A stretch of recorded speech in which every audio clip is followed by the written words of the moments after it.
Forsaken Trails. Book 7 in the Montana Trail series.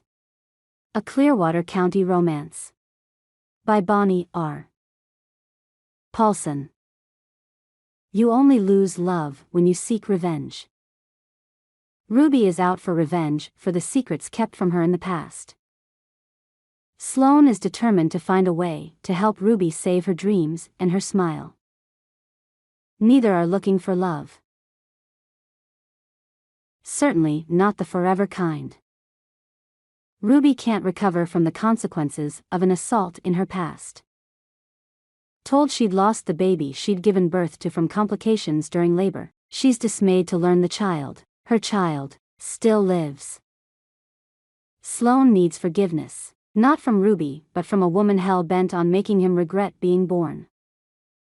He doesn't know what he's done, or how to find forgiveness, or if he can even figure out a way to forgive himself.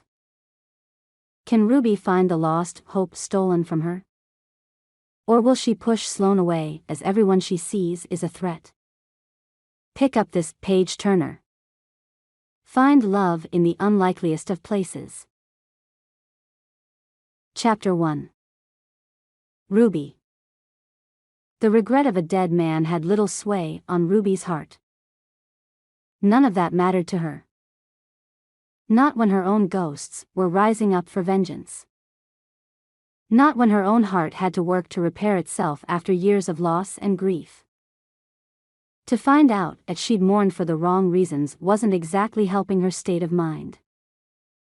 She'd suspected her aunt and uncle's lies and deceptions back in the spring, and she'd called her cousin, Ryland, to find information about her brothers. If Ruby was honest with herself, she'd always suspected things weren't straight. Her uncle had died, leaving behind the evidence Ruby needed to lay claim to her sanity once again.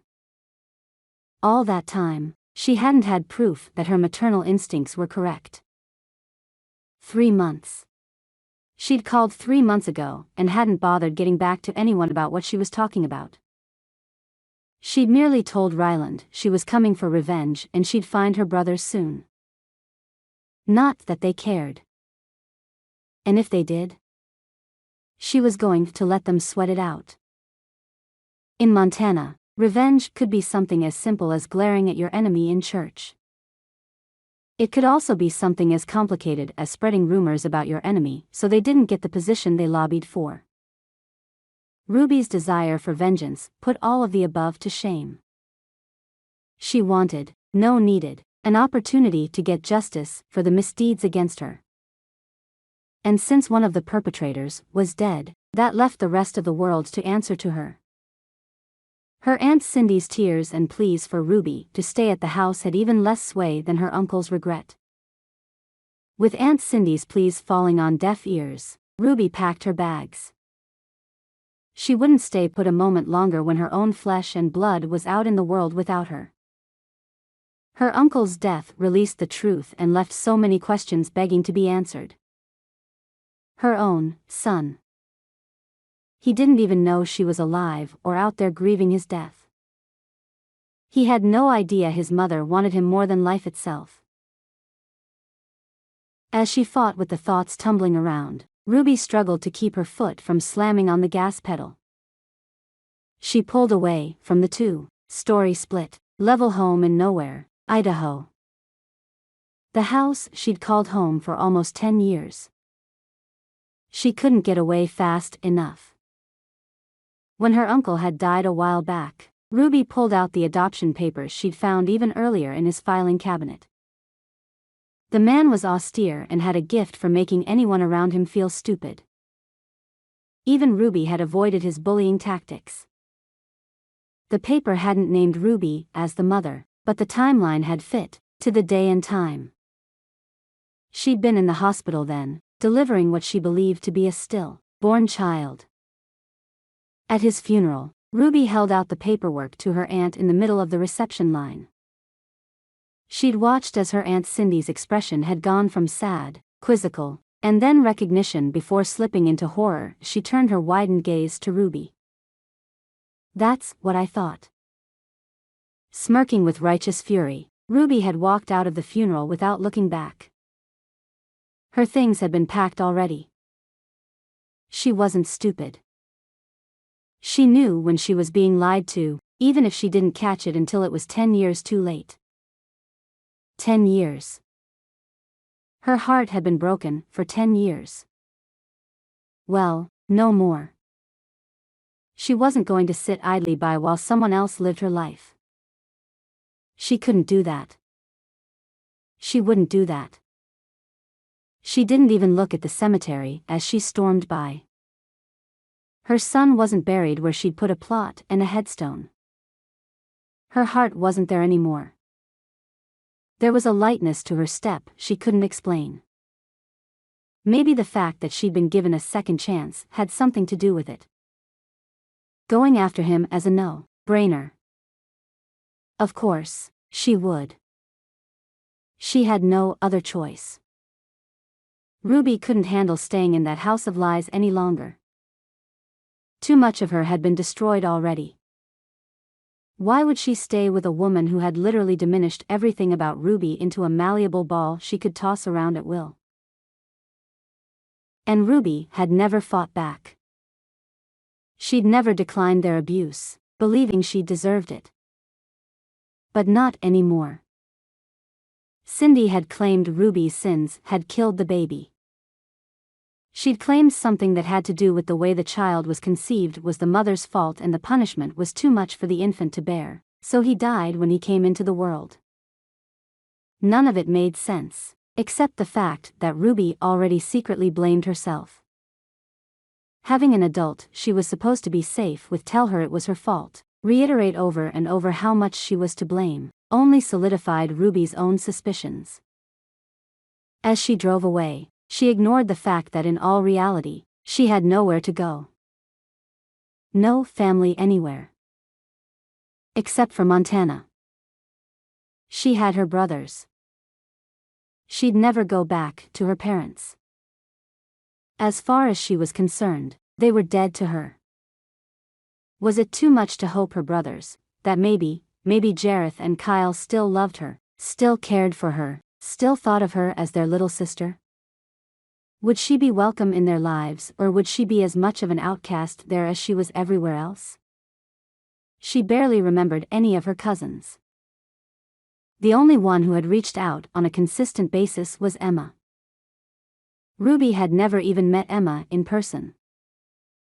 She'd just received a letter one day from Nathan's wife and they'd written back and forth for a while, getting to know each other. Emma had never put her last name on the return address line and Cindy thought it was a girl in town. Ruby refused to divulge the truth. Why ruin a good thing? But now that the truth was out, Ruby had to question just how much Kyle and Jareth knew. She had to wonder how involved were her parents in ripping her baby from her arms. She then wanted to know just what her pain was worth, to have so many work together to hurt her. After Cindy's revelation, Ruby didn't want anything to do with just about anyone. Tears sprang to Ruby's eyes as she turned onto the two-lane highway headed toward Montana. Did she really believe Kyle would hurt her like that, though? She missed her older brother. He'd always been her steadfast protector. When Kyle had found out about the assault, he'd taken Ruby to the doctors after she'd confessed to him what happened with Guy Lansing. She hadn't reported it, at least right away, because she'd been drugged and couldn't remember everything. She tried to remember what happened every day, struggled to recall what she was too afraid to suspect. She couldn't remember anything for a couple weeks. Then, as flashes came back, she'd started having nightmares, and she ran to Kyle for help. The nausea, headaches, and insomnia, followed by a positive pregnancy test, had given her a clear enough idea just what exactly her mind worked to forget. She'd never told Kyle about the baby. He'd assumed she went to the clinic to have an abortion. He had no idea that she didn't believe in them. No, Ruby had been stupid and confided everything to her mother. The baby, the drugging, the rape, everything.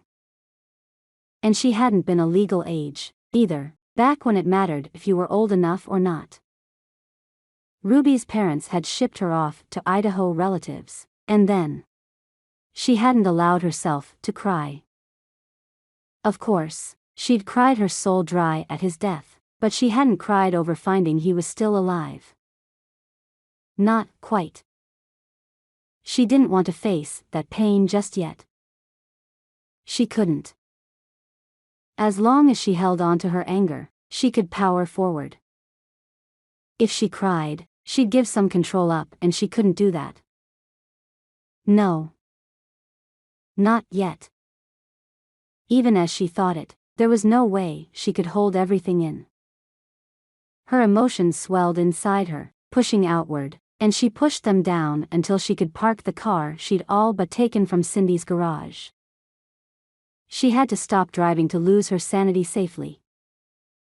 Pulling over to the shoulder of the road, just barely wide for her brown El Camino, Ruby shifted into park and a shudder rippled through her. Spring had faded into summer. Leaves of trees stretching above the sides of the road reached into the air, hoping to grasp some of the cool breezes that teased Montana's parched landscape. Ruby turned off the car and closed her eyes. She leaned forward, resting her arms and forehead on the steering wheel. She didn't want to think about it, but every time he came into her mind, all she had were the few memories of him before he'd been cruelly stolen from her. After 16 hours of hard labor, she'd held her son, Camden, that was the name she'd picked, for a brief moment.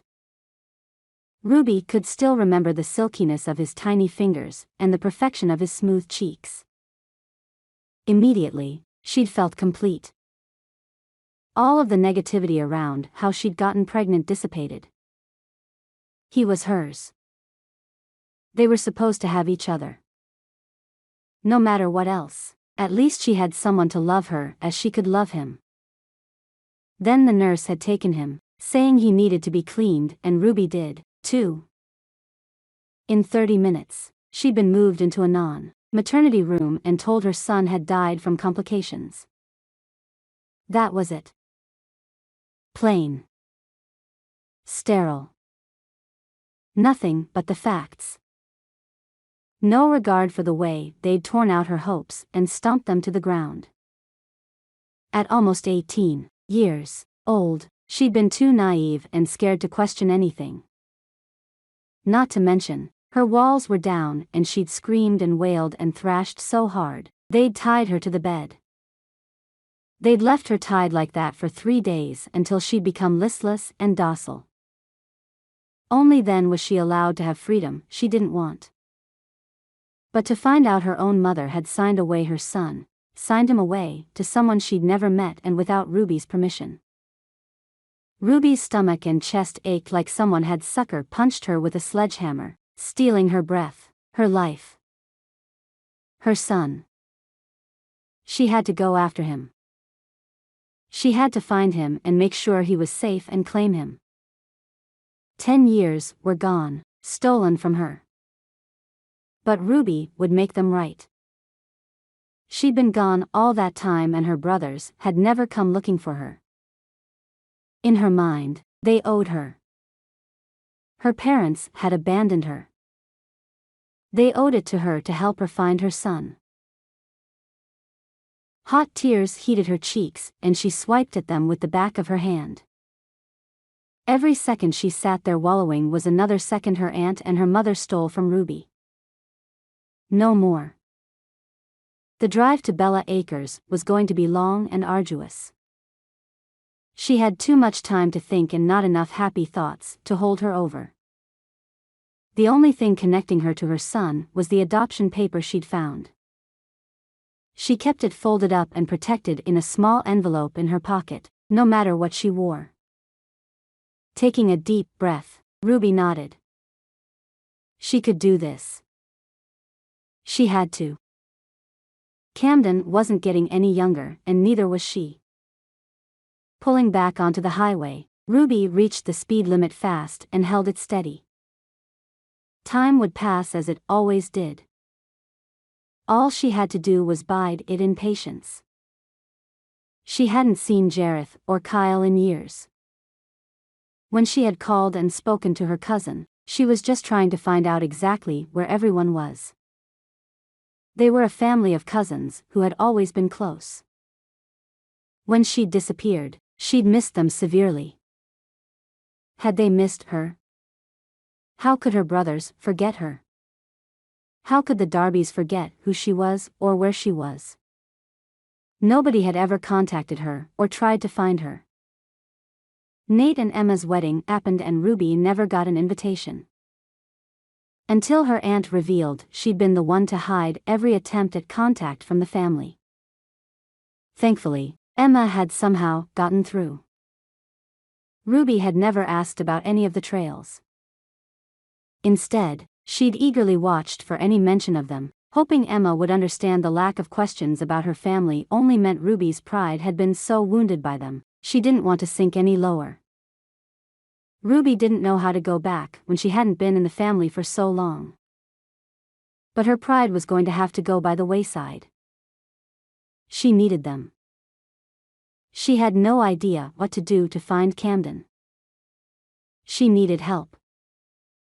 When Emma's funeral came and went, she'd mourned a woman she'd never met but felt as if she'd known better than her own parents.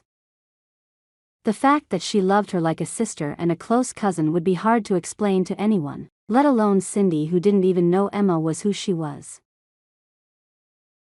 Ruby hadn't understood the lack of an invite, but she could feel the seams holding her and the family ripping away.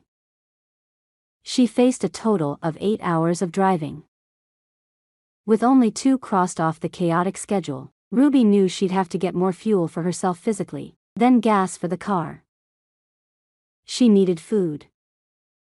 Pulling into the next fast food restaurant she saw, she groaned at the sight of the play area for kids. She avoided that section like all school zones and daycares. She couldn't handle the emotional tidal wave attached to anything child-related. Claiming her hamburger and fries with a tight smile and a thank you, Ruby took a seat as far from the play area she could, pretty much next to the bathrooms. Her braid fell over her shoulder and she flipped it behind her before picking up the burger.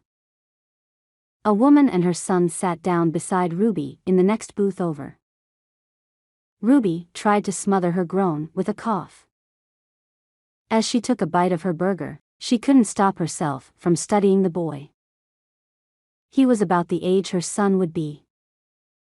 She searched his face for signs of something familiar. Could he be her son? His blonde hair had curls, and if she looked hard enough, she could see freckles smattering across his nose. But the aching void in her chest told her she wasn't any nearer to finding the right boy. Her boy. Camden.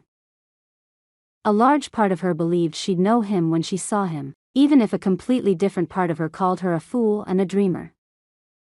That same part screamed that Camden was dead, gone, even if he wasn't actually dead. He was supposedly dead to her. No matter what, Ruby had to prove that part of her wrong. She had to get to Bella Acres. She had to find her brothers. Anger and resentment worked at the edges of her chest to claw themselves out, leaving her miserable and alone. Ruby needed the ache to go away. She needed her brothers to help her find her son. It was the least anyone in her family could do. Kyle. Sherry, it's not like Jareth and Cyan haven't been through this. They know what they're talking about. Kyle smiled at his fiancée, grateful he had someone there to back up his claims. Honestly, no one is going to be upset that you're not bringing other bugs to the wedding. I think butterflies is more than enough, and even those might be too much. Glancing at Kyle with sympathy, Cyan shook her head, passing a pitcher of lemonade to Stephanie, who sat beside her on the bench seating on the back patio. You know, it's not a bad idea, but you told me it wasn't always the best thing to include animals or creatures in celebrations. Like releasing a ton of butterflies might not be in their best interest since they're not usually ready to go out into the wild. Or did I understand that wrong? Sherry twisted her adorable bow-shaped lips to the side and narrowed her eyes. After a minute, she nodded, tapping the pencil on the pad of paper. You're right. I might just go simpler. I really just want to go to the courthouse and get married, if I'm being honest. Sherry sighed and leaned forward, resting her elbows on the counter in the kitchen. Don't even tease me, sure. You know I would vote for that option. Kyle rolled his eyes and grinned at Jareth, who shook his head. Shoving his brother's shoulder, Kyle grunted. You know you wish you could have done the same. A knock at the door grabbed both Kyle and Jareth's attention. Kyle glanced at Stephanie. Did you want me to get that? I'm not talking to you or Jareth. You both will talk Drake out of my dream wedding, if I let you. She waved Kyle off, looking over Sherry's shoulder at the loose sketch of the layout of the reception tables. I think the vases will be better here than there. I'm just thinking that because if you do the treat trays you were talking about, you'll want to be able to see everything at the tables. Yeah, you're probably right. Sherry erased the flowery vase image she'd scratched in while driving over with Kyle. Kyle leaned in and kissed her cheek. Whatever we do, I'll love it. I promise. He glanced at Jareth and jerked his head toward the front at the sound of another knock. Come on, brother. Let's see who's bugging Stephanie. He laughed and dodged a fist lightly tossed at his shoulder. You're getting old, Jareth. That was like a hummingbird landing on my shoulder. You'll think. Jareth playfully pushed Kyle toward the front door, only coming to a stop a few feet from the foyer. Go ahead. I'll stand here. Kyle turned and wrapped his hand around the doorknob. How had he been the one to greet Stephanie's visitor? Oh, well. He didn't care that much. Escaping the wedding discussion was worth it. Anything had to be better than that. Chapter 2. Sloan. Tapping his thumb on the upper curve of his steering wheel, Sloan gently bobbed his head in unison to the song's beat on the radio. The brim of his hat dipped low, covering his vision every time he came to a particularly strong beat. The sight of so many ranches that far north of Missoula fed his regret at selling his grandparents' place, but he tamped it down as he remembered the few women he'd already helped with the money. He missed Parker Ranch. Of course, he did. He'd grown up on its expansive plains and rolling hills filled with roaming cattle and horses since he was too small to remember otherwise. He'd helped search out stranded calves, brush down an overworn mare, or even just chase the ranch dog around the field until it was time to go in for supper. Parker's ranch had been in the family for generations. He could still smell the smokehouse out back with pork and turkey drying in the spring. He shook his head to push away the last vestiges of memories from his mind.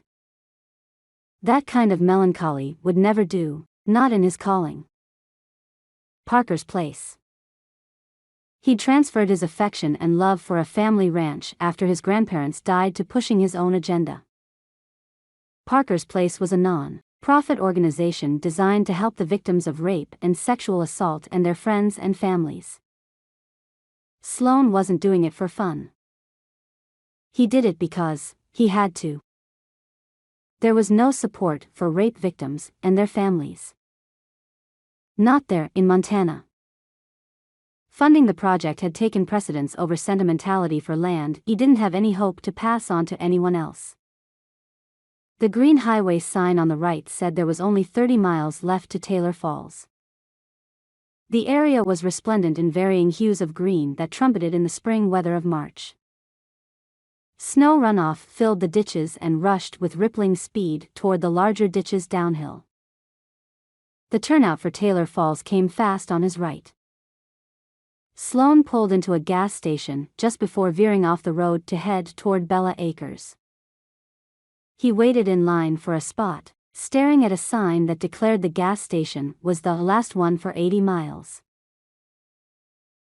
Glancing at the folder sitting on the seat beside him, Sloan narrowed his eyes. Who knew if this Ruby Darby would be receptive to his help? Not many victims liked the fact that he was a man. Some things were out of his control.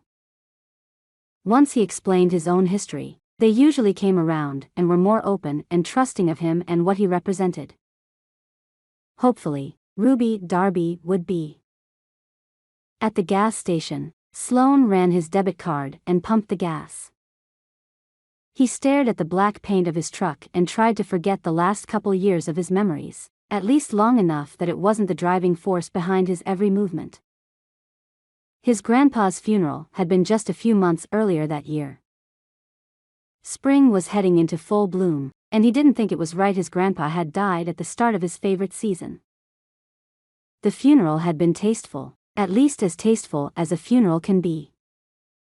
Simple in nature, Sloan could have been in a déjà vu version of his grandmother's the year before. Sloan stood in the receiving line with his hat in his hands and his head downward. He hadn't planned on seeing his mama, but he'd never forget the contempt in her voice when she stood before him. Her sudden appearance striking with her curled blonde hair and her brilliant blue eyes.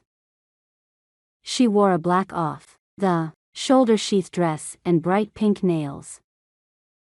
She'd smirked, her pink lips perfectly matching the talons on her hands. You look exactly like him. Like who? He tried not to scare her off. She jolted at the sound of his voice and stepped back, skittish as a two-day foal. For all her bravado, she couldn't hide her ingrained memory of trauma. Your father. She spat the words and snarled. That raping bastard. You both disgust me.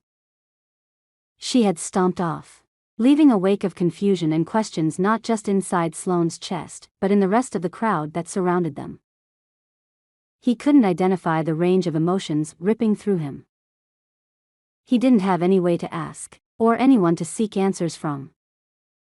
He'd searched the newspapers, and turned up a report of a married woman who had cried rape against her husband. The woman in the picture was his mother. Montana wouldn't convict because they were married. So, the man had left. There was no word of where his father had disappeared to or even if she'd ever heard from him again. Sloan couldn't ask his mama anything. She dropped him off at his grandparents' one day and then was gone, leaving no forwarding contact information. He just wanted to know why she never wanted him. He kind of understood, because if he was the product of rape, then he probably wasn't worth much. He certainly didn't feel like he was. At least, according to his mama, and that was something she'd never let him forget. Since he'd discovered the truth, he'd researched even more, finding out as much as he could about the serious crime against humanity. He'd dug deeper and deeper, finding information that sickened him. He could almost justify his own mother's hatred of him with the facts he pulled up. He'd become an expert in rape culture and rape statistics, and then he'd turned his extensive education in business toward the creation and growth of his own business idea. Parker's Place was fast becoming known around the small communities in Montana. He had a long wait list, but he took on the cases he felt he could do the most good. Not everyone wanted help. Just that morning, Sloan received a call from a woman named Cindy who claimed to be a rape victim's aunt. She called, spouting her need for redemption. But even when he questioned her further, she never exposed her actions she needed to redeemed. Cindy declared Ruby was a unique version of a rape victim. The young girl had been left pregnant by her assailant. After an impulsive adoption, Ruby decided she wanted her child back. Sloan wasn't familiar with a woman wanting the child back, and he couldn't quite understand why she would want her child. His beliefs obviously stemmed from the fact that his own mother hadn't wanted hers. Whether Sloan got answers from Ruby or not, even the closer look into the differences between the two women's psyches would be well worth the time. He could help Ruby out, whether it was finding her son or helping her get the counseling she needed. Her aunt had claimed she'd never had any therapy for the incident, which only made the necessity that much greater. The aunt had stated in a half-hysterical state Ruby might self-harm or hurt others. Unfortunately, Sloan had to take every comment like that seriously, even if it was light-heartedly. Cindy's tone had been anything but light-hearted. Sloan called the Taylor Falls Police Department and let them know there was a situation potentially within their jurisdiction. He asked them to meet him at Bella Acres. They weren't supposed to go in without him or address anyone about the situation. This was a standing arrangement he had with most law enforcement in the state, and most of them understood why. He finished gassing up and climbed into his rig. Another 30 minutes passed and he pulled up in front of Bella Acres. The ranch was easy to find with its large sign placed high on the split rail archway. Sloan slapped his steering wheel and pulled in behind the cop car with its flashing roof lights. They'd blocked in a classic brown El Camino and a couple of trucks. What was with the lights? There was no emergency. Sloan hadn't wanted to scare anyone. What was going on? No one was in sight. He parked the truck and pulled out his wallet for a card. The way things were going, he'd have to do some groveling to get back to an even kilter. Sloan didn't know how he was going to get Ruby out of the chaos of the cops because he wasn't sure how long they'd been there or what damage they'd done. How could he develop a trusting relationship with her when he was the one that set her up to be arrested? Chapter 3. Ruby.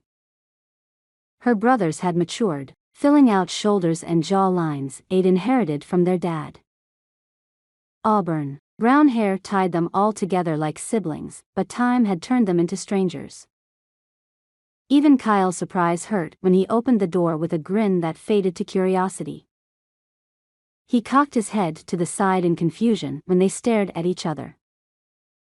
Yes? Jareth recognized her, though. The brother that never acknowledged her as anything more than a nuisance paused behind Kyle and stared at Ruby standing in Bella Acres' doorway. Little Ruby Darby. It's about time you came home. Long strides carried him to his sister, and he pushed past a stunned Kyle. Wrapping her in a bear hug, he spun in a circle as he lifted her off the ground. It's nice to see you. Ryland called sometime in the spring and said you were coming this way. You were upset. That was a couple months ago. He pulled back and studied Ruby's face. Is everything okay? What took so long? I called then because I suspected something that I only recently actually confirmed. I'm surprised you guys didn't come to the funeral. I left for Taylor Falls this morning, right after the reception line. She rolled her eyes. If I'd left when I called then, that would have been the longest 8-hour drive. Unless you were on an injured Palomino. Jareth laughed, tucking his hand into his front pant pocket. Kyle stared between them in astonishment, finally stalling on Ruby and addressing her in shocked tones. What are you doing here? When did you get here? Are you okay? Did Guy? He poked his head past her to look out the door, then pulled back in. Are you okay? The first time didn't capture her attention, quite like the way he asked the second. Taking a deep breath at the mention of the man's name, Ruby lifted her chin. No, she swallowed her instinct to dry heave at the mention of his name. I had my suspicions when I called. I was going to come home, but then, well, our uncle died and I found out some information that. Ahem. I didn't find out anything until recently that my circumstances weren't exactly as I had been led to believe. Everything has been kept from me." Ruby tried not to be more forthright than she needed to be. Some details just didn't need to be repeated to be believed or accepted. She just didn't want to say it out loud. Not yet. Plus, if Jareth and Kyle were anything like the brothers she'd left behind all those years ago, they would storm off and try to kill the man that had left her the way he had. Jareth pulled her in his arms again and squeezed her tight. "I'm so glad you're here. We've been worried about you. We called Aunt Cindy every week since Ryland warned us and she said you weren't there." Aunt Cindy was proving to be a lot more devious than Ruby had originally suspected. Not only had she lied about Ruby's child's death, but she'd told Ruby's family that she wasn't there, essentially cutting her off from the only people who truly loved her. Had her uncle known about the deflected phone calls before he died? A knock at the door created a furrow in Jareth's brow. "Did you bring guests?"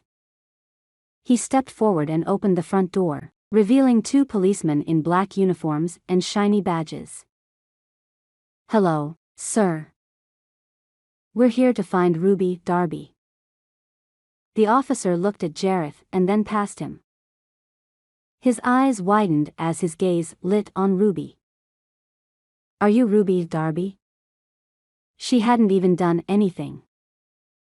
Her heart sank and once again, she was let down by the men in her life. Ruby ignored the cop and glared at Jareth. "You called the cops on me? How could you do that? I just needed your help." She wouldn't cry. How had they known she was even there before they'd opened the door? Kyle hadn't even recognized her. Or maybe he was just a better actor than she'd expected. Jareth held his hands at chest level and glanced spasmodically between the cops and Ruby. "I didn't call anybody. I told you I didn't know you were coming. You were supposed to be here back in late spring. I have no idea what's going on. No one else knew I was coming. Did Cindy tell you I was on my way? You were in on it." Their betrayal scratched another wound on her heart like barbed wire tipped in acid. She had no one left to trust. Her brothers were the last ones she thought she had. "I knew you were coming." A man stepped into the doorway behind the cops, with a dark black Stetson in his hands. Tall and lanky, he pushed at his brown, short, trimmed hair as a swath hung down over his forehead. His piercing blue eyes reminded Ruby of her family. He stepped in beside one of the police officers. "I called them. I'm sorry, I had to do that." She pushed past her brothers until she was toe to toe with the new drink of water. He was already proving to be a distrustful man, but that didn't stop her from seeing the breadth of his shoulders or the slim taper of his waist. She lifted her chin and narrowed her gaze. "Who are you? And why do you know I was coming? And what did I do to deserve the cops called on me?" Ruby shoved her hands on her hips. She didn't know the guy, and he had called the cops. Not the best way to get on her good side. He was close to getting shot. Ruby didn't know where Nate hid his guns, but she knew there were guns in the house. It wouldn't take her long to find them. Cops or not. Okay, now she was just getting ridiculous. Her hands shook and she was starting to see spots. The effects of the last few months that had culminated that morning were catching up to her. She just wanted to sit down and cry without the pressures of figuring out who she could trust weighing on her. "Ma'am, we need to take you in for observation. Don't give us any problems, and it won't escalate to an arrest." The front cop stepped forward as if to put himself between the new man and Ruby. He interjected his hand between them and looked at Jareth as he spoke. Why he avoided Ruby was a mystery. Sloan, Parker. I own Parker's place. The man leaned around the cop's arm and extended his hand toward Ruby. His piercing gaze gave her pause. Ruby stepped back, shaking her head. Thrusting her hands out in front of her as if she could ward all 5 grown men off her, she shook her head wildly. Her hair whipped her in the face. No. I don't do hospitals. I can't go back to one of those places. I haven't done anything wrong. She closed her eyes, and an image of that night flashed across her memory. Holding her son, she'd relished his small body in her arms. Before that horrific loss, she'd gone into the clinic with Kyle, and they'd swabbed her and inspected her like there would be any more evidence left after weeks of showers and days of trying to forget what slowly surfaced. She had been investigated like a criminal, and she had been the victim. She couldn't go back into that place. Why does she have to go into the hospital? She seems okay.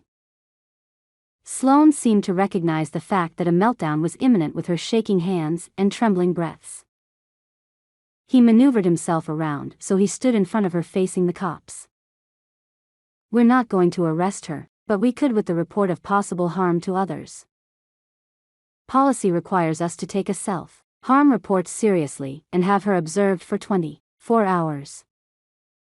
I know it's inconvenient, but if there was a suspicion and it needs to be addressed. The cop was kindly, but she couldn't see it very clearly, as he firmly demanded that she do the one thing she didn't know if she'd survive. She spun to her right, searching Jareth and Kyle's faces. They watched her as if she might actually be suicidal like the cop suggested. Desperation stretched across her chest like a band. Turning from them, her shoulders slumped. She couldn't be arrested. Fighting would only do that and cost her more money and impede her search even more. She scanned Sloane's face, seeking the answers she needed so desperately. He nodded as he watched her as if to say everything would be okay, just to comply with what they wanted. Was that reassurances in the small crow's feet at the corners of his eyes? The only man willing to help her was the one who called the cops. Remembering that no man was trustworthy wasn't hard in that moment as she was surrounded by men out to take her freedom. Her brothers didn't have her back. The man who'd called the cops on her would most likely just get in her way. No matter what she did, there would always be people in her way. Someone would always make things harder for her. Why couldn't she have Camden? When was she going to get what was stolen from her? She ignored the tears that suddenly burned behind her eyelids. Would she ever find justice or peace? Chapter 4. Sloan. The woman's red hair fell past her shoulders in soft waves. Her sparkling green eyes challenged Sloan to do his worst even as the soft tilt of her lips begged him to be merciful. He'd never seen such a striking contrast of vulnerability and strength in a woman, or anyone for that matter. Even under her brave exterior, Sloan spotted evidence of fear in the tremor of her hands and the whites of her eyes. How many of those same symptoms had he seen in other victims? Post-traumatic stress disorder was significant and didn't only affect those in the military. Ruby clearly had the effects of trauma amplifying her nerves as she stared at the men around her. Sloan glanced between the 2 police officers and the brothers. He beseeched Ruby but also asked the men. Maybe you wouldn't mind if I went along. I could be your advocate and legal counsel, and your brothers can be assured nothing will go wrong. I'll arrange for my assistant to have our vehicles picked up. He glanced between Ruby and the police officers. It's only for overnight observation, correct? Yes. They won't even hook and 4 up to her. She doesn't have to change into hospital clothes or anything. The cops relaxed, leading the way from the house. They didn't use handcuffs, which left the tension at a lower level that was manageable for the group. Ruby cast desperate glances at her brothers, but continued following the cops out with her arms tucked tight against her chest. She finally stopped looking to them as if she knew they wouldn't or couldn't help her. How long would she distrust others? Much longer than Sloan wanted with the way she was being treated by the police. She had to feel like no one was on her side. He hoped he could help her see she had more people on her side than she knew. Ruby veered off from the path to the cop car and went to the El Camino. The police paused, tensing up. Ruby waved her hands in their general direction and called out, "I'm not going to run. I need my stuff." She rolled her eyes and ducked into the back of the mock truck bed. She dragged her rollaway luggage behind her on the dirt driveway while carrying a backpack on her shoulder to the cop car. She handed them to the first cop she came to and smiled with sweet sarcasm. "Thanks." And climbed into the back. Sloan grinned. She'd taken back her control and he wouldn't do anything to get in the way. As if unsure what exactly they were supposed to do, the cop put her bags into the trunk and they climbed into their respective seats.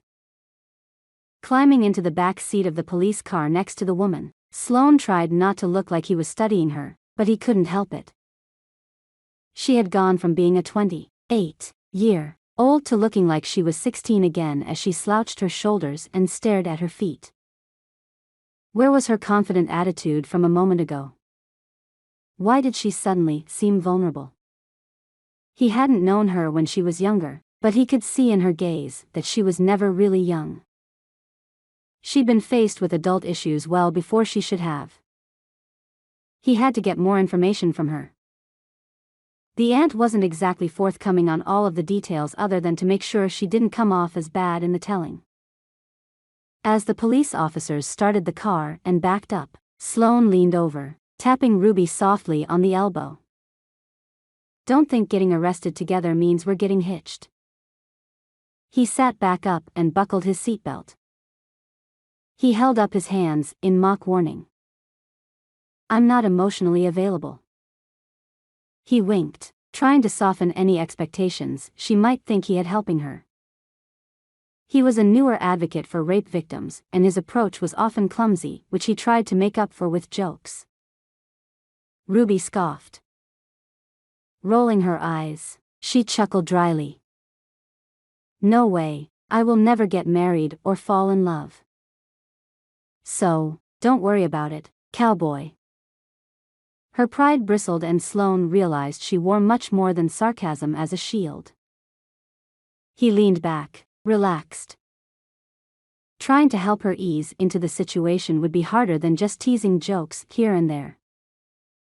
Why not? Not all men can be bad. He knew she was bitter. According to her aunt, Ruby had been through a lot. Was her past enough to ruin her opinion of all men? Are all men so awful that you have to write us all off? "There's only one boy I need." She wrapped her arms tighter around her waist and leaned forward, resting her forehead on the seat. She sighed. "I'll never find him. I can't do this on my own. It's hopeless. He's lost to me." She sobbed quietly into her hands, her shoulders rocking up and down. She tried, he could see that, tried not to cry in front of him, but it was no use. The attempt to hide her emotions affected Sloan more than he thought possible. Ignoring the drivers of the car as well as being ignored in turn, Sloan wasn't worried they would care about what was said. They were doing their job. That was it. Softly, Sloan reached out and touched her arm. He spoke softly, as if trying to calm her of any hysteria his touch might trigger. "Maybe I can do something." I know some of your situation. Your aunt called me and thought you might need help. She whipped her head up, eyes blazing through the wet tears sparkling on her long dark lashes. You're working with my aunt? That's not exactly the most glowing recommendation for you. She doesn't care about me.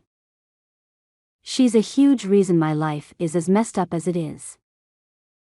She shook her head, pulling her arm out of his reach. Don't touch me again. Sloan reared back at her vehemence. She could attack him with the passion in her gaze. He spoke calmly. I'm not sure what you think your aunt is up to, but she just said you had a history and that maybe I could help.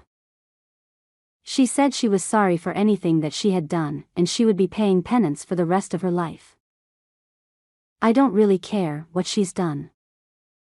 The only thing I know is that she called me and gave me the information to find you. If you're willing to take my help, I'm determined to make sure we do whatever we need to for your future to be successful. He twisted in his seat and met her gaze, carefully waiting until she stilled and focused on his eyes. Please, at least listen to what I can do for you. He could do a lot, but only if she'd let him. She squinted, distrust heavy in the shadows of her green irises. No one can help me. I think you'd be surprised. I own the nonprofit organization Parker's Place. Helping women in your situation is what we do. We advocate for victims of rape and their families, especially those who are the results of rape. Like unwanted children who were cast off by family members. He hid the sharp pang of rejection that always hit him whenever he thought about what he'd been through himself. For all the people he was helping, he still hadn't been able to help himself. Maybe he never would be able to. Maybe that was part of why he'd always been so dogged about helping others. If he helped them, maybe it would eventually help himself. I don't know what you're talking about. I wasn't raped. Ruby bit out the words like they were tinged with acid. A shuddered look came over her eyes, and she turned to stare straight ahead. Sloan studied her, drawing his eyebrows together as he considered the different options he could take. She denied what had happened to her. He could, 1, call her out on it, 2, go along with it, or 3, accept the fact that she didn't want help. Unless, of course, none of it was true and she hadn't been assaulted. If that was the case, and Sloan had been lied to, then there could be legal repercussions on multiple sides. While the latter was definitely a possibility, Sloan had a feeling a woman like Ruby wouldn't be quite so bitter or high-strung without some kind of trauma in her past. He doubted her event centered around being thrown from a horse. So, what could it be? If Sloan went off his gut instinct, he'd say she had been assaulted and had never confronted the pain behind it. Well, the only way he could get through to her was to call her on it. He leaned back in the seat, loosely letting his wrists rest on his legs as he shrugged. Yeah, well, that's what your Aunt Cindy said when she called me. Would someone like her make something like that up? Ruby winced, her shoulders rounding forward as she turned her face toward the window. After a minute, she shook her head, her words coming soft but dejected. She really can't just let me go. Reaching up, Ruby wiped at her cheeks and forced a smile as she glanced at Sloan. Have you ever been so hated by a family member that you can't understand it? She ended her question with a huff like she was trying to laugh, but it wasn't working like she wanted it to. Any other question wouldn't have left Sloan feeling like he'd been sucker punched. He worked his mouth, as if trying to figure out how to answer, as he stared at her. He blinked, his chest rising and falling. Everything became tightly focused and then he forced himself to center into the palms of his hands, focus on the texture of the jeans under his fingertips. After another moment, Sloan blinked and shook his head. His raspy voice filled the back of the car. "Excuse me. I'm sorry. You just took me by surprise. I have been hated by a family member that much, if not more. And yet, at the same time, I do understand it. Something he wished he couldn't do. As long as his mother hated him, there was a part of him that knew he couldn't be loved. But he wasn't there for his analysis, he was there for Ruby's." Turning fully to face him, Ruby lifted her narrow chin. She bit her lip and arched an eyebrow. "Well, good for you. You know, I was raped." "Got it. Did you tell my family?" Bright pink spots highlighted the tops of her cheeks and her chest rose in a shallow, rapid pattern. Sloan kept his voice low. He'd obviously hit on more than just a touchy subject with the incident. "No. I didn't tell anyone. I won't tell anyone. I'm just here to help you." While he was right, he didn't feel the need or the right to gloat. Going with his gut on that one, he'd wished he had been wrong and she'd really just been tossed from a horse. She glanced embarrassedly toward the police officers who were caught up in their own conversation. Biting her lower lip, Ruby dropped her voice another octave and whispered hurriedly. "It was a long time ago. I'm over it. I should be over it. Things just keep coming up to remind me. Remind me of everything that was taken away." Bitterness haunted her eyes alongside unexplainable pain Sloan hoped he never understood. Narrowing his eyes, Sloan leaned toward her. "Why should you be over it? Did they give you a timeline for grief? Did you see any counselors for this?" He swallowed. Was he brave enough to go all in with her? Could he help her? "I didn't see any counselors for anything. I just kept my head down and did what I was told. I grieved the best I could." She turned away from him again, staring out the window with her fingers over her mouth. Sloan let her be. He recognized her vulnerability for what it was. He also sensed the presence of a part of her which resonated with something within his own heart. There was a piece of her the little boy inside him wanted to run to. Ruby acted like a mother with a child she wanted to protect. She was looking for someone to love. Just like Sloan was looking for redemption and longing to find belonging in a world that despised him from the start. "Jareth." Shaking his head, Jareth pulled his hat from the hook by the wall and turned back to Kyle. "None of that matters. You heard her. She suspected something wasn't right and she called Ryland a few months ago. We should have gone looking for her then. Why did we wait for her to come to us?" Kyle folded his arms, his expression pain-stricken. Of course, he was as torn up as Jareth as seeing Ruby on the Bella Acres front step. She'd been taller than the last time they'd seen her, thin with a gaunt shadowed look to her face. Her auburn hair had been loose around her shoulders with the deep hints of an Irish rage in the dark color. Police officers had carried her off and Jareth had just stood there. He and Kyle had just watched them drive away with her. She'd even looked back at them as if she expected them to help her. The dejection on her face and she realized they weren't following could have split Jareth in two. "I can't believe we didn't do anything." Kyle pushed past Jareth, moving to stand at the top steps of the stairs down. The brand new deck didn't even creak as they moved across the wood resin slats. Jareth didn't bother mentioning that they had tried, but the cops wouldn't let them, because honestly, they hadn't really tried. Not fully. They hadn't reached out. For the last decade, they'd let their mother put Ruby away in nowhere, Idaho, like she'd been sent to her room for something that wasn't her fault. Neither of them had gone to rescue her. Neither of them had done what they could, what they should, to save her. The pain in her eyes had been their fault, at least as much their fault as it was Guy's. Jareth had never felt smaller than he did when Ruby was driven off in the back of a Clearwater County Patrol car. How do we help her? Kyle turned back to Jareth, like his older brother had all the answers.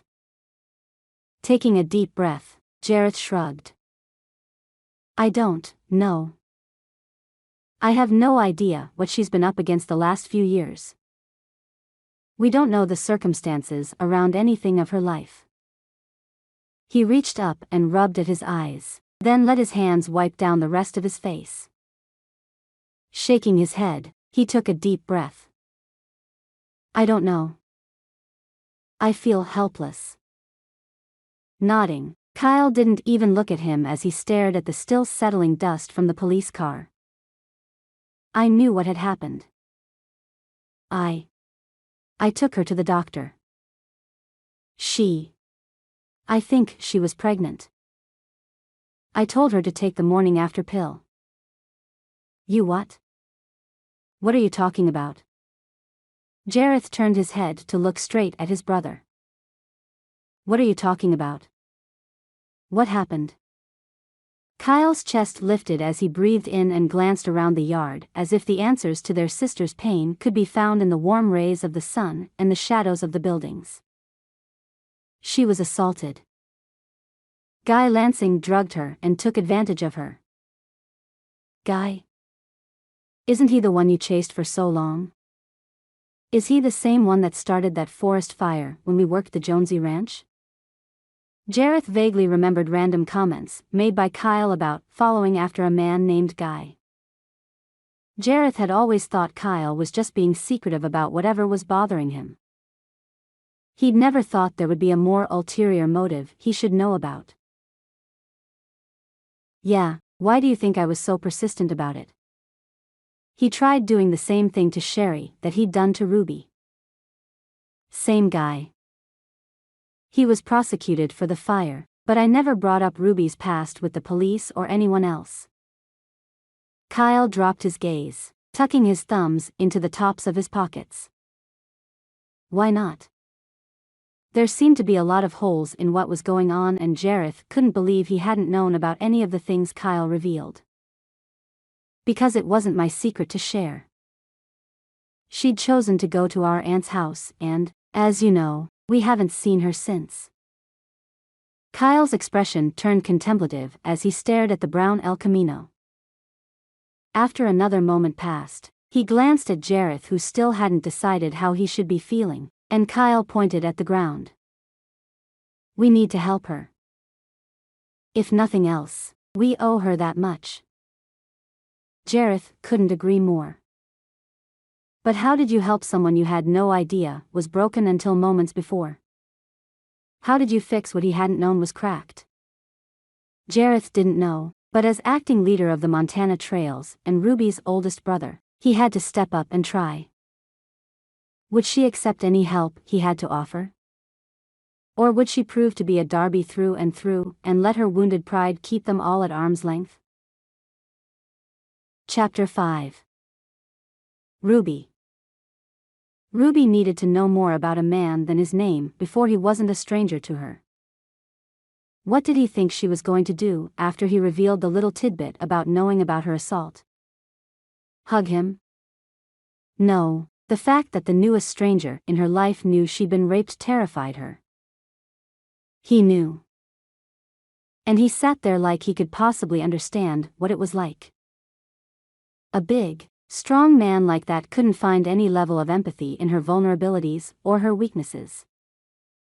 There was just no way.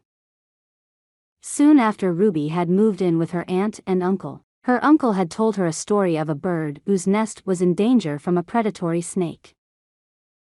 This bird fell to the ground and limped along with her wing bent to the side like she was injured. The snake looked between the nest and its occupants and the injured bird, as if undecided which item on the menu would be the best choice. Which would be the easiest to overcome? But the predator didn't debate long.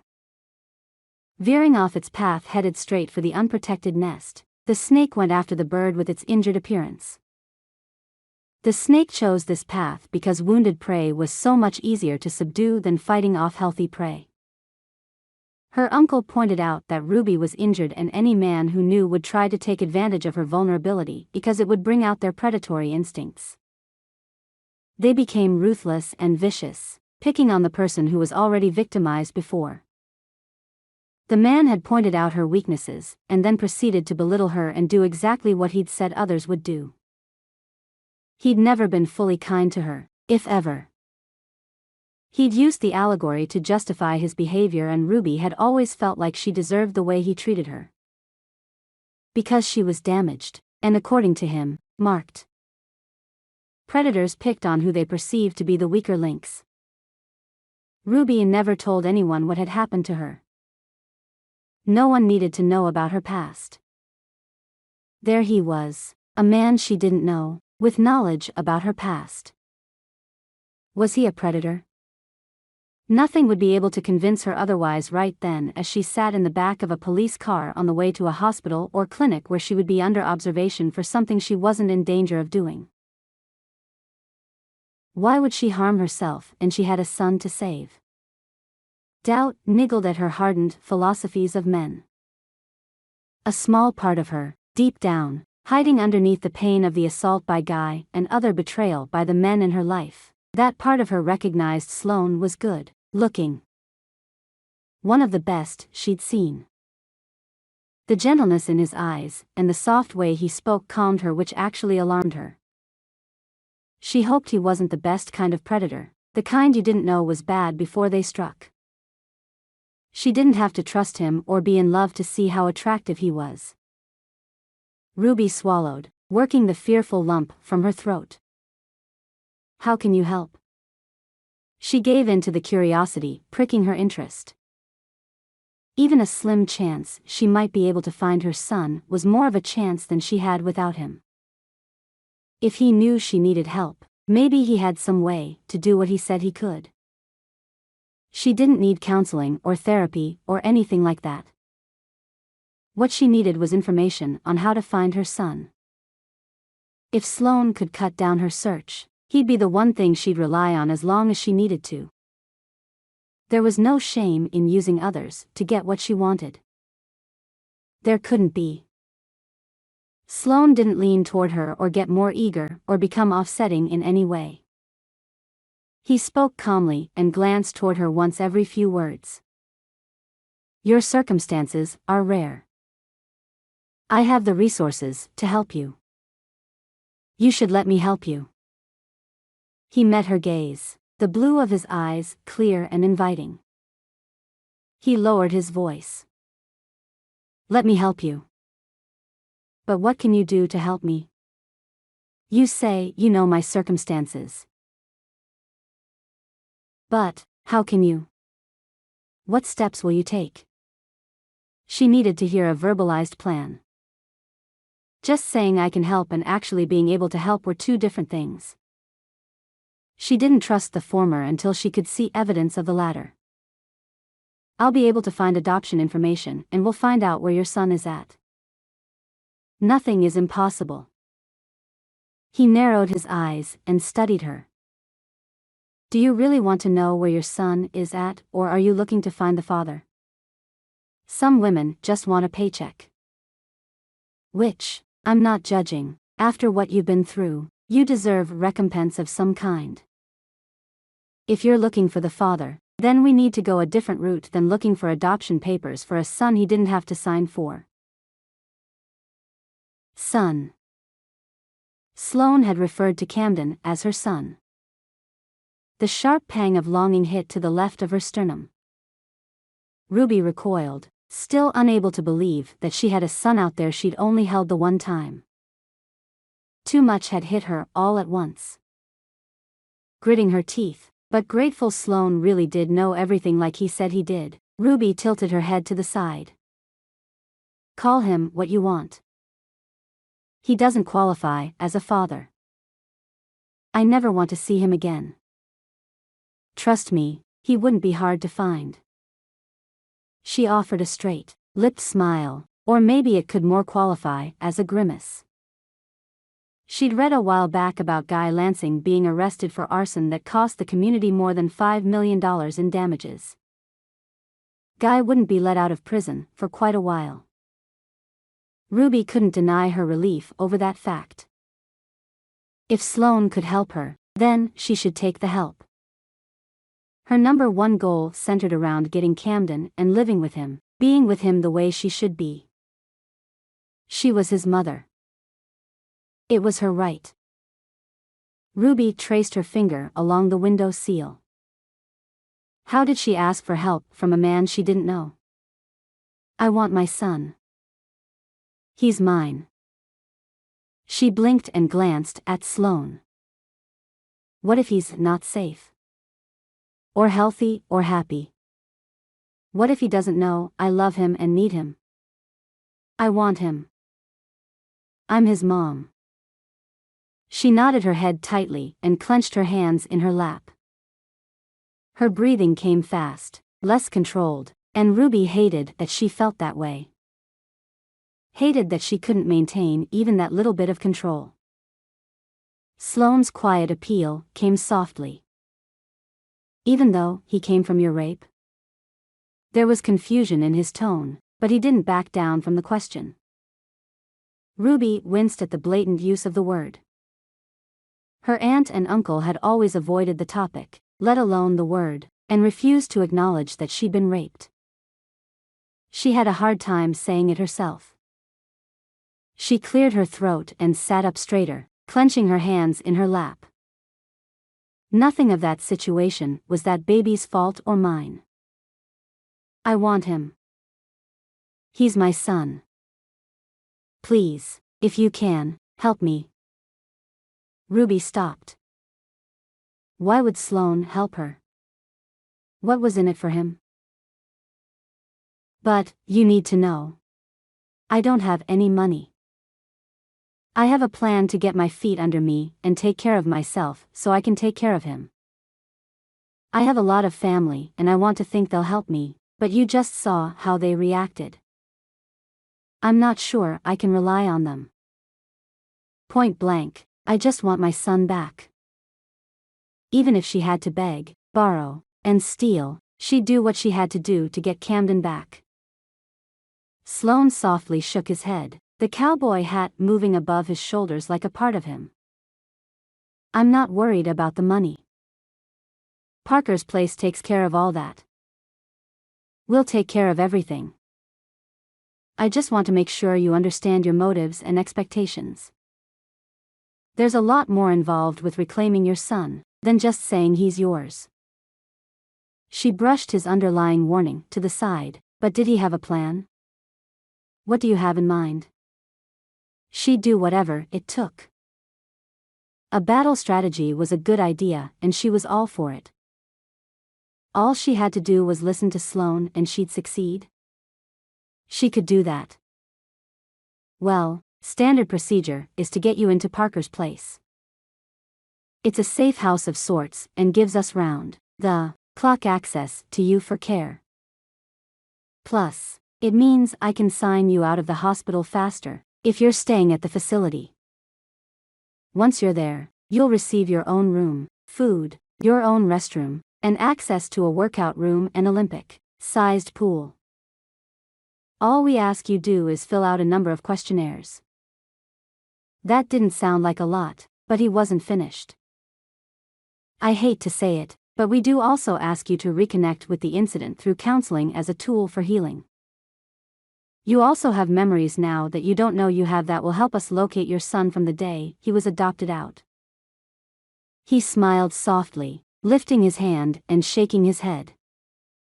I'm overwhelming you, but we'll also have a private investigator assigned. I hired the best in the business. Sloan held up his hand.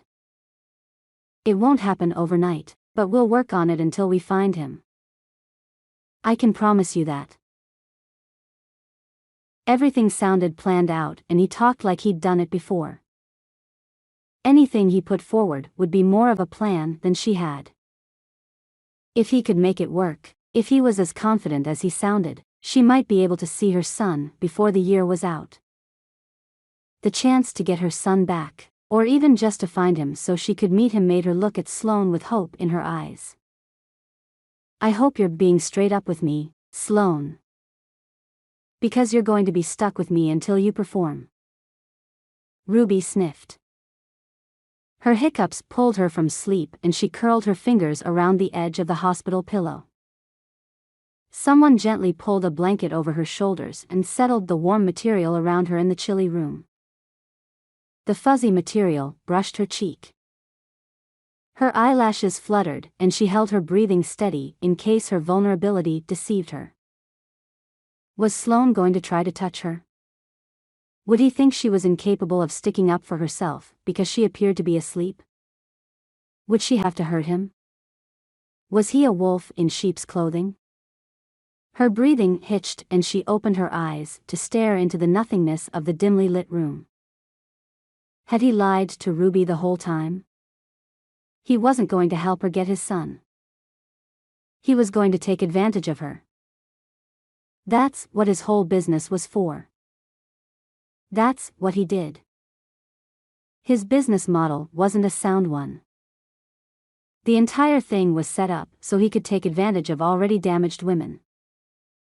If she wasn't so upset, she'd lean over the side of her bed and throw up. She could see the whole scheme now. Everything he had told her was a lie just to get her to where he was alone with her. Ruby slowed her breathing so she could hold it and hear what was happening behind her. Any second, she was prepared to jump from the sheets and punch him as hard as she could wherever she could reach. She could do whatever she needed to do to protect herself, but bitter disappointment tasted like bile in the back of her mouth. A soft creak of the visitor chair on the side of the hospital room confused her. She recoiled an inch and gasped softly as she realized her mistake. How could he hurt from over there? He couldn't reach her to victimize her if he was 10 feet away. Where had he gone? Why had he touched the blanket? Had he really just pulled it up to keep her warm? How was that possible? How was it possible that a man stronger than a female hadn't reached out to try to hurt her? Maybe the stories were true and all men weren't evil and corrupt. Maybe Guy and her uncle had been the worst specimens to base all of mankind on. As fatigue dragged her back under the protection of sleep, she realized that for the first time in a long time she was wrong about a man's plans. What else was she wrong about? Hannah. Hannah had watched the entire thing from the cab of the family truck. No one noticed as she stared out the windshield and watched the beautiful woman getting encircled by the guys or as she was rounded up to drive off in the back of the cop car. The truth was, Hannah was reaching for the Colt .45 stored under the seat when the police drove away. She left the cool metal piece there and slowly pulled her hand out to rest both sets of fingers on the curve of the steering wheel. A fine sheen of sweat broke out over her forehead. What was she going to do with the gun? Shoot the cops? Shoot her cousins? What did she think she was doing? Hannah didn't know. All she knew was she didn't like the way they were treating the woman in front of her. She didn't like the look of wild desperation on the redhead's face or how the shadows of grief in her eyes spoke to something inside Hannah. What if that had been Hannah? What if she'd somehow been in that same situation? Anything was possible. Kyle and Jareth hadn't left the porch as they talked, one of them motioning toward the now absent police car. Opening the door to the truck that had never been turned on, Hannah slid from the seat. She'd been in the truck simply to escape the constant planning and chatter about Sherry's wedding and how Cyan's pregnancy symptoms were getting to her. Even Stephanie with her talk about waiting to plan her own wedding because of Nate's absence was getting to Hannah, increasing her fury. Jareth turned toward her when she shut the truck door behind her. His expression went from frustrated to neutral as he watched her walk across the gravel driveway and climb the steps. Only when Kyle came more fully into view did Hannah see just how worked up the brothers were. Standing at the top of the steps and turning to stare in the direction the woman had been dragged off, Hannah folded her arms. "Who was that? You didn't recognize Ruby?" Sadness in Kyle's voice made Hannah jerk her gaze to his face. He really was upset. For some reason, that surprised her. No one talked about Ruby. She and Hannah were the same age and Hannah vaguely remembered her cousin from years ago, but Hannah couldn't have been more than 15 the last time she'd seen her. Ruby definitely hadn't had the curves and beauty she'd had there on Bella Acres. She'd been gangly and waifish when they'd hung out by the creek the last time they'd been together. Ruby. Hannah's whisper became a sob. Without warning, she whirled on Jareth and Kyle, thrusting her finger toward their chests. "Your own sister, and you let the police take her? That man took her? What did she ever do to you?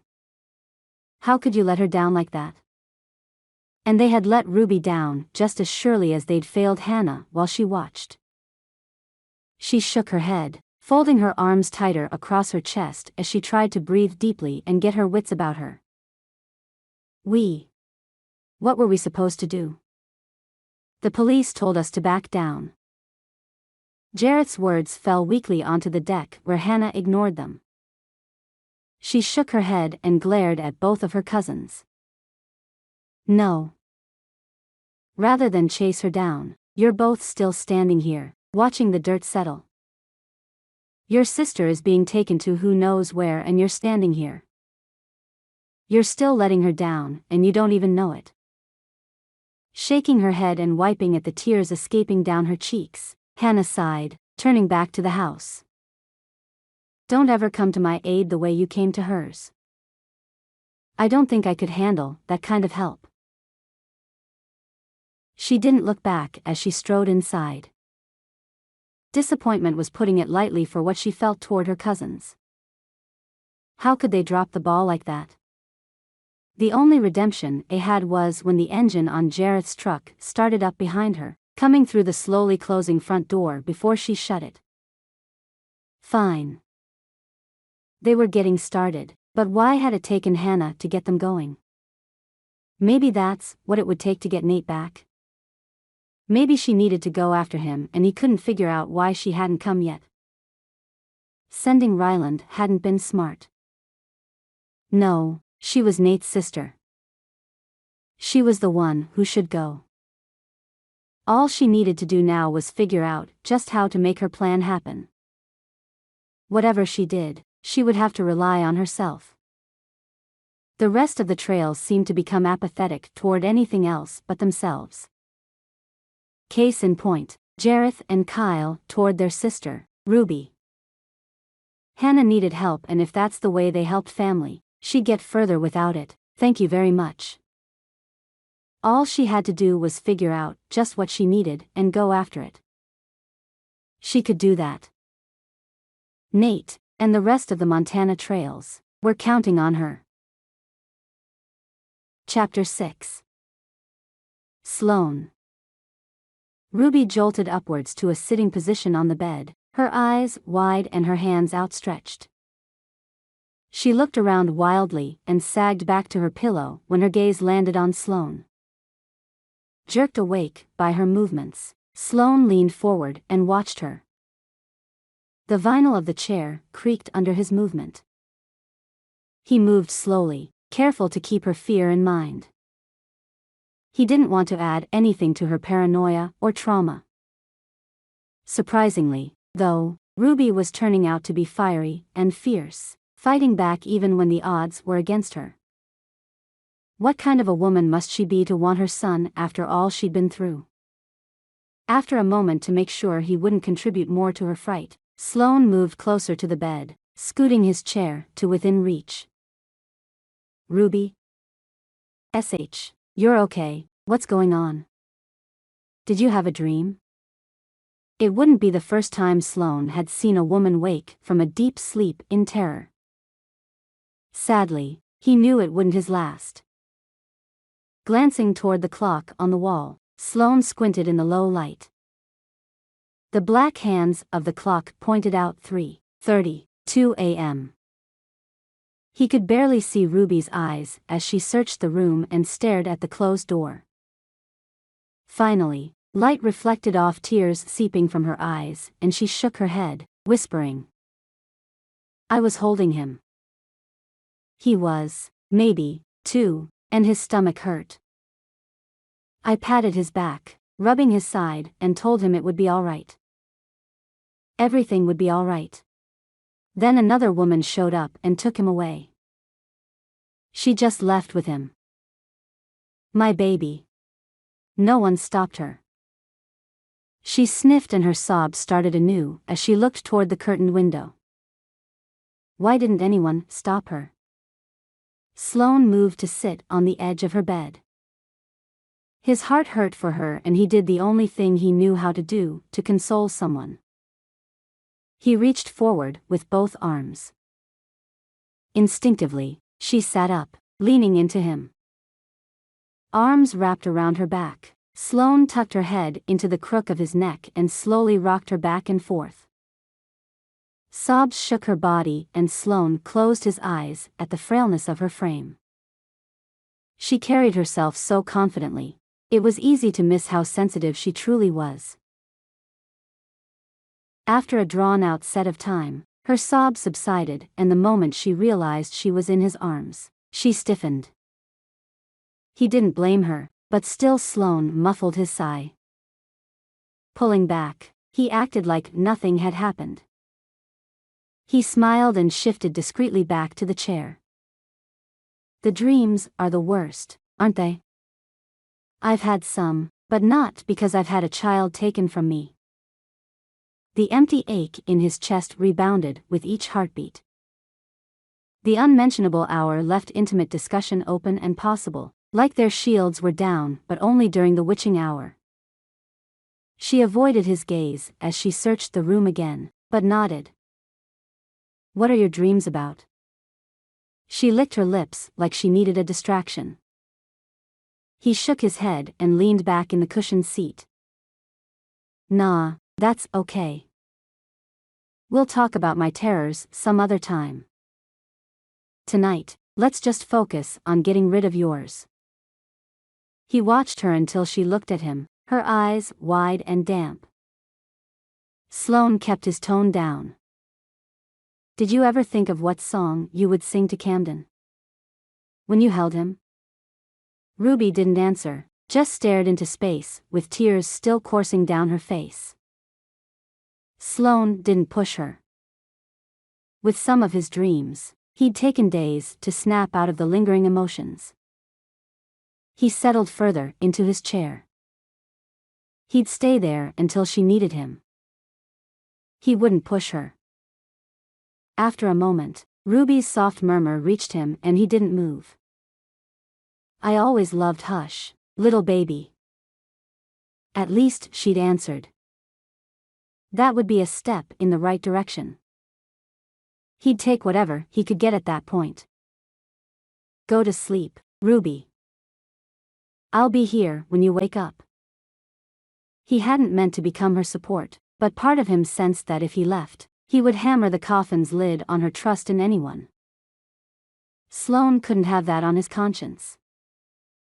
Welcoming Ruby to Parker's place was a little unnerving. What if she thought it wasn't comfortable? What if she didn't like her suite? Normally, Sloan saw the splendor his team had created when he purchased a bankrupt motel, and they'd turned it into a renovated oasis for refuge.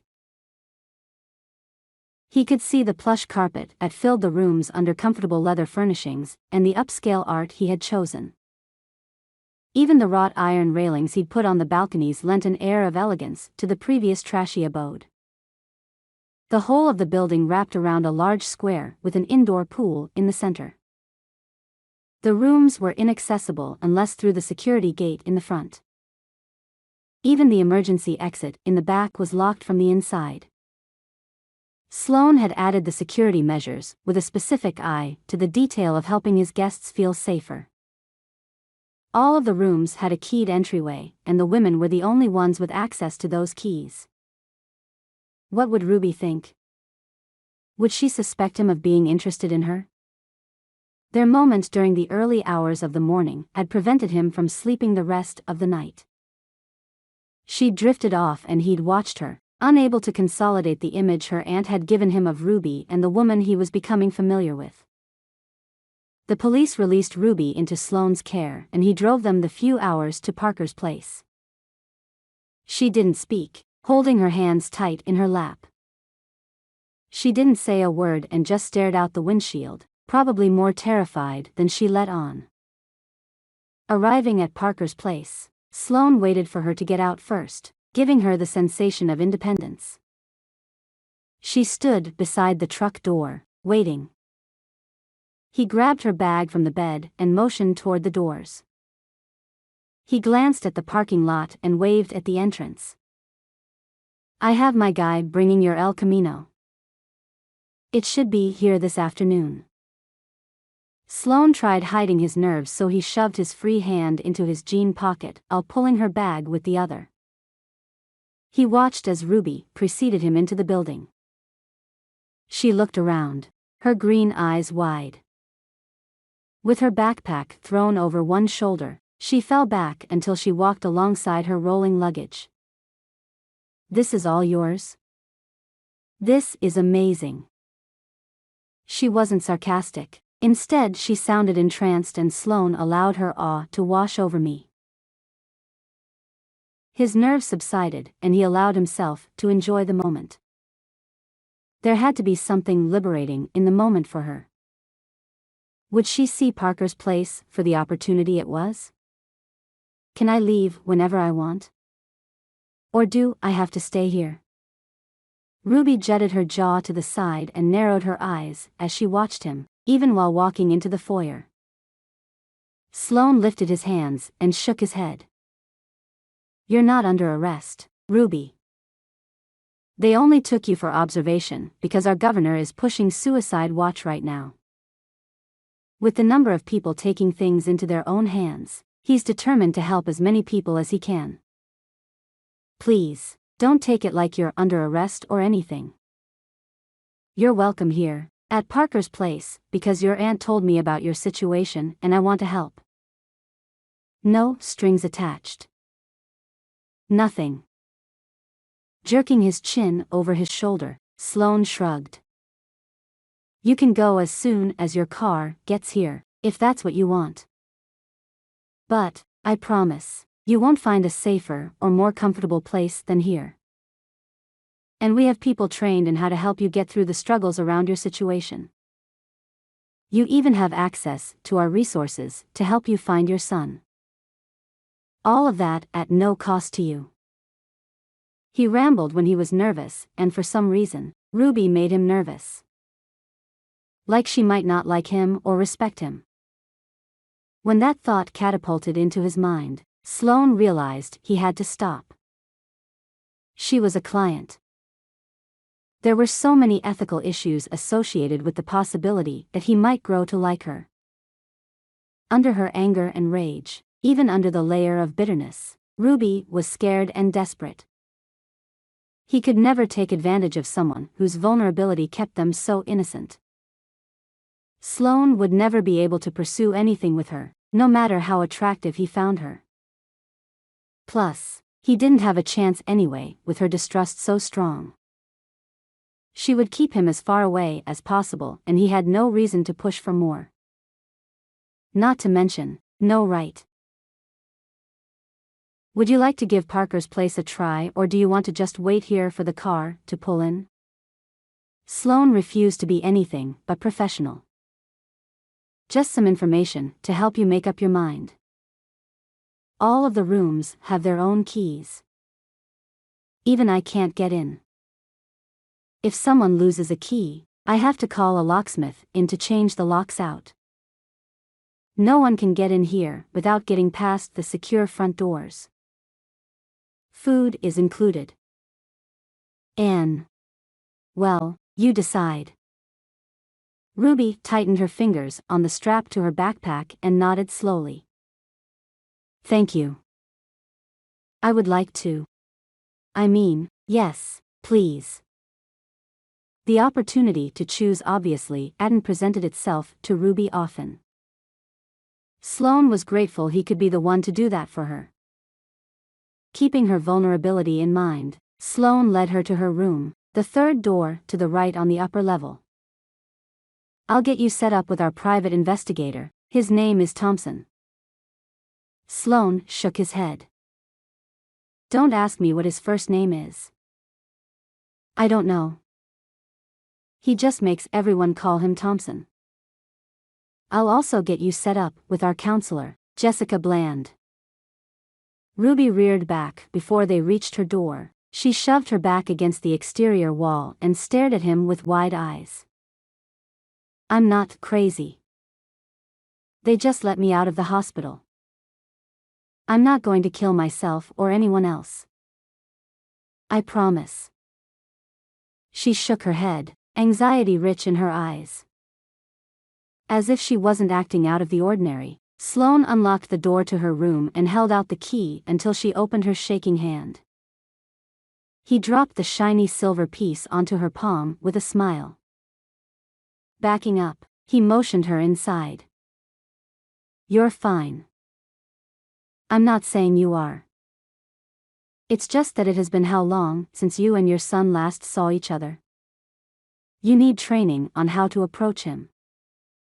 You need to understand how he's going to be feeling. You need to know just what kind of a situation is ahead of you. This isn't like walking up to someone at a party and saying hi. He doesn't know anything about you. He tried to keep his tone calm and slow, but there was something manic in the way she glanced back and forth between him and the front gate. His words must have sunk in because she suddenly looked down and spoke in a subdued manner. I know how to treat my child. The doubt in her voice made it clear she wasn't as sure as she said. Sloan took that and played on it more. She needed to be secure before meeting her son. Do you? How do you know you won't hate him? How do you know he doesn't look like the man that did that to you? You don't. What if he doesn't know he was adopted? Are you going to be able to demand him back then? There are a lot of questions you have to answer before you're in a situation you're not ready for. Sloan covered as much as he could without scaring her further. Of course, he's mine. I deserve him. He was taken from me. The doubt disappeared as her confidence returned. So much was stolen from me. From him. These are just some of the things the counselor is going to talk with you about. I'm trying to give you the tools to succeed, no matter what you choose to do. That's all I want. That is my entire goal here, to help you have what you need. Sloan stepped onto the catwalk and smiled. Have a good night, okay? Ruby stepped to the doorway, but paused before going inside. She glanced at Sloan, her eyes round as she studied him. Sloan? Are you really going to help me?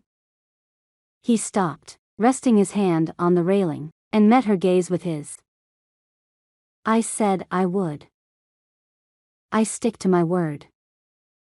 Scoffing, Ruby shook her head and met his gaze with a challenge. That doesn't mean anything. Words are nothing. Promises are just empty platitudes. Sloan shrugged. She was going to be a tough nut to crack, but he'd do the work that was necessary. She was worth it. It means something to me. Even if no one else in your past has ever stuck to their promises, I do. I always do. If I don't have my word, I don't have anything. Swallowing, Ruby studied him a moment. Taking the moment back as hers, she narrowed her eyes. I want updates. She lifted her chin, placing a hand on the door jamb. He smiled. Of course. Would you permit me to interview you, as well? I know I'm not a counselor, but I do have some questions I'd love to ask. She had no idea just what an enigma she really was. Ruby furrowed her brow and tilted her head to the side, the soft curve of her lips turning down with suspicion. For what? I have my own. It's just my own personal curiosity. That's all. If you're not comfortable with that, just let me know. He was having a hard time looking at Ruby and thinking about his own mom. Ruby was fighting so hard to find her son, but wouldn't she turn out just like Sloane's mom had? Would she really want her son, and she realized he was an exact duplicate in looks of the man who took advantage of her? Sloan didn't know. He'd never seen Ruby's missing child and didn't even know who the man was, obviously. None of that mattered though when it stood to reason the boy would look something like his father. Even the slightest similarity would be magnified in the woman's mind who had been traumatized. That was the way of things. That was how the human mind worked. Sloan needed to know if Ruby would continue to pursue things with the child or not. He needed to know if the reason his mother abandoned him was because of him like she'd claimed it was, or if it was something else entirely. For some reason, Ruby wanting her son felt like everything in Sloane's past rode on Ruby's answer. Would she still want her child? Why had she given him up in the first place? She claimed he was stolen from her, but mothers said all kinds of things when they were faced with their actions. Sloan couldn't believe the things Ruby claimed until he had facts to deduce the data. There had to be more involved than just walking away and then coming back to wanting her son. Did she really want him, or was she seeking revenge against the man who had hurt her? One way or the other, would she ever stop with what she was seeking? Chapter 7. Ruby. Sloan disappeared down the steps and Ruby turned back to her new room. She moved slowly through the door, curious and cautious. She hadn't felt completely safe in years. What would make this place any different? Besides the broad-shouldered man claiming she was safe. A navy blue comforter with gray stripes tied the dark blue art frames to the thick charcoal carpet. A honey-color-stained oak dresser and entertainment center had been set up on the wall opposite the bed, and two doorways begged to be opened. Looking in one, she discovered a spacious closet which she rolled her luggage into. The other led to a bathroom with a shower, bathtub, and toilet with a well-designed vanity and sink. Tucked under the counter in the restroom, a small fridge held water bottles, juice, and fruit. Ruby could have been in a hotel in Kalispell instead of a half-way house for women with trauma to recover from. She had been whisked from her family's home without a solid chance at catching up, and they hadn't contacted her yet. True, she hadn't given anyone her number, but that didn't mean they couldn't try finding her. Her brothers knew she was around, yet no one had tried to find her. That left her feeling more dejected than she wanted to admit. After Bella Acres, she'd gone to the hospital and shared a private moment with a man her instincts told her to trust but her heart claimed would bring her trouble. Now, she was in a hotel-style home and closer to finding Camden than at any other time since she'd discovered he really was still alive. Out of habit, she reached for the envelope in her shirt. The soft crinkling of the paper consoled her. She sniffed back her tears. She wouldn't give in to discouragement. She had to believe that he really was within reach. Soon, she'd be able to hold him and rock him. She couldn't wait to find him. What she wouldn't give for a picture or something that would tie her tighter to Camden. She tried not to dwell on what his name really was. She wasn't so stupid or naive to think her son had been given a name that she hadn't told anyone until Sloan. Camden. Her name for her son. Sloan had brought up some things she hadn't considered.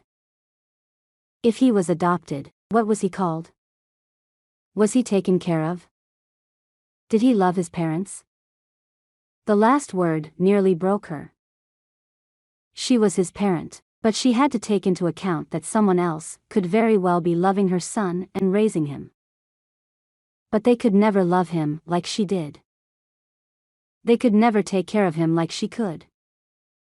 Panic tightened in her chest and she shook her head, standing from where she'd knelt in front of the mini fridge. She backed up, pressing her shoulders into the door panel of the bathroom. She forced herself to take a breath. Just breathe, Ruby. For the moment, there was nothing she could do. But Sloan had promised he'd get her his investigator on the situation. While she didn't believe she could fully trust him, she had to hope he would turn out to be at least somewhat trustworthy. She had to hope. Because if she couldn't hope, then she really was out there all alone. And Ruby had no idea where to start or what steps to take. Driving off half-cocked was pretty much as far as she'd been able to plan. Anger had been her fueling force, but what happened when she took a minute and thought things through? The situation dwarfed her and she just wanted to sit down and cry. No. No more tears. Tears didn't get the job done. She could cry as she held her boy. That's what she had to look forward to focus on. She could do that. What would they have named him? Whoever had named him had probably chosen something unoriginal like Jeff or John. Would she find out? If Sloane's confidence had any say in it, she'd be sitting with her son sooner than she could hope. His unexpected kindness had taken Ruby by surprise, and Sloan kept doing what he said he was going to do, which culled her anger. But if he could help, would she have a reason to be angry? She hoped not. Turning back to the room, Ruby slipped her boots off and crossed to the window that looked out over the pool and square. Without hesitation, she shut the blackout curtains and double-checked the lock on the door. Taking a deep breath, Ruby let herself sink onto the bed. She had to try to get some sleep. Even a little bit would help her get her nerves under control. Just a break. She just needed a break to gather her wits about her.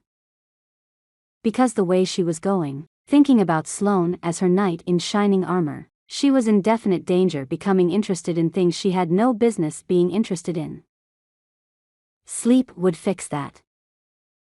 It had to. A few mornings later, Ruby slipped out of her room to head down for something to eat.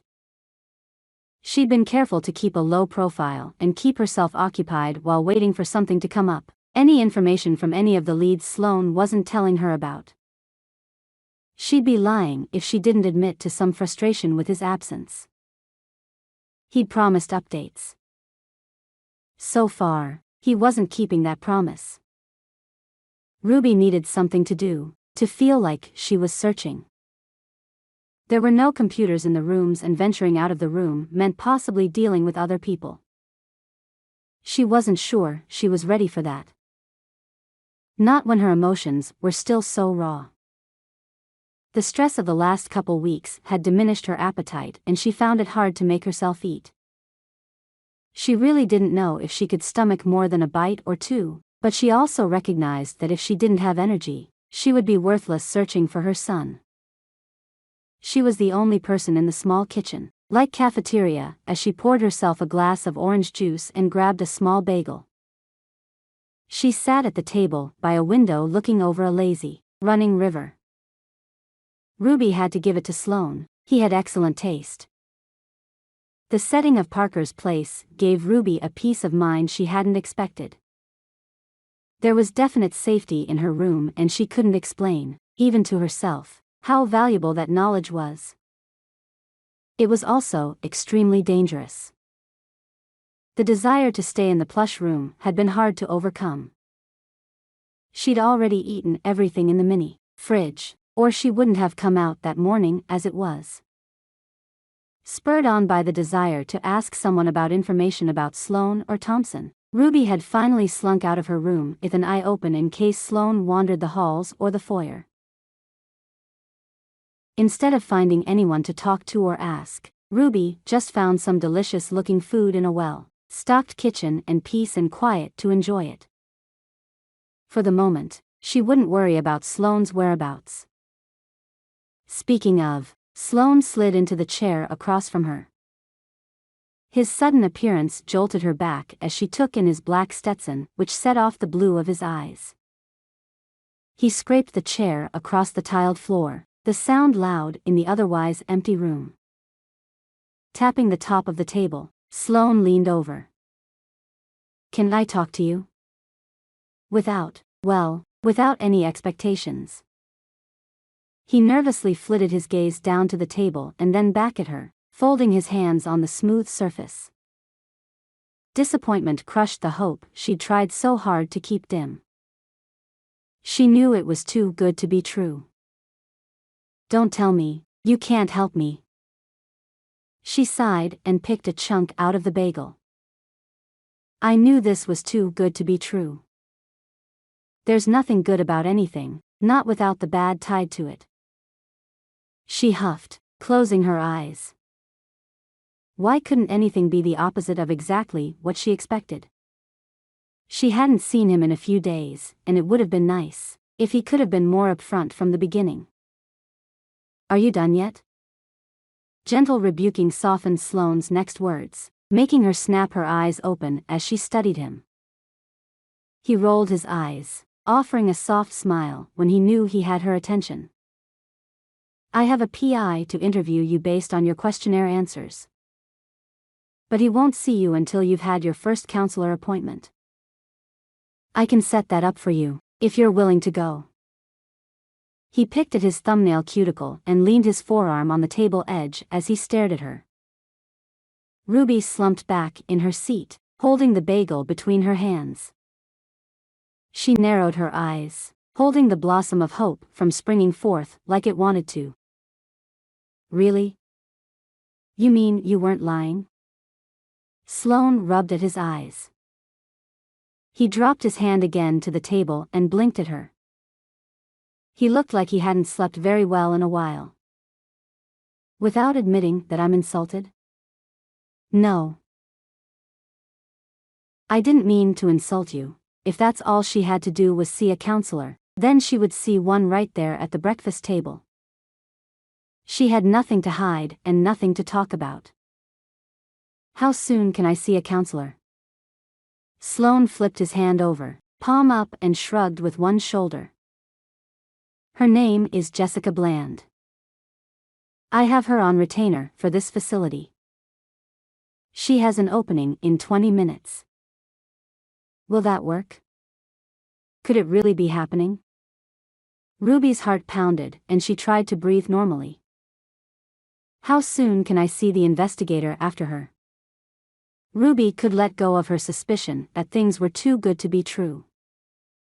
Not more than a few days ago and she'd been in a facility being observed for mental illness or potential suicide.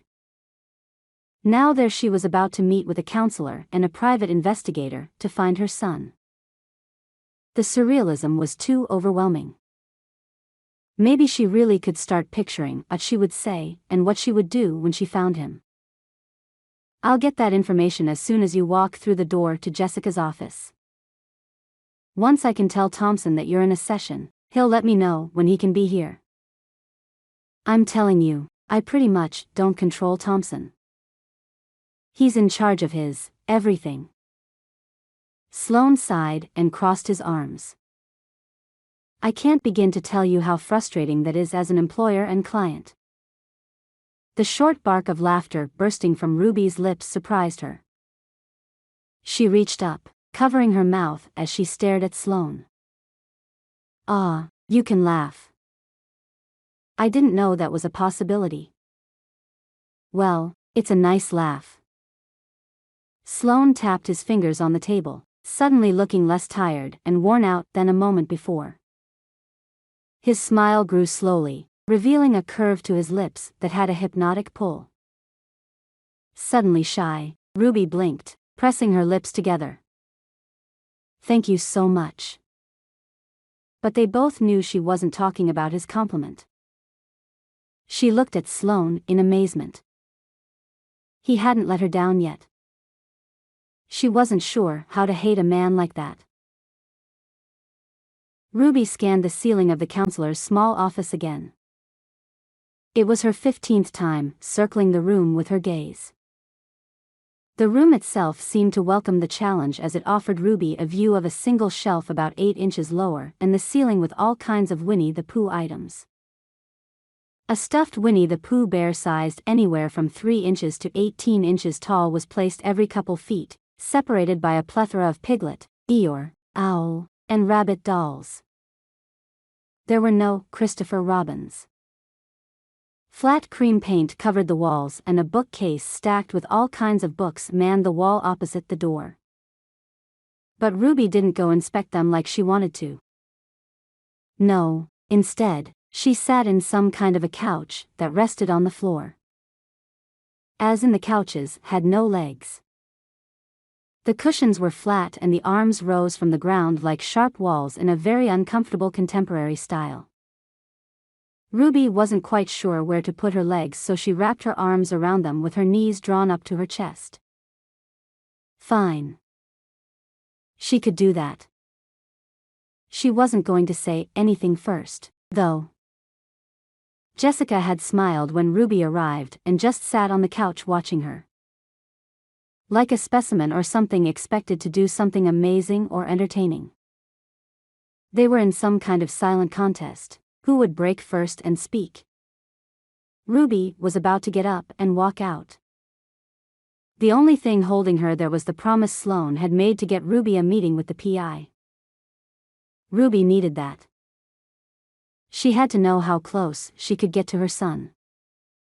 And the woman staring at her wasn't intimidating in the least. In fact, Jessica Bland was laid back and didn't even have a desk set up. The counselor sat on her squatting couch with her legs crossed. She wore no shoes or socks. Brightly painted pink toenails clashed with the orange fluffiness of her twist-style rayon dress. Her hair had gray stripes through a brilliant orangey red shade that was braided and hanging loose down her back. She was pretty in an unconventional Julia Roberts way. Ruby wouldn't tell anyone that the woman intimidated her, even with her soft smile and watching eyes. Just because Jessica Bland wasn't intimidating, didn't mean she wasn't affecting Ruby. "I have so much on my mind, and most importantly, I have a lot of ideas that I think would help you succeed." The woman finally broke the silence. She waved her hands in the air, punctuating her words with her fingers. Bangle bracelets clicked around on her arms. "What is your biggest strength?" She didn't disappoint Ruby with her new age type of question. Ruby arched her eyebrow. "My strengths? I don't. I'm not sure I have any." She thought hard, staring up at the ceiling, wrinkling her forehead. "I can't see anything strong about me. That's another point of frustration for me."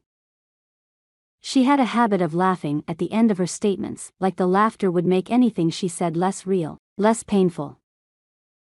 Was that what she wanted? To laugh away her pain? What if she stopped doing that? What if she just stopped laughing for no apparent reason? Tilting her head, Jessica smiled softly at Ruby. "Everyone has strengths. Strengths are things that are easier for them to do. Everyone has weaknesses as well. Even the most confident-appearing person has weaknesses. Our weaknesses are areas where we need to improve. Before you can improve anything or use any of your strengths, you need to identify them first." Ruby glanced at her watch and chuckled. Well, 15 minutes isn't enough time to identify anything. She shifted awkwardly on the flat, hard cushion. Her balance wasn't as solid as Jessica's, and Ruby almost toppled to the carpet from her position ere she perched. I know. Thankfully, you and I will meet again tomorrow. And every day after that until we have this resolved. Jessica pulled from within the folds of her voluminous skirt a small pink, zippered pencil case. Here is a kit for you. It might seem sophomoric, but check it out, and see if any of the items or exercises help. Try something tonight and we might have something to talk about tomorrow. Tomorrow? Ruby just wanted to find her son. She didn't like wasting her time by sitting there with a woman who wasn't sure what color she was wearing. Tomorrow? Ruby swallowed and glanced at the door. She just wanted out of there. Sitting under an imaginary microscope wasn't her idea of solving any problems. The counselor nodded encouragingly. Yes. Sloan told me we were on an accelerated timeline because you have a special situation he wants immediately resolved. So, you and I will meet daily. Or I won't approve the PI. She wrinkled her nose at the distasteful threat. Because that's what it was. She was seriously blackmailing Ruby into continuing with the counseling sessions. At least it was so commonly stated. It was something Ruby recognized. Somebody wanted something in exchange for something else. She could do that. With no other choice laid out in front of her, Ruby nodded. She'd do what she needed to find her son. I guess that sounds fine then. The counselor grinned. I'm glad. She passed the kit across the space between the two couches and waited for Ruby to take it. I'll see you tomorrow, first thing in the morning. Her eyes dimmed and her mouth turned down. For the record, Sloan doesn't tell people this, but he's one of the good guys. He understands the effects of rape on the women and their friends and family. The only way a man understands the situation is if he's the rapist, unless, of course, he was raped himself. Ruby snapped her comment, but she was curious in spite of herself. I'm sure he often wishes that had been the case. The counselor sighed and folded her hands in her lap. She pressed her glossed lips together. Well, what then? Ruby didn't want to force the question, but she had to know what was going on. I'm only authorized to say the initial part, and I wasn't even supposed to say that until our 5th or 6th meeting. I just sensed you might need to hear it earlier than the normal scripted time. Jessica fluffed the pillow next to her. So what? Now the counselor was claiming to be an empath? If you want to know more, he's willing to talk about it, but he prefers one for that. Jessica sent a beatific smile toward Ruby's general direction. Something in the way the invitation was delivered. Ruby doubted he'd ever been taken up on the offer. Does anyone ever ask him? No. Which is too bad. He really has a heartbreaking story, and it might just help you girls see just how much of a true ally you have in him.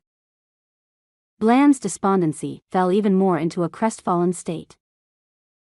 A man with a heartbreaking story might understand more than Ruby was giving him credit for. As long as she was trapped in a scheduled staring contest, she wasn't sure how much she believed was actually empathy and what was all about hitting some kind of number. Either way, Sloan might get the personal interviews he'd been asking for. Ruby didn't mind spending more time with him. She really just wanted a chance to find Camden. Sloan was the answer to that. As far as she was concerned, that was enough of a bargaining chip in her eyes. She hid the longing to see him again. That wasn't something she needed to think about or focus on. Nothing like wanting the forbidden man to liven up her stay. Sighing, Ruby settled in for the last few minutes with Jessica. If nothing else, at least she could say she was trying to fix something that even she couldn't describe. Chapter 8. Sloan. Sloan's apartment at Parker's Place had been carefully placed in the far back of the facility behind the janitor's closet. He didn't want to add to any of the guests' discomfort or fear, but he'd given everything up when he'd invested in the nonprofit. Dinner in the kitchen/cafeteria was his dinner. All the meals were that way. Because he was so particular about his food, he'd hired one of the best chefs he could find. He also relied on a lot of his friends from business school to help him fund Parker's Place. He hadn't even messed with anyone who considered themselves cooks or the common cookie on most ranches. He'd opted for the chef, the one who was adaptable and trained and could cook anything on demand. If Sloan could only get the name of his program out there, he'd be able to help more women and families. Maybe, the more he helped, the more forgiveness he'd have for being what he was. Glancing down at his plate as he walked from the kitchen, Sloan offered a sideways smile at the meatloaf and mashed potatoes topped with gravy Bill had made. The chef knew the down-home meal was one of Sloan's favorites. Corn on the cob sparkled under a melting slab of butter. Careful not to trip on the cobbled sidewalk around the pool, Sloan carried his sloshing glass of milk in the other hand with a fork. The stress of the last few weeks crept up on him. He really just needed a quiet evening to get some work done. At the far end of the long pool, furthest from the entryway, Ruby had commandeered a chaise lounge and a poolside table.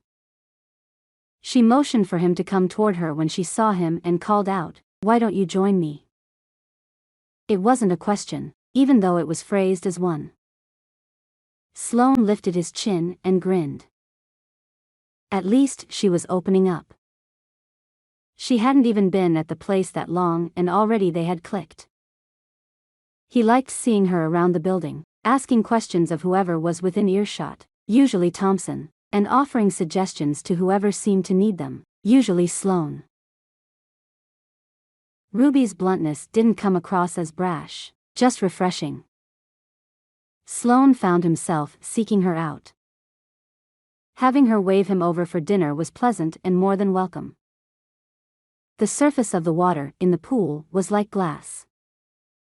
He walked by and could see the depth markings magnified beneath the water. Claiming a seat near Ruby, Sloan set his drink on the table between them. They were close enough he could reach out and touch her. The table was small and set up more like a side table for drinks or putting a phone on.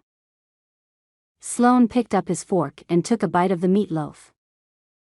He groaned. "Bill is one of the best cooks I've ever hired. I guess he used to work at one of the big ranches as one of their chefs. He said he got sick of working over a fire. He's been trained in France of all places." The smooth texture of the mashed potatoes competed with the silkiness of the gravy. Sloan had to stop himself from shoveling the entire pile into his mouth in front of Ruby. He wanted her to like him, which usually meant he needed to maintain his manners. "Wow, are you serious? Very talented." She fell into the comfortable silence, filled with eating.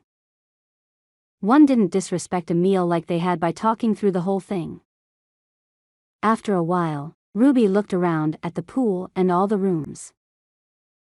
She pointed her fork at the other doors and swallowed before speaking. "Is anyone else here?" Sloan drank some of his milk. Hopefully he didn't have any food on his face as he spoke.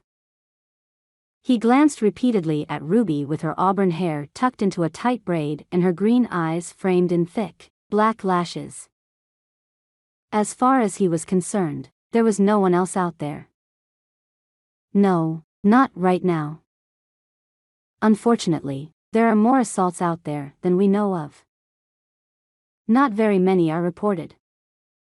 The ones that result in pregnancies are usually resolved with abortion. He twisted his lips to the side and looked away from her concerned expression. Clearing his throat, he prepared another bite on his fork that he didn't take. The victims usually try to scrub everything painful from their minds and their lives. They say 1 in 3 women is assaulted, but that's not accurate. It can't be accurate. When there are as few reported as there are, it's impossible for them to be completely accurate in their figures. Not to mention, it would be unfathomable to say they know what the real number could be, and that number is probably painfully high. Ruby tucked her chin and narrowed her eyes. Why are you so interested in this? I mean, you really know your stuff about rape. I'm not sure if it's endearing or unsettling. She studied him as she cut a chunk of the meatloaf off.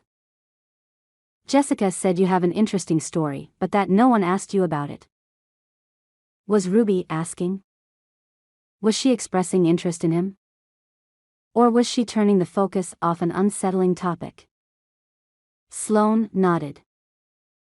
Who was she to say he didn't have a reason to be invested? A lot of men cared about such a delicate cause. Sloan wasn't sure if he was ready to discuss his true motivation with her yet. He wiped at his mouth with a napkin. I understand what it. She waved her fork in the air. Yeah, Bland quoted you today on that. I don't really want to know your rehearsed explanation. Her irritation was palpable, and yet Sloan wasn't hurt by it. He didn't rise to the bait as he took another bite.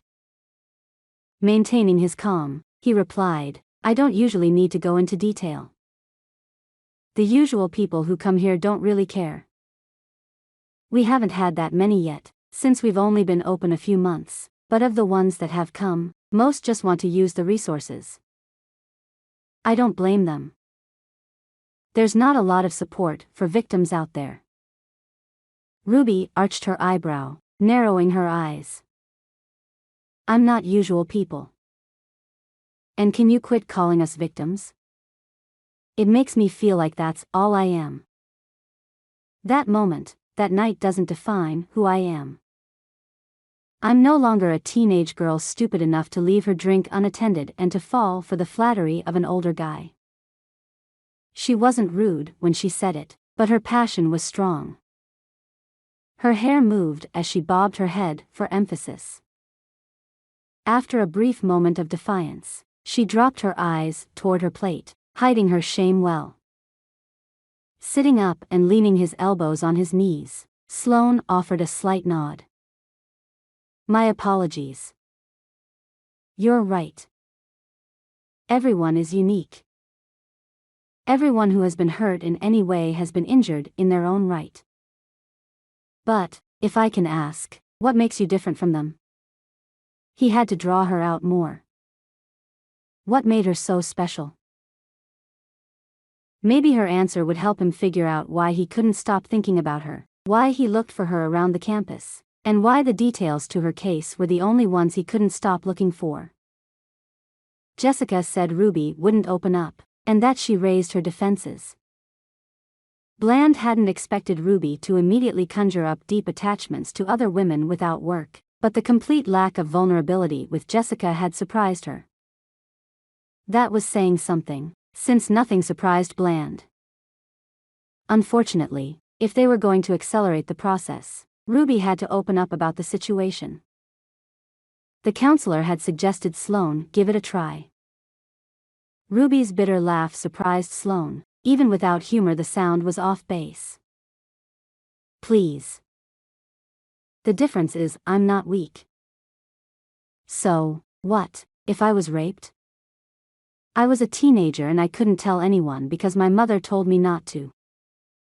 When I found out I was pregnant, I was sent to my aunt's because my parents didn't have a lot of money and they couldn't afford a new baby.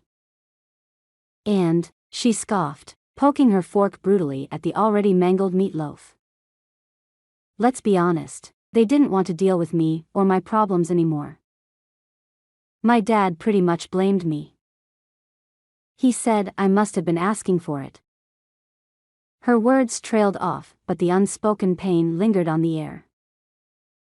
Ruby fell silent, staring at the water feet from where they sat. The acoustics in the building had never seemed so clear. If Sloan had tossed a pebble in the water, the slight plop would have echoed with painful clarity. He didn't say anything as he sensed Ruby had more to say, more she needed to say. She looked away from him, laughing as she wiped her cheeks. I wanted a baby shower with my new friends, not that I had that many. There were some girls next door to my aunt and uncle's place. Not a big deal. I wanted a shower because I hoped my parents would come and see me. Maybe they'd come and share my excitement over their new grandbaby. Ruby looked down and picked at the edge of her plate with a fingernail. She shook her head, her tone sad. But my aunt and uncle made me wait until I had the baby. They said I needed to wait to see if I even needed anything. Why would they say that? She didn't raise her eyes, but tears sparkled on her long lashes. Sloan wanted to reach out and hold her, but he hadn't known her long enough for that connection. It was one thing to hold her in the dark when a nightmare left her scared and trembling. It was something else entirely to try to hold her in the cold light of day with plates of food between them. He wasn't even sure it was appropriate with his position in the company and her being a client. With how much he thought of her, he didn't want to know the exactness of propriety. She continued speaking, her voice getting hoarser and softer. I went into labor and I had him. My son. I named him Camden. Camden Darby. Isn't that cute? Her pain-filled chuckle took him by surprise as she leaned back to rest her head on the chaise.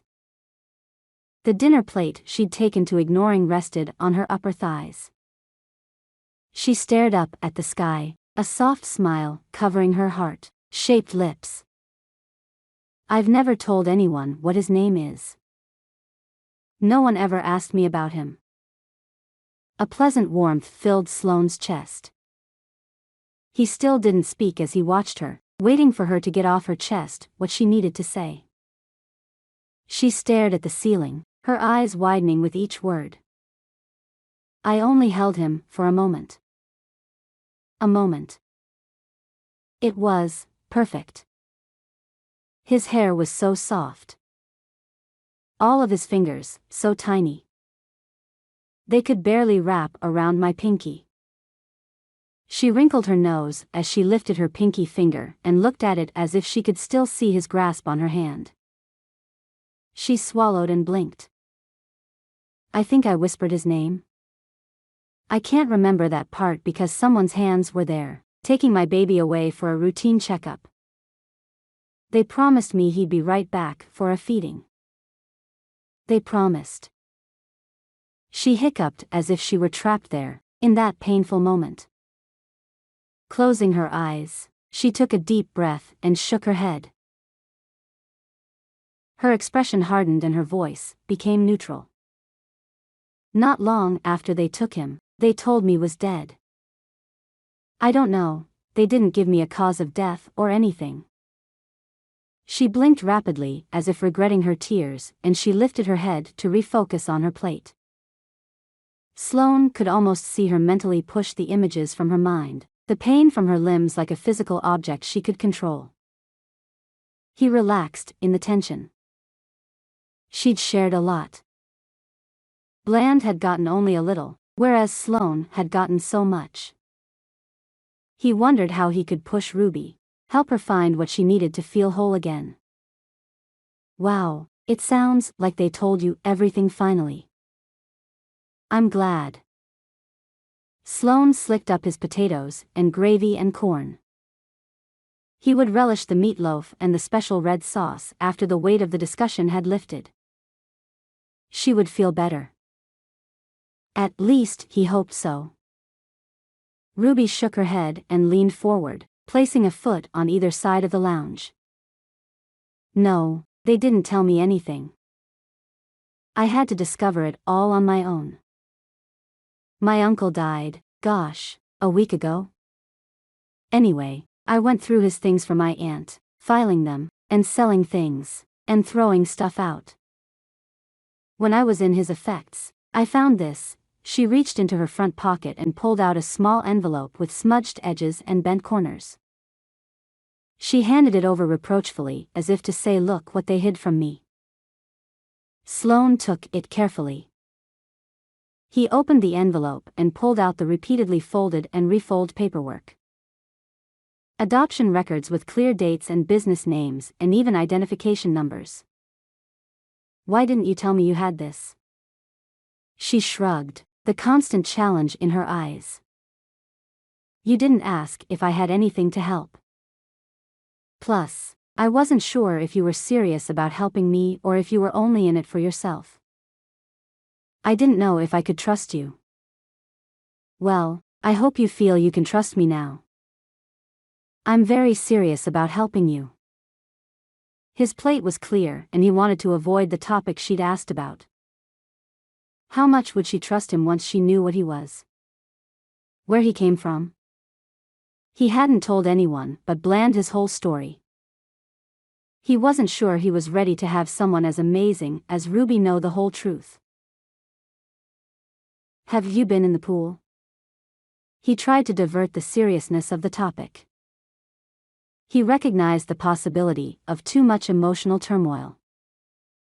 His turmoil he wasn't interested in dealing with. Vulnerability he didn't want to face. "No. I can later. Right now, I want to talk." Her bluntness was refreshing. She set her plate to the side and leaned on the armrest. He couldn't focus on his story. She'd lose any affection for him she might have. Sloan took another bite, feeling awful. He jerked his gaze to hers. "Can I ask why you didn't abort? A lot of women do in your previous situation." Honestly, he'd meant to shock her by his straightforward question. The plan was to shock her away from anything that might point toward him. Instead, Ruby was thoughtful and not aghast. "Yeah, I don't know. I don't understand that. But I'm not them. I didn't have the choice. I might have changed my mind, who knows? But I remember thinking it wasn't the baby's fault. How could it be his fault? Plus, I really wanted my son. From the moment I found out I was pregnant. I knew him. It was like I knew him even when he was inside of me. It's hard to explain." She softened her gaze and chewed her lower lip, pulling Sloane's gaze to their rosebud-colored curves. Something tugged inside of him. She was gentle and courageous, and she wasn't ashamed of who she was. Sloan liked that. He craved that for himself. That's very rare. I guess that does make you unique. That and her mix of strength and vulnerability. She was young, but seemed wise beyond her years. Sloan couldn't help but ask the one question that he just had to know the answer to. The answer was more important than any other question he could possibly ask. "Are you sure you'll still want him when you see him?" Her mouth dropped open in a slight O shape. She spoke concisely chopped words. "Why do you care?" Sloan couldn't say anything. She should understand where he was coming from so he could help develop that trust with her, but he didn't want her opinion of him to sink. And why wouldn't it? He was the product of rape. He was the result. Sitting up further on the seat, she studied him with narrowed eyes. "Look, I asked you the question Bland said I should ask. I gave you more of my story than anyone else. Ever. I'm supposed to trust you, but," he swallowed, holding up a hand to stop her from leaving or to halt her exasperated lecturing. He just needed a second to breathe. "I actually haven't talked about in a while. I haven't actually come out and told anyone since my own sessions with Jessica. His reality was still so new, it took a while for him to accept, and even then, he couldn't quite fully comprehend what he'd been told himself. His whole life had been a lie, and the truth had hurt worse than anything he could have imagined. I'm adopted. Sloan looked at Ruby meaningfully, as if that would be all he had to say. He hoped that's all he would have to say. The rest of it seemed too tawdry after the telling of her story. Wrinkling her brow, she scrunched her nose. With a half-smile, she blinked in confusion. You're too old to be my son. He laughed and the tension eased a bit. Maybe she could handle it. Maybe she wouldn't freak out about what his truth made him. He worked his throat for a moment, like he wanted to speak, but the words hadn't figured out how to form. Finally, he forced them out before he could run and hide. True, but I am the product of rape. My grandparents adopted me because my mother didn't want me. They wanted to protect me, in case my father came back to claim me. Shoulders slumping, Ruby exhaled on a whoosh to the side. The crease between her eyebrows on the bridge of her nose smoothed. Oh, thank goodness. I thought it was something terrible, like maybe you were a rapist or something seeking redemption. You turned out great. If my son is anything like you, I'll count that as a blessing. She laughed, slapping her hand on the plastic of the chair. Oh, wow, I'm so relieved. That makes me feel better about Camden. Thank you. She tilted her head half toward him, her smile warm and friendly, dropping more of the wall she held around herself. Sloan didn't reply, couldn't understand her reaction. Was she disgusted with him at all?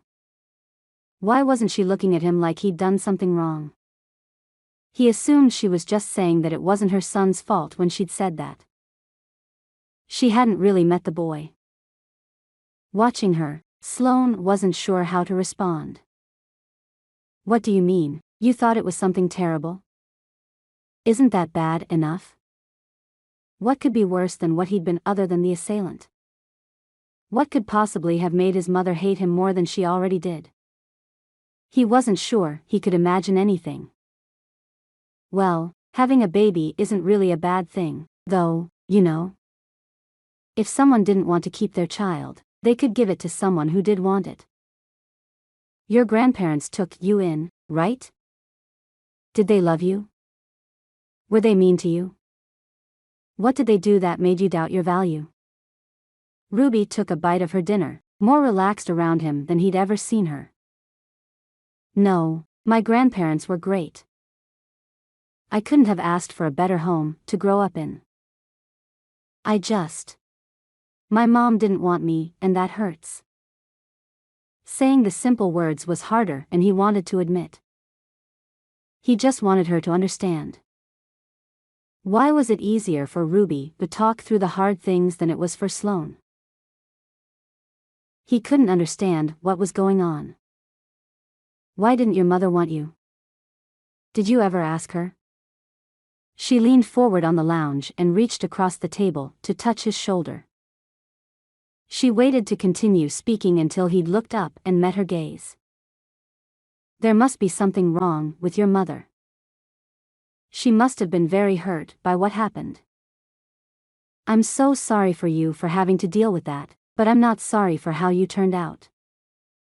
It's very encouraging when my aunt repeatedly said my son would have grown up to be a no-good troublemaker like his father. You take the starch out of her theory. Sloan was taken aback, replying slowly as he took in what she was saying. I always thought there was something wrong with me, like it was my fault. He blinked. Her reaction took everything he'd made fit in his mind over the last year and shoved it into new spots that shouldn't have worked, but worked better. Felt better.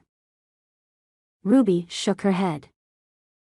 The heat of her hand hypnotized him. She stroked the soft skin of his inner forearm as an afterthought as she stared at his face. How can there be anything wrong with you? You didn't do anything. You're generous. Look at all of this that you've set up. Donating this much takes a lot more generosity than just being the type to share a meal. You need to give yourself more credit. How did you know I donated everything? He couldn't focus on more than one thing at a time. Plus, the praise she extolled was more than he was used to. He didn't know how to accept compliments. She cast a sheepish glance his direction from beneath impossibly long lashes. Honestly? I did some Googling and came up with a few articles on you. None of the deep history like you just shared, but the money stuff, like selling everything and doing this. Ruby waved her arms to encompass the whole of the building, and then she lowered her gaze to his. She'd struck him dumb. He could barely think apparently. The awe in her gaze faded to sorrow and something he didn't want to recognize as pity. Your mother must have been more afraid than even she knew. I'm really sorry. Because I really believe that's what it was. Fear. Of you? Of him? I don't know. But you didn't deserve that. Sloan blinked at her, his lips parting as he studied the curve in her cheek. How can you be so different from the others? He breathed the question like it wasn't possible. The woman sitting beside him was pretty, but her kindness made her extraordinarily beautiful. He could see more of who she was as she dropped her guard. She offered so much, but not to just anyone. The man that finally won her trust would be the luckiest man in Montana. Even the world. We're all different. We all have different pains. Just, some are ready to fight for theirs. She gathered her plate and other dishes from the table and stood. She cleared her throat, avoiding his gaze. Excuse me. I'm really tired. Thanks for joining me for dinner. She walked away, leaving Sloan to consider just what she had left to say and why she left so abruptly. Either way, he was glad for the reprieve. What she'd left behind was a confused man who couldn't understand why one woman wanted her child and another didn't. A large piece of his heart didn't believe anything was wrong with his mother. There had to be something wrong with him. If he let Ruby get too close, too dependent on him, he might disappoint her, and that was the last thing he wanted to do. And yet another piece of his heart knew nothing was wrong with him, and wanted to be awakened more by the kind things Ruby had said. If that part could grow to overtake the other, he might have a chance at love, instead of the self-imposed misery he forced himself into. Could Ruby be the one to thaw his heart? Cyan. While I hear what you're saying about having looked for Ruby, the fact that you haven't found her means you haven't looked hard enough. Jareth, what if that was me out there? Would you give up so easily? Would you just stop looking because it had been a few days? Cyan thrust her hands on her hips and stared at her husband as they stood in the center of the living room of their house. She loved their home, loved her husband, and couldn't wait for the baby in her belly to join them. She wanted nothing more than to have a happy home and family, but she couldn't. Not while knowing another member of the Trail family, Cyan's family, was out there, lost. Jareth sighed, folding his arms across his chest. His forearms flexed and Cyan's stomach did a little flip-flop at the sight of his muscles. He shook his head as he stood with his legs shoulder-length apart. We looked at the hospital, at the jail. We looked everywhere, Cyan. They said she was released and that was that. They wouldn't let us have any other information. They said she was released and that was it? Who said that? Cyan pulled open the phone book sitting on the counter and stared at Jareth while she waited for his answer. He furrowed his brow, cocking his head to the side. The front desk at the police department. He pointed as she dialed the number and held the earpiece up to her head. Cyan shook her head and held up a finger as if telling him to wait a second. She glanced at the yellow paper and waited for the phone to finish ringing. A woman answered with a professional salutation. Making sure her voice had smiles in it, Cyan gushed. "Hi, my name is Cyan Darby. My sister-in-law was held in observation at the hospital under your department's authority. Can you tell me where she's at now? I was told she was released." "What's your sister-in-law's name?" Clacking on the other end of the line suggested the woman busily moved over a keyboard. "Ruby Darby." "Thank you." Cyan leaned forward, careful not to put too much pressure on her stomach against the counter's edge. After a pause, the woman spoke. "It looks like Ms. Darby was released, ma'am." "Right, I understand that. Do you know where she went or who she might have been released to?"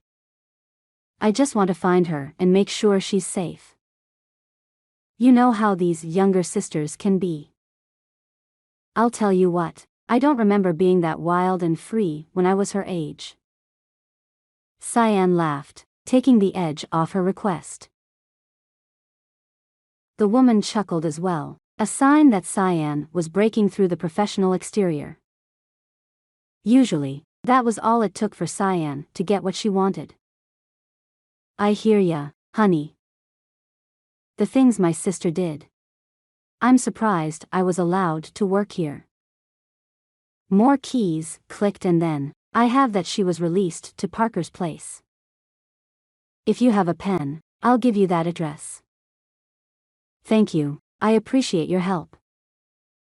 Cyan stretched, grabbing up a pen and drawing a curly K while waiting for the woman to give her the address. Jareth moved closer, staring at Cyan as she finished the call. When she hung up, she turned toward her husband and arched an eyebrow. "I think you owe me dinner or something." "No way. How did you get that?" "I talked to everyone." Jareth's lips parted in shock. He stared at Cyan like she was magic. Setting the pen down and sliding the phone book toward him with the address of Parker's place written in the margin of a page, Cyan shrugged. "I don't know. I just can. People are more likely to help a friend than they are a stranger. I made her and I on the same footing. It isn't hard. You should try it sometime." She winked and moved into the kitchen. "I do think you owe me dinner, though." Jareth growled, and rushed her, wrapping his arms around her thickening waist and nuzzling his face into the crook of her neck. "I owe you a whole lot more than dinner, Mrs. Darby." "I like the sounds of that, Mr. Darby." Cyan turned in her husband's arms and leaned her head back for him to kiss her. Their lips met and she had to admit that being married to a man like Jareth was everything she'd hoped it would be. Chapter 9. Ruby. Sloan's revelation about his own circumstances surprised Ruby. She had to hide her reaction because he'd never accept the sympathy his story brought out. Slipping away to her room, she wiped her cheeks as she sat on the bed. Too many memories rushed her, overwhelming her emotional stability. Before leaving her aunt's house, Ruby had taken a moment filled with tears to ask Cindy why. She'd had to ask why her aunt had taken Ruby's child from her. Cindy's reply had filled Ruby's heart with shameful doubt. Any offspring from a man like that would only be another blight on society and bring more shame to their family. "I did you a favor. You should be thanking me instead of leaving me." Just because his father was a rapist, Cindy insinuated the son would be one, too. But that was incomprehensible. Ruby hadn't believed it, but the doubt had been planted. As much as she wanted her son to be with her and she believed love would fix anything that might be wrong with him, Ruby couldn't help fearing that nothing would help him, if what Cindy said was true. Because according to Cindy, no one could turn out better than their parents. If the man was a rapist, then his son would be, too. That worry had hidden behind Ruby's love for Camden. What if it was possible? Had she brought a guaranteed abuser into the world? Ruby wasn't worried that she wouldn't love her son. No, she already loved him. Unconditionally. Fear that his circumstances would prove too difficult to overcome, guilt plagued her for condemning him to a life he couldn't escape. And then Sloan, with his kind words and overly generous actions, had disclosed something so unpredictable that while his history had overwhelmed her, it also gave her unrepentant hope. Sloan hadn't had anything to add to the knowledge that she'd accumulated over Camden's whereabouts. The adoption paper she'd handed him didn't have any information on it that would lead to anything. Looking up the adoption company listed on the paper hadn't yielded anything except discovering it had closed a few years back. She'd hit a dead end, but still hoped that maybe Sloan's PI would be able to help her. Even pinpointing which state he'd ended up in would be better than nothing. Something about Sloan tugged at her and made her feel like maybe he had a little bit more trustworthiness to him than most men. She had given him the adoption paper because if he really was going to help her, he needed all the information he could get. Besides, she had everything memorized. Not just on the paper, but the blue of Sloan's eyes and the way his 5:00 shadow made its appearance earlier in the day. Even his cowboy hat added to the masculine slant of his nose and the short cut of his hair. If there was a place to leave reviews on Parker's Place, she would have to give them a 5-star with a comment that included the appeal of the owner.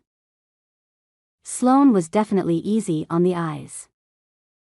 Giving him the paper was easy, but trusting him didn't keep Ruby from tossing and turning all night with anxiety. What if he lost the only clue she had? What if he kept it and never helped her? What if she was so far from finding Camden, she'd never discover his whereabouts? What if Sloan wasn't who she thought he was? What if he broke down her walls protecting her heart and then he stomped all over it? The errant questions and worries plagued her through the night until the early dusking of dawn broke through the black blanket of the sky. Nothing was getting accomplished with her worrying and stressed. Even if Sloan did destroy the document, she'd taken that risk when she'd handed it over. No going back now. She struggled from the bed, feeling as though the blankets tried to strangle her. She'd take a shower and see if she could find something to eat. A small white rectangle she recognized stared at her from the navy carpet beside the door. The little missive had been slipped under the panel sometime while she'd tossed and turned. A small note had been paper-clipped to the front. Unfolding the paper, Ruby read tight block letters in black. I made a copy. Thanks. Sloan. She traced the letters with her fingertip, in awe that 6 words could fill her with such happiness. Warmth blossomed in her heart. He hadn't disappeared with her only clue. He'd even returned it to her as soon as possible. Smiling at the smudged envelope, her goofy grin snapped her back to reality. She couldn't allow her attitude to soften. What she needed was to be hard. She had to protect herself when she went to see the counselor. That woman was out to get information and Ruby didn't think she needed any. Plus, what could she do for Ruby that Sloan wasn't already doing? Bland wasn't the one who would find Camden. Sloan was. He was the one Ruby needed to stick close to. He could help her with Camden. That was the only reason that she would admit to wanting to stay close to him. Anything else made her sound like man, hungry woman. Ruby crossed her legs on the couch in a mirror position of Jessica and stared at the counselor across the short space. Nothing had been changed in the office since the last meeting, and Ruby was already bored. Bland just studied Ruby. Her own brow creased as she drew her eyebrows forward. Narrowing her eyes, she tilted her head to the side. Poking the air with her pencil, she accused Ruby with a disbelieving tone. "You look lighter. Who did you talk to?" Jessica shook her head. "No, don't answer that. I don't care who it was." Ruby blinked. Why did she feel like she was being sent to the principal's office? "I did. Just a little bit. But it didn't mean anything. It's not like the answers to the world were revealed to me. It's not like I talked about how I felt or covered any crying time. I wasn't shown any Rorschachs, and no one asked me about my daddy issues." She maintained her sarcasm, but her walls were being chipped down and she wasn't sure how she felt about it. How had Jessica known?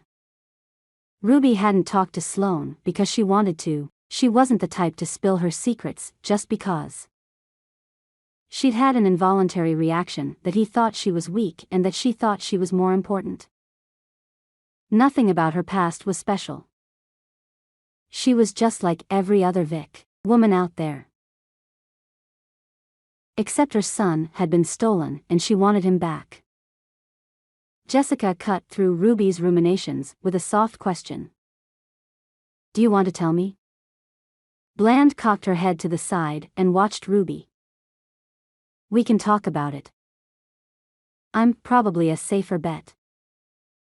I have tips to give you on coping plans in place to." "Not really." Ruby interrupted the arguments why she should be confiding in the counselor. Jessica Bland wasn't anyone special to Ruby. She didn't make her feel safe, and she certainly didn't challenge the beliefs Ruby held. "How did you know I talked to someone? Did Sloan tell you?" So much for trustworthy and confidential. That's when it hit Ruby. Maybe Sloan had told Jessica what she'd said. How else could Bland know that Ruby had said anything? Anger stiffened her shoulders, and she ground her teeth together. Jessica held up both hands, her bracelets falling down to mid-forearms. "Now, just a minute. Sloan didn't tell me anything. I haven't even had a chance to talk to him. If you're talking to him, that's fine. I don't mind. I just want you to know you can talk to me, if you want to. I won't judge you. I promise." Ruby's frustration abated. She had no reason to believe Jessica's claims other than the fact that she didn't want to believe Sloan would run and tell the counselor everything she'd said. She shrugged, avoiding any direct contact with Jessica's gaze. Ruby didn't want to hurt the woman's feelings, but she hadn't told Sloan because they were best friends or something. She just told him because in that moment telling him felt right. Ruby had learned to listen to her instincts a long time ago. Her expression neutral, Bland nodded. "Okay, that's fine. That's actually more acceptable that you trust someone slowly instead of rushing into it. It wouldn't be very genuine of me to say you can trust me when you have nothing to base the trust on. If you told Sloan, that's fine. He can be your safe place. If you need help, I'm here. Did you look at that kit I gave you?" She leaned forward, determined to get some kind of a positive response from Ruby. As Ruby shook her head in response to the kit, she couldn't help wondering how Sloan would be her safe place. She'd confided in him because he'd challenged her, and then he'd given her information for the same reason. Did Jessica sense that Ruby was attracted to him? That didn't matter though. She could be attracted to a donut with cream filling. It didn't mean she was going to trust it not to add weight to her thighs. Jessica considered Ruby a moment longer and then leaned back. tapping her pencil on the leg of her purple skirt. Well, I think you're cleared to see Thompson. He's a terrific investigator, and his drive to solve riddles makes him very good at what he does. She picked up a pad of paper and jotted down some notes. My goal is to determine if you're able to have any interaction with other adults without completely shutting down. I'll let Sloan know that you're cleared. I still want to see you tomorrow. You don't have to talk to me, but I would like to see how you're progressing. She nodded at Ruby, her smile fixed but friendly. Same time. Agreeing, Ruby shook off the sensation that she actually had hurt Jessica's feelings by talking about her issues with someone else. She wasn't sure what was going on, but she would take the shorter time with the counselor. The approval for the PI was sooner than she'd thought possible. She hadn't gone to the cafeteria for breakfast because she just wanted to get the counselor meeting over with. Distancing herself from the small office, she twisted her long, thick hair back into a ponytail. The cafeteria didn't hold the name well, as its description could more likely be attributable to a cozy kitchen for a lot of people. Counters with drink dispensers manned the far wall and even had a machine for chocolate milk. A breakfast bar had been set up continental style, and she grabbed a plate to fill with the delicious fare. What did Jessica think, now that she found out Ruby had confided in Sloan? Ruby's interaction with Cindy and her own mother hadn't installed a lot of faith in women. Would Jessica strike out in revenge? Jealousy? Would she try to get in the way of Ruby reclaiming her son? She would tell Sloan her findings, and then Sloan would think Ruby considered him her safe place. Ruby selected a grape jelly packet, a cream cheese packet, a blueberry bagel, and a banana while she argued internally. She didn't know if she wanted Sloan aware that she had any soft spots for him. His past aside, he'd taken it upon himself to do more for Ruby than her own parents. He took her seriously and listened when she spoke. He made her feel important, and she'd never realized how much she needed to feel that way. As if she'd conjured him with her thoughts, Sloan suddenly stood at her arm. He spoke softly and touched her elbow, the heat of his hand seeping through her long, sleeved shirt. Do you have a minute? His voice was something a woman deserved to wake up to and hear first thing every morning. More so than even birds chirping or angels' harps. She nodded slightly and led the way to a table by the window. The sun had crested over the mountains around Missoula, and the river rushed past in a milieu-varying reflection of the sunrise. Trees and stumps clung to their shadows and appeared darker than the rest of the surrounding foliage. Dew had kissed everything and glistened as the sun rose. She sat across from Sloan, nervous to eat in front of him. He wasn't eating anything, and she was suddenly self-conscious. Aren't you hungry? Ruby glanced at her plate and then at the empty place in front of him. Sloan followed her gaze, and then it dawned on him what she meant. He stood. Excuse me. I'll just grab some juice or something. He came back in seconds with a jelly donut and a glass of milk. He grinned sheepishly. The donuts looked so much better than juice. He shrugged softly and lifted the pastry to his mouth. When he pulled away, small flecks of white powder raced the dark stubble around his mouth, and his lips had their own shade of muted white, and a smear of red translucent filling clung to his lower lip. Before she could think it over, Ruby reached out with her napkin and wiped at the mess. She froze, her napkin positioned at the corner of his mouth. Her throat dried up and she shifted her gaze down to her plate, dropping her hand quickly to her lap. I'm so sorry. I wasn't thinking. No, you're fine. Thanks. He claimed a napkin from the dispenser on the end of the table and finished wiping up his mouth and left the donut on the plate. Clearing his throat as if unsure how to proceed now that Ruby had touched him, Sloan sipped at his milk before speaking. I told you the investigator's name is Thompson. Not Mr. Thompson or anything fancy. Just Thompson. He needs some more information about your aunt and uncle. I made a copy of your papers from last night. Is it okay to give those to him? He wants to get started right away, since you've been approved. His foot nudged her shin under the table as he lifted his foot to rest on his knee.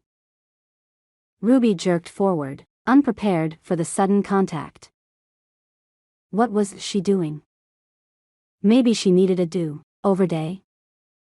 Something was off and she needed to get back in bed and then wake up again. Why was she acting so weird with Sloan? Focus. He'd said something about getting started with Thompson right away. Everything was happening so fast. She had just gotten the approval from Jessica. How did you know I was approved? And, for the record, you never mentioned that I needed approval, just that I needed an appointment with the counselor before I could see him. He shifted in his seat. I just repeated what Thompson had said to me. Usually the process is much slower. We don't usually have a woman whose child was taken from her. The few times we've had children involved, the woman gave the child up willingly and then later wanted to make contact. Your situation is sticky to say the least. He offered a comforting smile. That makes sense, and I'm not arguing that. I'm just wondering why you know about my approval already when I just left there. Ruby didn't want to make too fine a point about what was going on. It just feels like you're watching me, or something. Or maybe that you guys share more information than is probably ethical.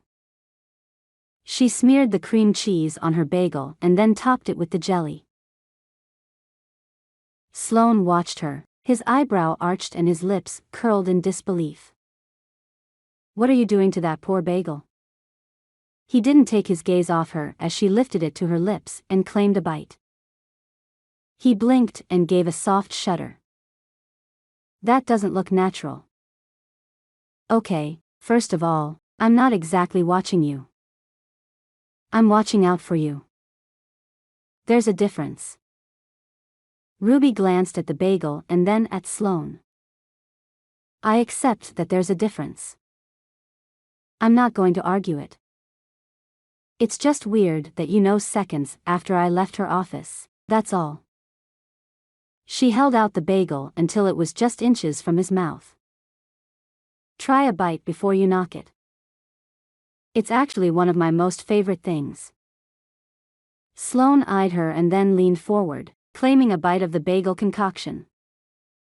She smiled as he rolled the bite around as he chewed. His startled expression brought a grin to her mouth.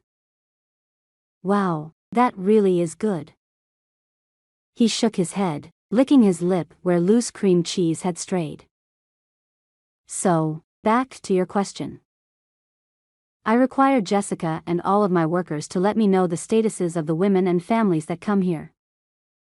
I don't ask for details, just to know where they're at in their progress. I track everything to see if and where we can improve our service. If there is any immediate change, I like to be aware of it so that we can potentially repeat that positivity with another guest. As long as I know about the needs, we can continue to roll the ball forward so that you guys can be successful in what you're trying to undertake. He made it all sound so professional and businesslike when it was wholly personal to her. How would he react to the title Jessica had unknowingly given him? Ruby bit her bottom lip and watched him. She wanted the control of telling him. Not Jessica. Jessica said you're my safe place. Was Ruby surprised he was so sensitive? Sensitivity didn't guarantee trustworthiness, but he was proving to do everything that he said he would. She was safer with him than she'd been with any man since. What? I'm not sure that I'm a safe place. He answered that with a grin. Men like to be dangerous and tantalizing, or whatever term you women put on us. Plus, I'm not the person you should be latching onto for a safe place. Did she recommend that? It's probably not how we should be going about this counseling situation. Hurrying to make sure she didn't get Jessica in trouble, Ruby spoke up. Well, not you in particular. She didn't name anyone. But she said if I'd found someone to tell my backstory to, I'm supposed to keep them because they're my new safe place. Ruby started to laugh, shaking her head. You're a guy, and you're my safe place. That's funny. Quizzically, Sloan looked at her in surprise. What do you think about that? His question gave her pause. She didn't have an exact answer, so she talked it out while she thought. I'm not sure. You're easy to talk to, but I'm not sure it's because I trust you so much as I was trying to shock you. You were kind of arguing with me. Sloan opened his mouth and widened his eyes in mock horror. He couldn't hold the expression for long before he burst out laughing. It's hard to shock me, too. That is funny. You're bold, Ruby. I like that. He drank some milk and eyed his donut. He liked bold. That statement gave her a tiny shiver through her stomach. She could do bold. Would it shock you more if I asked you to dinner? Something inside of her recognized him as safe. Her instincts said she could trust him, but her head said to run. Determined to follow her instincts, she shushed her head and hoped he'd take the bait. She didn't have to be best friends with him, or marry him, but she did need to see where the onslaught of attraction was going to take her with him. He wasn't pushing to spend time with her. She had to do it. Sloan chuckled. No, because we already had dinner and you asked me that time. So a second time wouldn't shock me at all. Plus, I think you're just trying to shock me at this point. His eyes sparkled as he watched her claim another bite of her bagel. Crinkles framed his eyes as he smiled. Ruby swallowed the sweet and creamy mix. Well, then you should ask me out. That's the only polite thing to do. She beamed an overly sweet smile his way and sassily took another bite of the bagel. She wasn't broken. For the first time in a long time, things were beginning to feel whole. He picked up his donut. All right, Ruby, would you like to go for dinner with me? I just don't want you to think I'm taking advantage of you or the situation. Sloan took a large bite of the donut and Ruby forced her hands to stay near her instead of reaching out to wipe at the jelly by the curve of his mouth. With her hands trembling, she smugly replied, I'm always in control. She said it with a laugh because she didn't believe it. But it helped her to say it, like it would matter. Well, I'll let Thompson know you're ready for him. Be nice to the guy. He's a little bit older. I'm not sure he's ready for you. Worry shadowed Sloane's eyes for a moment while he considered her. Ruby ignored his consternation. Is he good at what he does?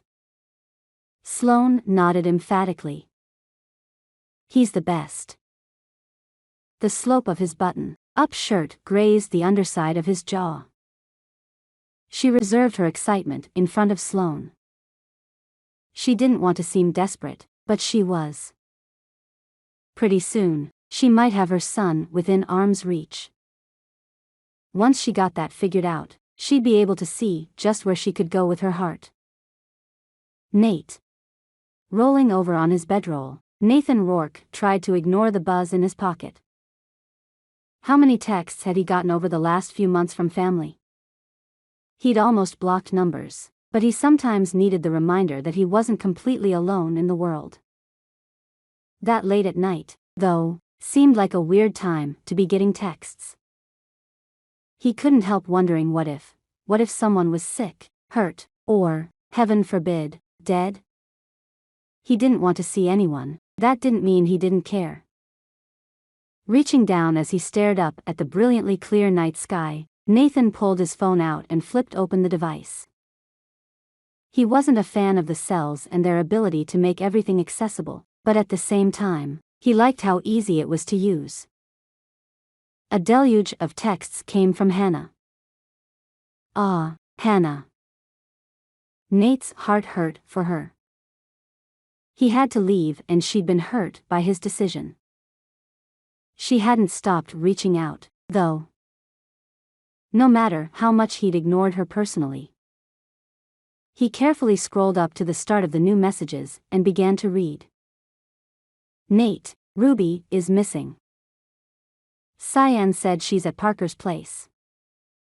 We don't know what's going on. Have you heard anything? I wish you would text me back. Why aren't you here? Where are you? Cyan is having a baby. Kyle's getting married. Damon might propose to Rakia. I think he thinks he's part Salish. When are you coming back? I miss you. Nate blinked back the burning sensation in his eyes. He wasn't going back. She didn't understand. How could she? She hadn't been in love and lost her spouse. She hadn't gone through the same loss he had. No one had. Part of Nate wanted to text her back and ask about Ryland. His cousin who had come after him. Had Ryland found something to be excited about? He had given up his anger. Nate was out of the loop. When Emma was, she would have made sure he knew everything that was going on. Nate never had to ask questions. Emma had messed everything up when she'd gone. Left. That's all he could face about that time last year. He couldn't face it completely. He didn't want to. Maybe he'd reach out when he had an answer for her on what he was going to do. Because quite frankly, he had no idea, no plans. Other than to get from one job to the next. That's all he had ahead of him. Survival. Maybe one day he'd be able to live, but without Emma, he doubted it. Chapter 10. Sloan. Sloan couldn't believe how fast a week flew by. He'd only caught glimpses of Ruby as she swam or sat on the grass down by the river. They were supposed to go to dinner, but they hadn't settled on a night, so he'd taken the opportunity to back off a bit, since Jessica Bland had referred to him as a safe place. That was a lot of responsibility for a man who didn't quite know if he was raised trustworthy enough or not. He sat in his office, which was really nothing more than a fancy closet. He hadn't wanted to have a huge lavish workspace to push numbers around when he wanted to make sure the occupants of Parker's place had the nicest he could give them. Plus, he was only in the office to do paperwork. Sloan jumped at every sound since sending for Ruby. She would be at his office sometime that day, and he wasn't sure when. The wait might kill him. He needed to see her, and denying that while trying to stay away from her all week had been a true test of his resolve. He didn't have any. His grandpa had always teased him about. Another creak outside the office door, and he shook his head in disgust. People walked by his door. It didn't mean Ruby was out there, waiting to come in and see him. He had to shake off the excitement and nervousness wrapped up in anticipation of seeing her.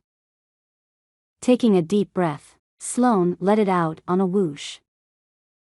Just relax, Sloan. A watched pot. A knock on the door brought his head up. Ruby pushed in with a hesitant smile on the bow of her lips. Jessica said you wanted to see me.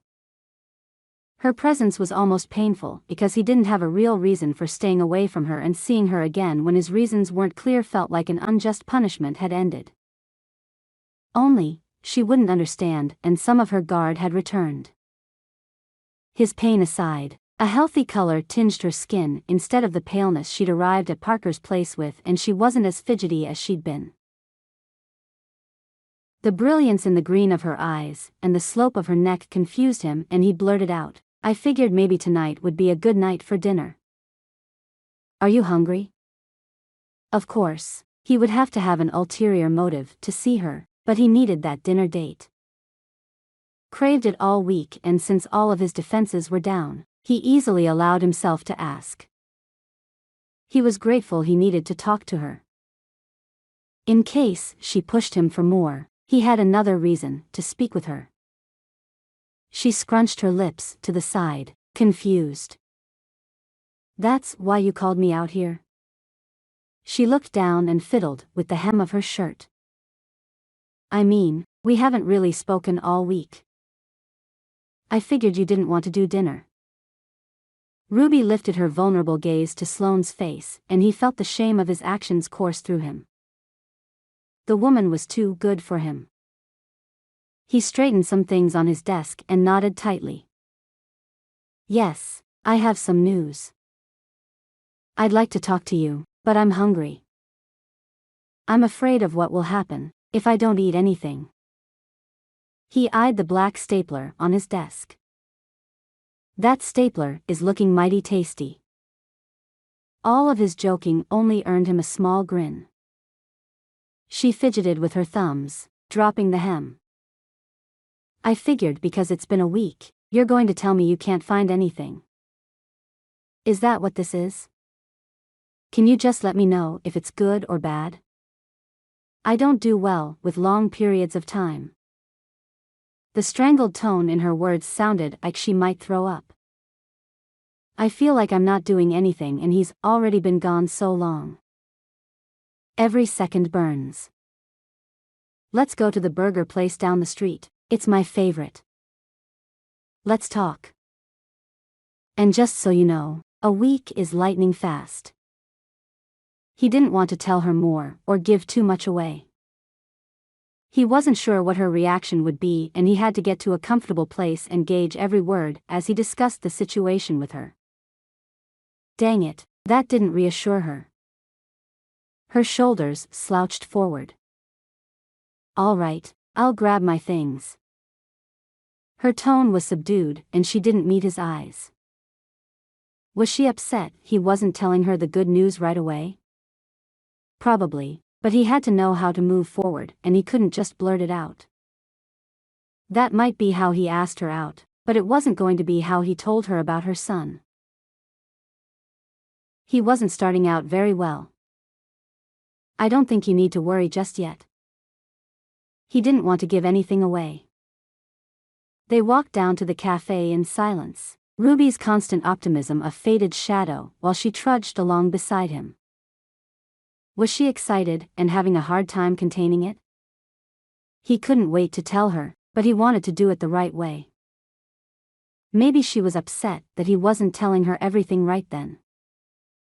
That would make sense. Seated rather fast in the cafe, they each ordered double patties with ham and bacon and more cheese than Sloan knew what to do with. Sitting at their seats, their plates set in front of them with steam drifting up from the warm food, Sloan sipped his drink. He didn't know how to start, and he was hoping she was excited. "Is it bad?" She watched him carefully, and with her simple question Sloan realized why. She hadn't been excited. Ruby had been intently overanalyzing everything about the situation, trying to figure things out on her own, just what was going on. Sloan reached across the table when her anguish became clear. He took her fingers in his, relishing the heat of her skin. He took a deep breath and ducked his chin. Everything was about to change for her, and he didn't want to get her hopes up too high. "I need you to hear what I'm going to say. This is really important that we do things the right way." He swallowed nervously, glancing around the quiet restaurant and then back at her. "This is going way too fast and we need to slow it down." She closed her eyes and used her other fingers to press on the bridge of her nose. After a moment, she dropped her hand and looked at him in exasperation. Well, I haven't done anything to encourage us. We're both obviously unavailable emotionally. I haven't been trying to make things go fast. She tried to pull back as if he was accusing her of something inappropriate. Wait, we'll come back to that. He held on to her fingers, unwilling to let examine her statement while he still hadn't delivered his news. No. I'm saying Thompson found your son. What had she not encouraged? Did she know his feelings were changing into something he couldn't control for her? Was he that transparent? Had she known? Suspected? What if she didn't want anything to do with him? She just declared they were both unavailable emotionally, but the only thing she knew for certain was that she wasn't available. When she said she wasn't trying to encourage it, did that mean she wasn't interested? Was she trying to politely say he was pushing where he wasn't wanted? Ruby leaned forward, bringing her other hand up to hold his fingers in both of hers. A chunk of her curly hair whispered against the back of his hand. Don't tease me, Sloan. I can't take it. Did he really find him? Tell me everything. He hesitated, still wrapped up in doubts from what she'd claimed a moment ago. I'll tell you everything I can, but first I need to know what you're thinking. I kind of need that for me. Sloane's mom hadn't wanted him. She'd known where he was. Sloan just needed to know what Ruby was thinking while she was getting closer and closer to her boy. Was she excited? Why couldn't Sloane's mom be excited? Why couldn't she approach the thought of her son the way Ruby thought of Camden? Ruby understood what Sloan needed as only Sloan knew she would. She leaned back, staring into space with a French fry in her fingers. Ignoring the overflowing dish of burgers and fries set before her, Ruby seemed lost in thought. After a moment, she spoke slowly. I'm nervous and excited. I know a week is extremely fast, and I don't mean to seem ungrateful. I just feel like I've been waiting for the last 10 years, knowing that he was alive deep inside. I had to believe what everyone else said and thought he was dead. My heart knew he was alive and my head said he was dead. Ruby lowered her gaze and met his, her eyes shining with unwept tears. It's just all happening so fast, and yet, not fast enough. I mean, I just found out a couple weeks ago that he's still alive. I suspected it, but it wasn't concrete until my uncle died. Now, what? I'm right and it's seconds away, and yet, not soon enough. I can't believe it's happening so fast. I feel like maybe it's not possible or real. She really was excited. Her hand shook and her lower lip trembled as she set the fry down on her plate.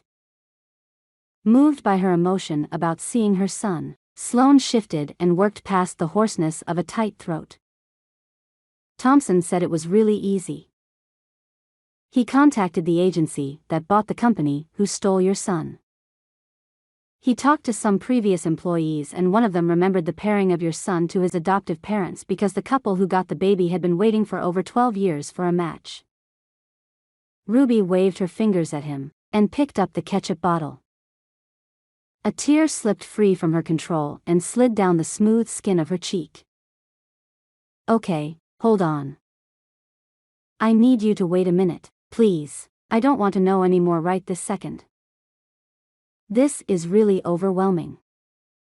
She tapped the catsup bottle and the red contents dumped out onto her plate. More tears crept down her cheeks, but she ignored them to dip her fry. Careful not to add to her turmoil, Sloan watched her. She looked out the window and the setting sun shone in her eyes, creating a crystalline effect. Falling for Ruby would be easy and natural.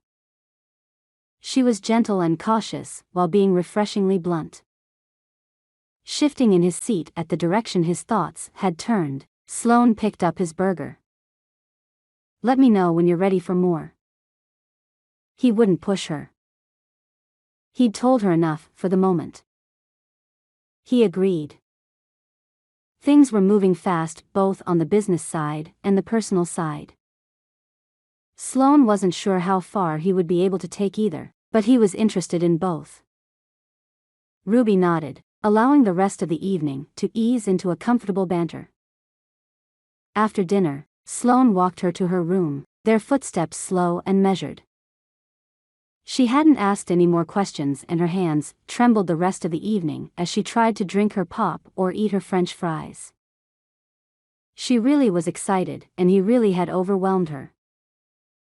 They stopped at her door and she put her hand on the doorknob. Sloan didn't stop her. She was so much more than just one of the tenants at Parker's place. "Have a good night. We can talk more when you're ready." He turned to go, but the soft warmth of her fingers on his arm stopped him. He looked down, entranced by the oval shapes of her nails. He didn't want to look up and take the chance he might scare her off. "Sloan, you've done more for me in the last week than anyone has done for me in my life. I don't think you understand how much that means." Her words were soft and breezy. She stepped closer to him and stretched up on tiptoe. Lifting her chin, their lips touched in seconds. The kiss wasn't intense or passionate. Instead, it comforted with trust and innocence. The brief contact knocked Sloan out of his orbit. If he hadn't been holding onto Ruby's forearms to steady himself, he wouldn't still be standing. She lowered herself to her normal flat-foot position and bit her bottom lip. Pushing through her door, she murmured, "Good night." How was Sloan supposed to sleep after that? Chapter 11. Ruby. The next meeting she had with Jessica, Ruby finally had a reason to share something. She wanted to tell someone, and even though she didn't confide in Jessica or use her services the conventional way, Ruby knew that Jessica understood the situation. Cross-legged on the flat couch, Ruby tucked her hands under the bottoms of her thighs. She could feel her smile as if it glowed off her face like a light. She rocked back and forth, unable to control the excitement that mixed with her time with Sloan and the route the search for her son had taken. "Well, now, aren't you excited? What's going on?" Jessica leaned forward, tapping her pen on the turquoise skirt over her knee. Ruby relished the secret for another moment. She didn't care how she phrased it, just that it hadn't seemed real all evening and she hadn't been able to sleep. Now, she would have the chance to tell another person, and that would make it real. "Sloan told me they think they found my son." Jessica leaned back, studying Ruby as if she couldn't tell if Ruby was lying or not. The lack of congratulations or any real reaction took Ruby by surprise. She'd expected questions and a general sharing of information. She'd been prepared to open up about what she was going through and her excitement. Ruby dug her fingers into the soft skin of the backs of her thighs. What if Jessica was going to say it was a joke? Not real? What if Sloan was just saying those things to get closer to Ruby? It wouldn't be the first time a man had lied to lead her astray and get what he wanted. Wait, Sloan was nothing like Guy Lansing. Guy had drugged Ruby. He'd taken advantage of her and laughed it off when she'd confronted him about it. Sloan would never do anything like that. He cared about her. She'd thought Jessica Bland had cared more than her reaction attested to. Ruby reached up and tucked her hair behind her ear and scanned the room, embarrassed that she hadn't exhibited more control. After a moment, she turned toward Jessica, anger growing inside her. How dare this counselor pretend to want to hear what Ruby had to say? She didn't want to hear anything but the sound of her own voice. Nothing? You have nothing to say, when you've been trying to get inside my head for over a week now? Are you kidding me? Ruby planted her feet on the ground, her knees above hip level. She leveled her steady gaze on Jessica. After a long silence, Jessica replied, "What are your plans now that you have this information?" Recoiling from any judgment, Ruby furrowed her brow. "My plans haven't changed. I'm going to go get him. I thought that was obviously my intent from the beginning." Her voice raised only an octave, but her confusion increased exponentially. Jessica adjusted her glasses and peered at Ruby. "Have you thought about him though? Have you thought about what is going on with him? How will this kind of information and change affect him? I think it's fair to bring it into focus. My job isn't to make you feel warm and fuzzy, Ruby. My job is to make you see past the wall that your pain created. Can you see around your son, or can you only see the end of the road you're on and it's focused on him?" Panic welled in Ruby's chest. Was Jessica suggesting Ruby shouldn't claim her son? Why would she do that? Maybe Ruby's suspicions were right. Maybe Jessica didn't care what happened to Ruby. She wasn't there to help her. Ruby hadn't trusted Jessica from the start, and now she could see why. She threw her hands in the air. "What are you talking about? This will be a good thing for him. It will be a good thing for me. What else is there to think about?" Jessica didn't raise her voice. She lifted a hand and spoke calmly, which only irritated Ruby more. "The child has lived with his family for 10 years. This is his family. His home. You want to take him from the only security that he knows. You don't see a problem with that?" She narrowed her eyes as she studied Ruby. "These people stole my life. Whether they did it knowingly or not, they still did it. I want it back. I've missed him for over 10 years. They just ripped him from me as if he was a toy." Ruby blinked back infuriated tears. Where did Jessica get off treating her that way? Who was she anyway? No one. She wasn't even an important part of the case.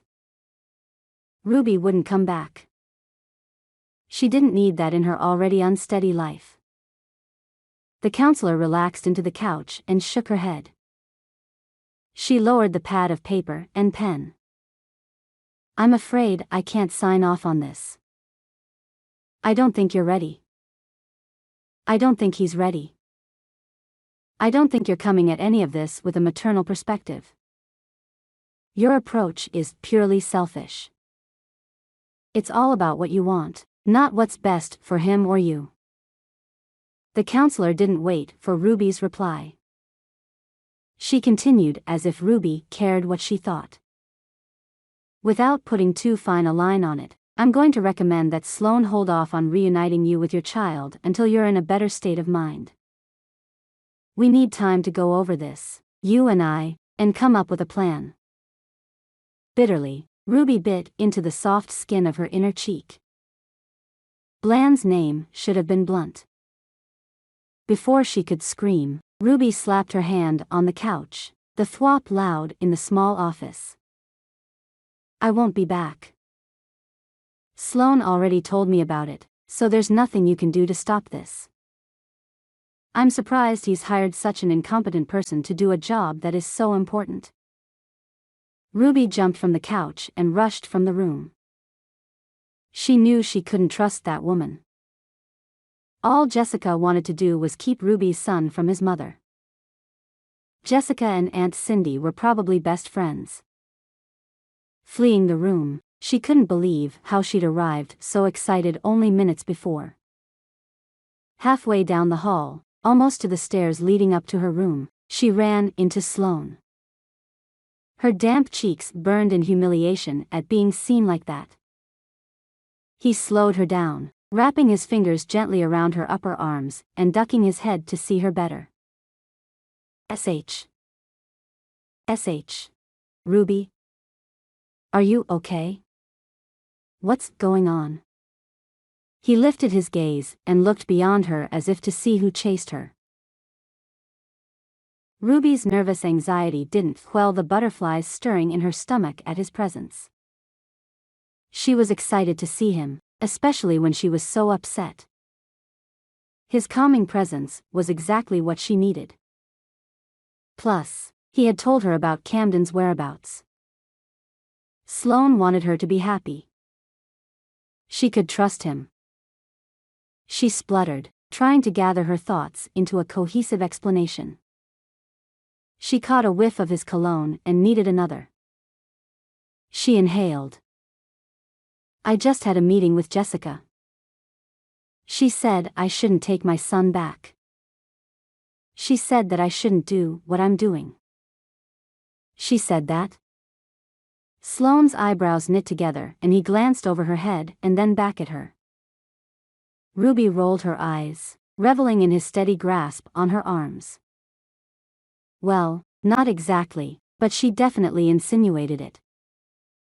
She insinuated that I'm not the best thing for him. She said something about the best thing for him might be for me to leave him alone. As if I would disrupt his life and that would be worse than anything. How could anyone think that? She scoffed, waiting for Sloan to agree with her or sympathize with her frustration and disbelief. Sloan turned his face away and studied a poster on the wall before looking back to Ruby. Dread pooled in her stomach, replacing the thrill of his touch. He nodded, carefully. I see where you're coming from, but I can also see where she's coming from. Ruby pulled back, her mouth falling open. She blinked at him. He held up a hand and stepped toward her. Ruby, let's be serious. Have you thought about the consequences of pushing him? He's only 10. Learning how to think beyond just your pain is an important skill. That's one reason I had you seeing a counselor. I was hoping you would be able to have some more time to go through the sessions before we found him, but since the topic is here and the situation is rushing faster than I wanted it to, you need to address these issues before we go any further. Ruby stepped back again, eyeing him as if he wasn't telling her everything. What is there to think about? He's my son. I want him back. What wasn't Sloan saying? She blinked rapidly. Let's talk about this some more. He reached out, but she sidestepped his grasp. He dropped his chin. Would you like to go to dinner tonight? I'm not saying no, Ruby. I'm saying we need to talk about it. There's nothing wrong with talking things out more. You're still reeling from your meeting with Bland. Come with me to dinner and we'll talk it out, come up with a game plan for how to attack this. There's a lot more involved than just going to his house and introducing yourself. Of course, there would be. She hadn't thought that far ahead. She'd only planned on having him in her arms immediately. She hadn't even thought of where they would live or what she would do. Of course, you're right. She had to be overreacting. Sloan wasn't out to get her. He wouldn't do something to keep her from her son. He cared for her. Ruby had to believe that. I'm sorry. I'm still feeling weird after my meeting with Jessica. He reached up and ran a finger down the line of her jaw, speaking softly, soothingly. You know, I just want what's best for you. I promise, we'll get this figured out. After she nodded, he continued.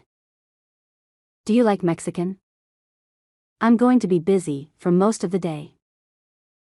We just got a new guest in. I'll swing by and grab you about 5. He smiled reassuringly. Ruby nodded, trying to push down the stress of the last few minutes. Of course. I'll see you tonight. She watched Sloan turn and walk toward his office. Why couldn't she have faith in the process and believe in anyone? Sloan had done nothing but stand by her side and get results. The least she could do was have patience in his plans. She answered her own question. Having faith in others was hard when no one ever lived up to their promises. Seeing Sloan had calmed her anxiety like she had hoped, but awoke new ones she hadn't been aware of. She'd assumed Sloan wanted her reunited with Camden, so she hadn't considered that there would be any other option.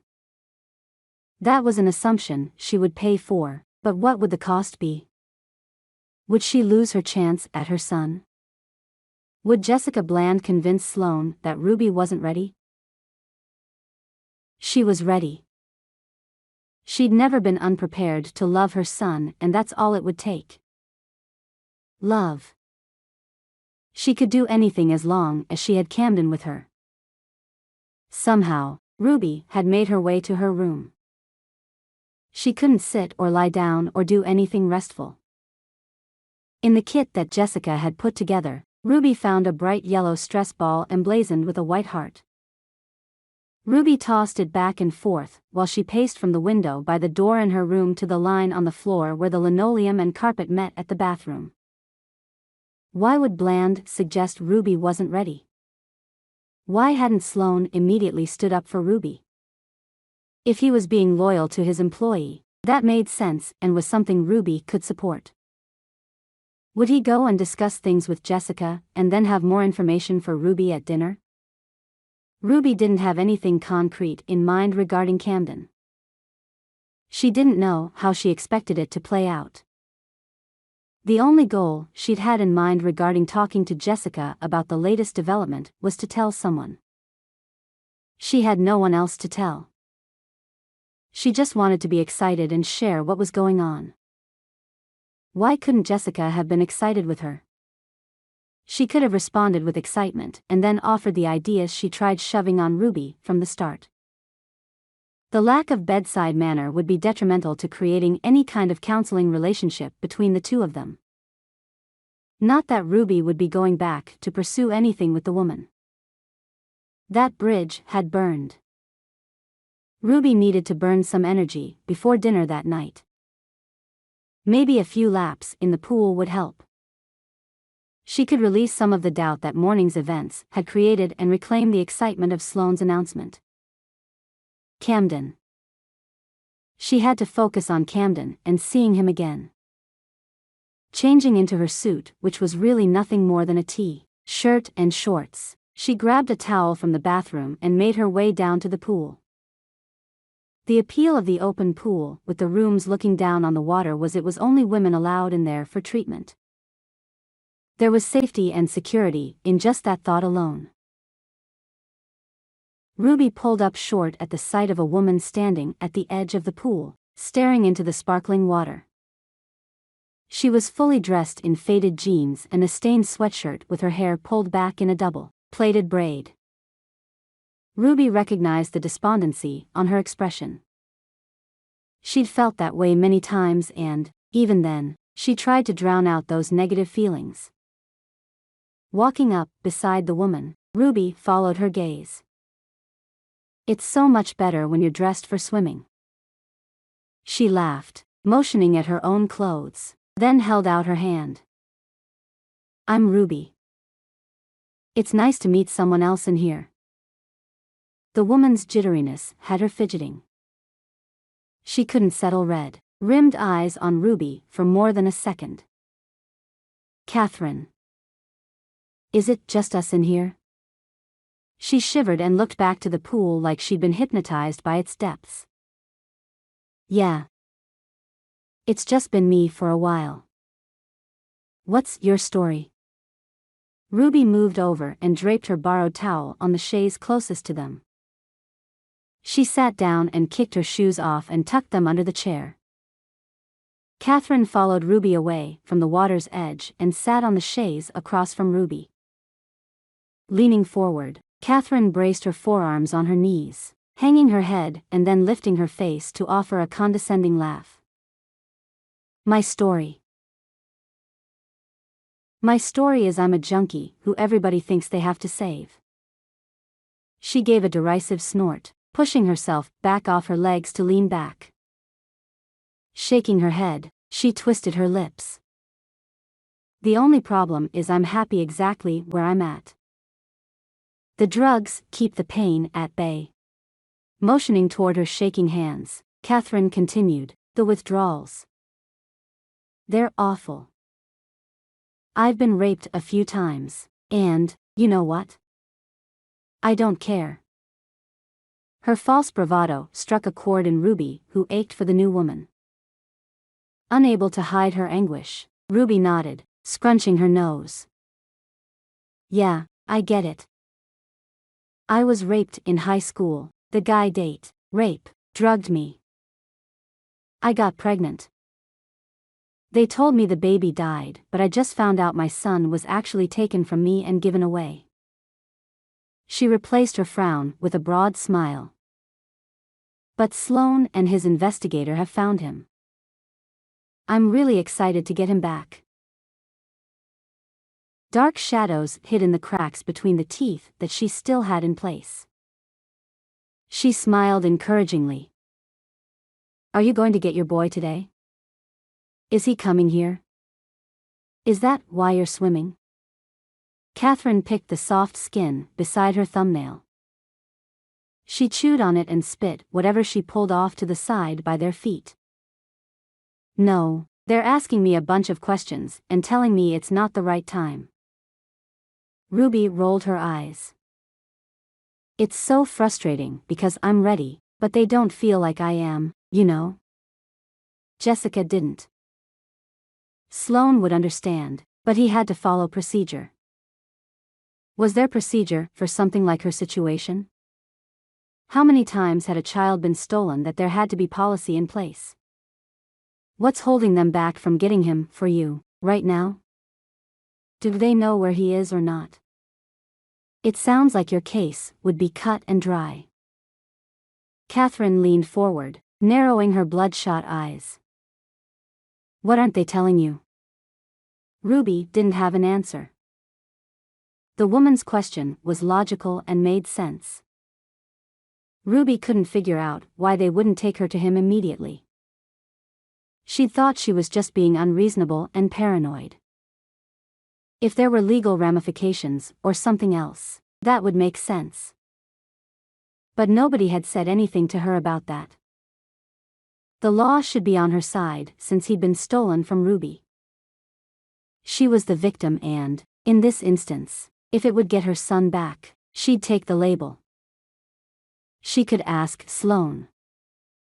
He wouldn't lie to her. Would he? Chapter 12. Sloan. Walking into the Mexican restaurant, Sloan rested his hand on the small of Ruby's back. There were other men on the street and in the restaurant, and Sloan had the aching desire to claim her as his own. Of course, they hadn't declared anything yet, but he was growing attached to her fast. The intoxicating smell of her natural perfume had become his favorite smell. He looked forward to catching even the briefest glimpses of her. Getting attached wasn't something he was prepared to do, but if he was going to do it, Ruby was the perfect woman to link himself to. Bright hues of reds, oranges, and browns decorated the Mexican restaurant with splashes of green where real plants filled ceramic pots throughout the building. White was used as an accent.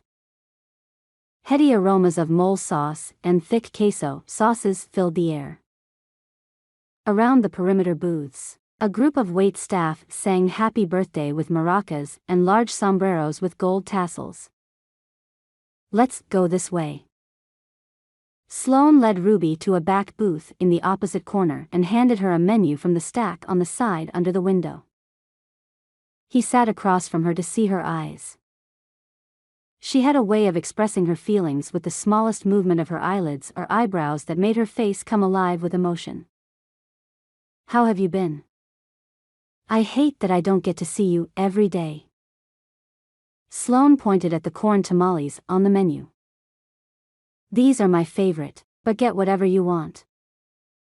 I'll only buy these anymore. They are addicting. You could see me every day. I'm almost out of there. I kind of wish it was longer. Her reply warmed him and worried him at the same time. Sloan longed to tell her that his feelings for her were growing and that he didn't want to scare her away, but he was also nervous that he would terrify her. She wasn't the type of woman to jump into anything that wasn't 100% steady or guaranteed. He bit back the words he wanted to share. He sat back as the waitress set a glass of ice water in front of both of them, then disappeared again. Playing with the condensation already forming on the outside of the drink, Sloan glanced up at her and held his emotion to a simple smile. I love seeing you. We'll do our best to make sure we get to see each other more. I mean, once I get my son, I won't be staying at Parker's place anymore, right? I'm not sure where I'll end up, but that would make it hard to see each other, won't it? She drew her bottom lip between her teeth and stared at him. You're planning on leaving? So soon? He hadn't considered that she would want to go. He'd assumed she would be at the facility for a couple months. Sloan had depended on that time to get a chance to get to know each other better, develop whatever pull they had on the other. Her perception was vastly different from his, and that filled his heart with dread. If I don't need to be there, why use up your resources? I can get my feet under me. Obviously, Jessica Bland isn't doing anything for me. I think that's fairly clear. Once I have Camden, I won't need Thompson anymore. And you? She raised her green eyes to him and pursed her lips together, sorry suddenly filling her gaze. I'm not sure what's going on with us, but we can pursue that even if I'm not at your work, right? Stunned at the sudden turn in topic, Sloan rested his hands on the ledge of the table. He hadn't considered her leaving so soon, which left him feeling abandoned in a premeditated manner. What was he supposed to do once she'd left? She'd become the only bright spot in his day. He shook his head and extended his hand across the table, waiting for her to put her fingers in his. Once they connected and the warmth of their touch flooded up his arm, he softly asked, "Why do you want to leave so soon? What are you running from? Me? How I make you feel?" He wanted to ask the obvious questions, and the not so obvious ones. He wanted to know just what he'd done to make her want to flee. She blinked at him, once, twice, 3 times. Running from? I'm not leaving out of fear. I'm ready to get started in my life, be a mom, a provider, and be on my own. I deserve that, Sloan. I need that. Watching their hands together, Sloan swallowed. I just don't to lose you, you know. He looked up, taking in as much of her face as he could. What she said didn't matter. She'd already left in her mind. She could see herself holding her son and walking off into the sunset, without Sloan. That reality slammed home just how much he'd grown to care. What was he doing? Why had he told her about her boy? Because she needed to know, but that didn't mean it would help him in his selfish endeavors. Who was he kidding? He'd never do anything to get in her way or hurt her. He cared too much, and it wasn't in him to be cruel. They sat there in silence, holding hands. After a moment, she leaned forward over their clasped fingers. You won't lose me. Sloan, when are you guys going to take me to get my son? Or at least see him? Ruby ignored the menu he'd pushed toward her a few times. Just be straight with me, Sloan. Don't sugar-coat it. I need the facts, and I need to know what you're thinking. She didn't walk on eggshells around any topic. One of the things Sloan liked about Ruby was her directness. Too bad her directness was going to put them in a very uncomfortable situation. She wanted immediate results, and Sloan wanted to avoid being sued. Setting the menu back on the table, Sloan leaned back in the vinyl booth, still clinging to her hand as if that would keep his answer neutral. Honestly, I think you should rethink taking him from his current home.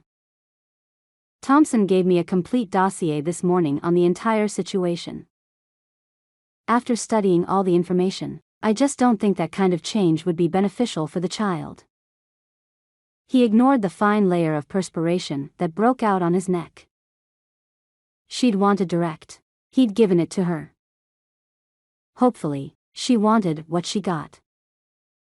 Ruby jerked back, betrayal turning her lips down from the excited smile she'd kept muted but in place. She sighed, immediate tears threatening. She pulled her hand away from his, drawing her arms tight across her chest. What do his circumstances have to do with you? Why do you care? I just want to know where my son is. His lack of an answer bugged her. She broke off and stared at the table, and then she lifted her chin. You guys should not get to make that decision. From the beginning my choices have been taken away from me. Guy Lansing raped me.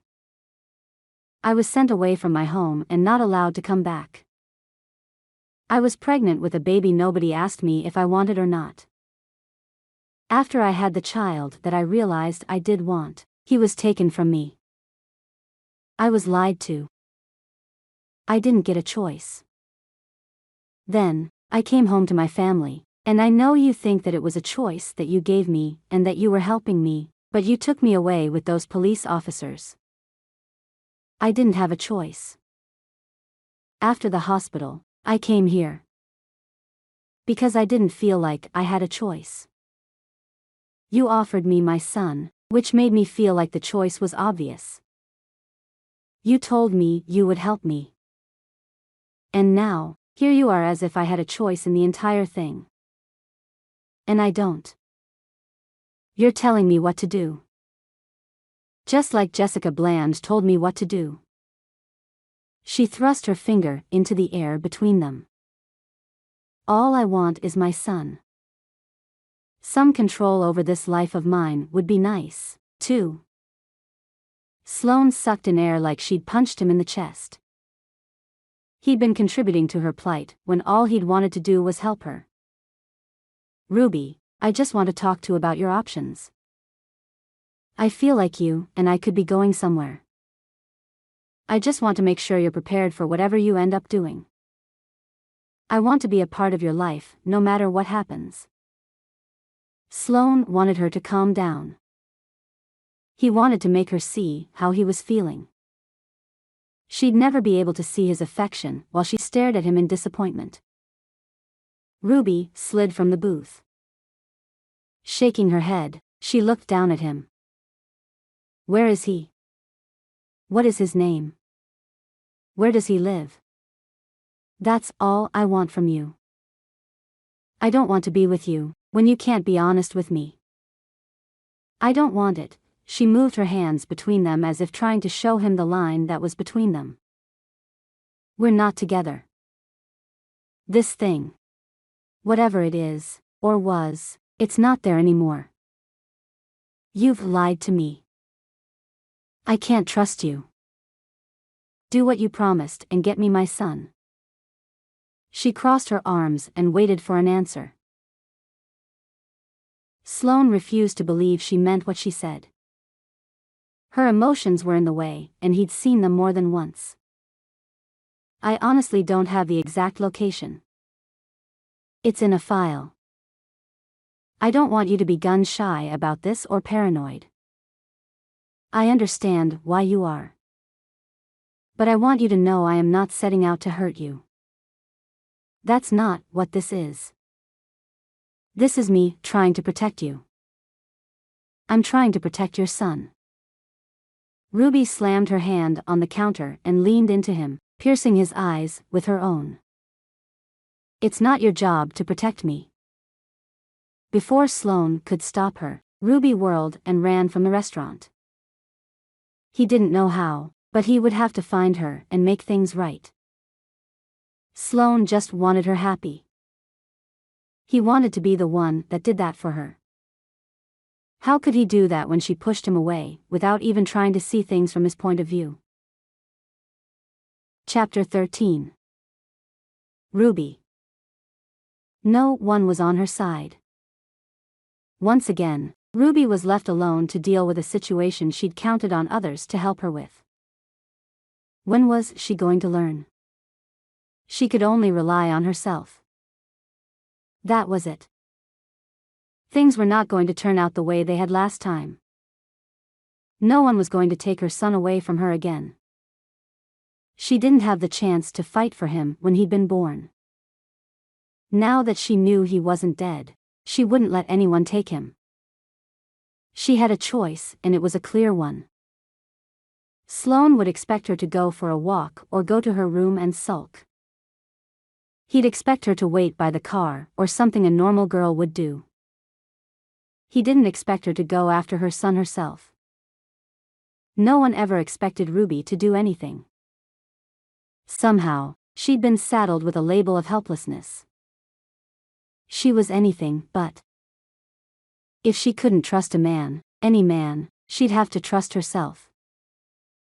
She couldn't trust a man who wanted to talk her out of getting her son. True, she hadn't let Sloan finish what he'd set out to talk to her about, but she didn't care. Camden was her main priority. Falling in love was nowhere on her radar. She didn't have very much time before Sloan would be right behind her. He was the type of guy that followed the woman when she was upset. Ruby had to get into his office and get any information on her son that she could find. Knowing how carefully organized he was, he most likely had a file. His filing cabinet was the perfect place to keep it. She stormed down the street, ignoring the trucks and cars as they passed her. Wind pulled at her shirt and hair. Ruby picked up the pace, swinging her arms.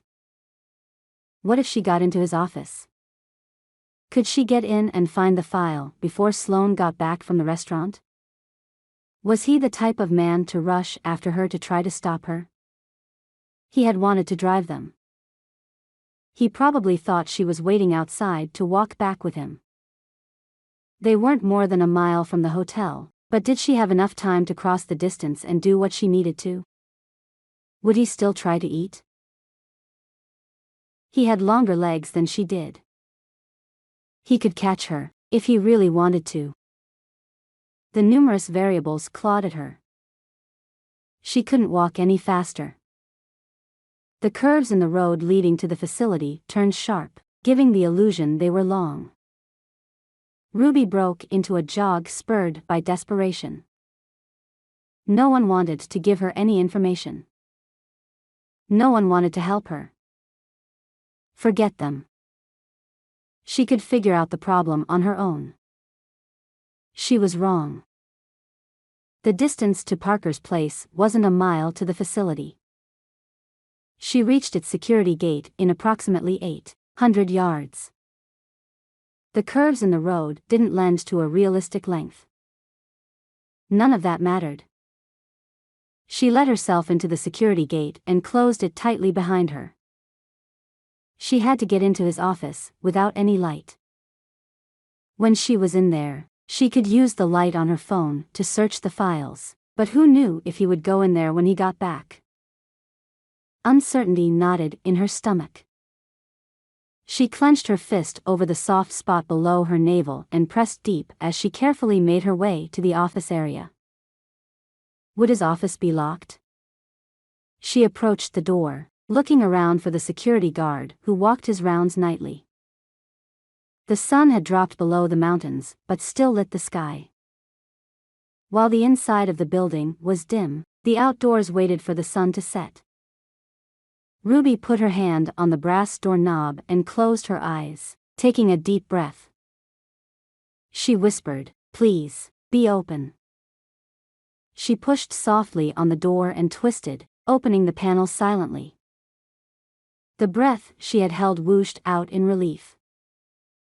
She ducked inside, closing it behind her and standing there for a moment. What was she doing? Stealing and breaking and entering were illegal. Why was she doing this? Because no one would help her. She had to help herself. She steadied her resolve. She didn't have time to freak out. Or get scared. Or doubt her plan. She'd laid out the action steps and she knew what she had to do.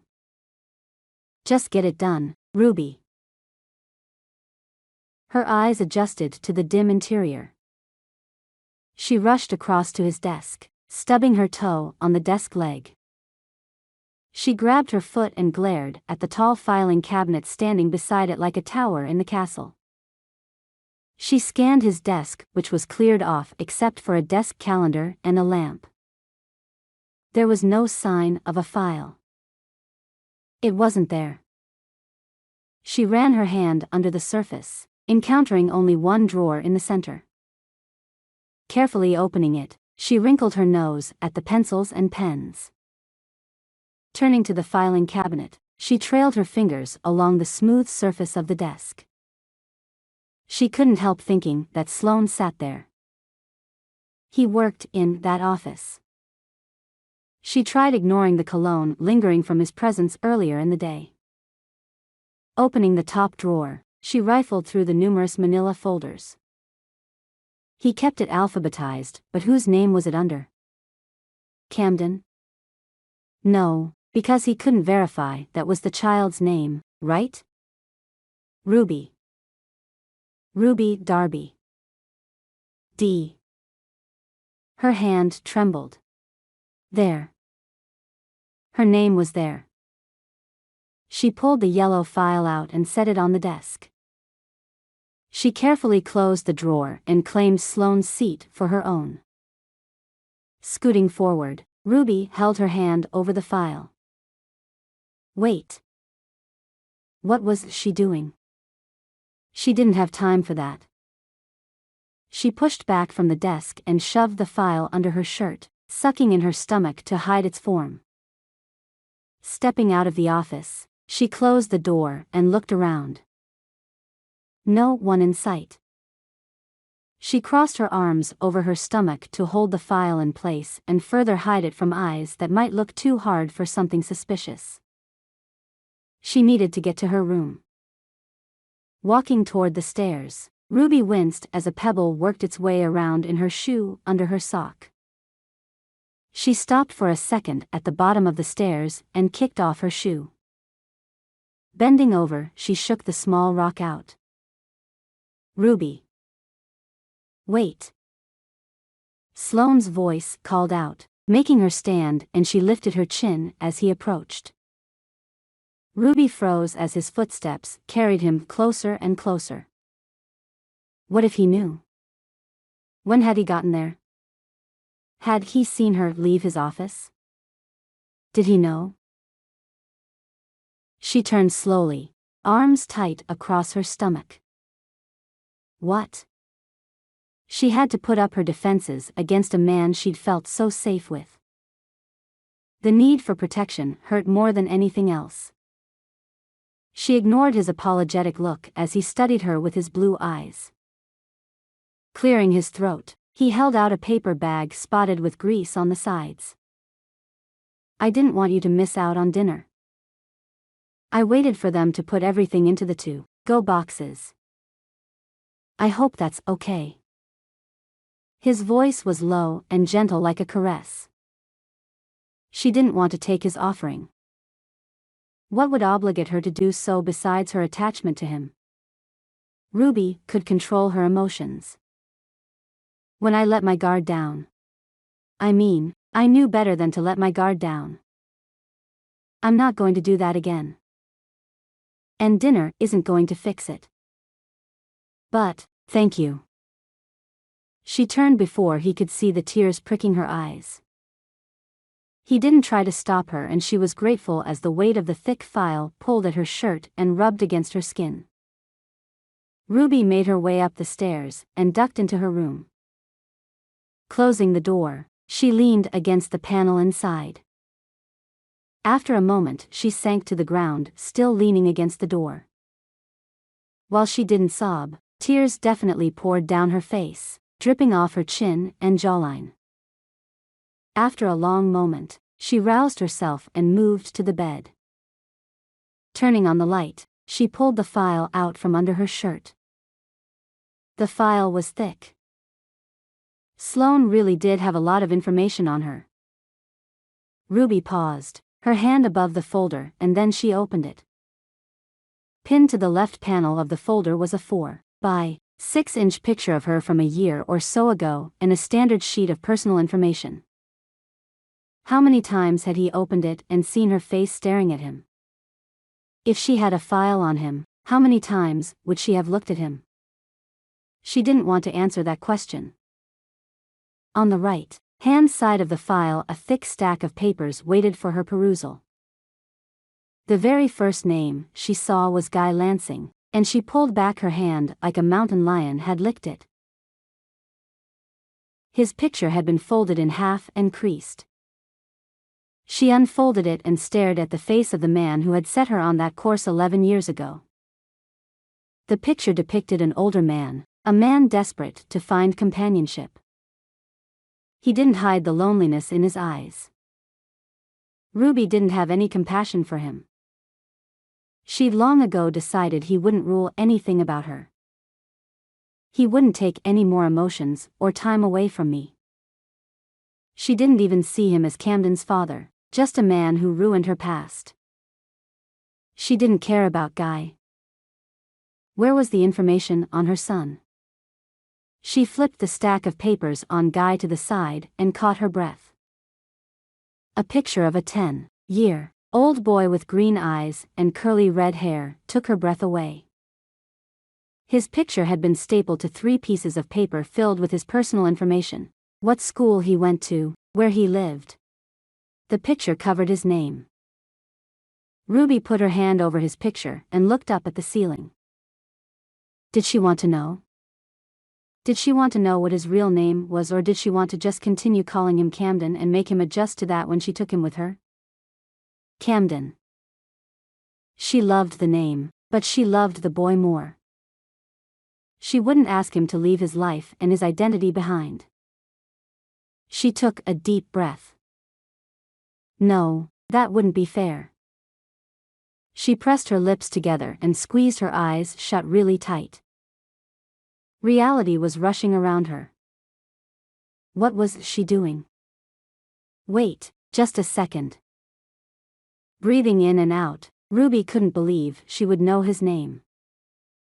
His real name.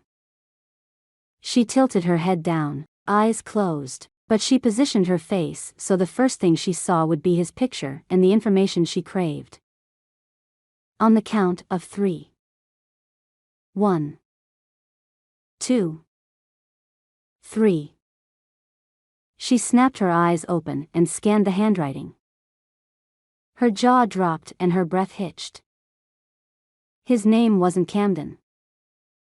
It was Cameron. Cameron Davis. That was the name of her son. And in the night, when she talked to him by herself, she called him Cam. She could still do that. So much of her relationship with him the last 10 years may have been in her mind, but she didn't have to lose all of it.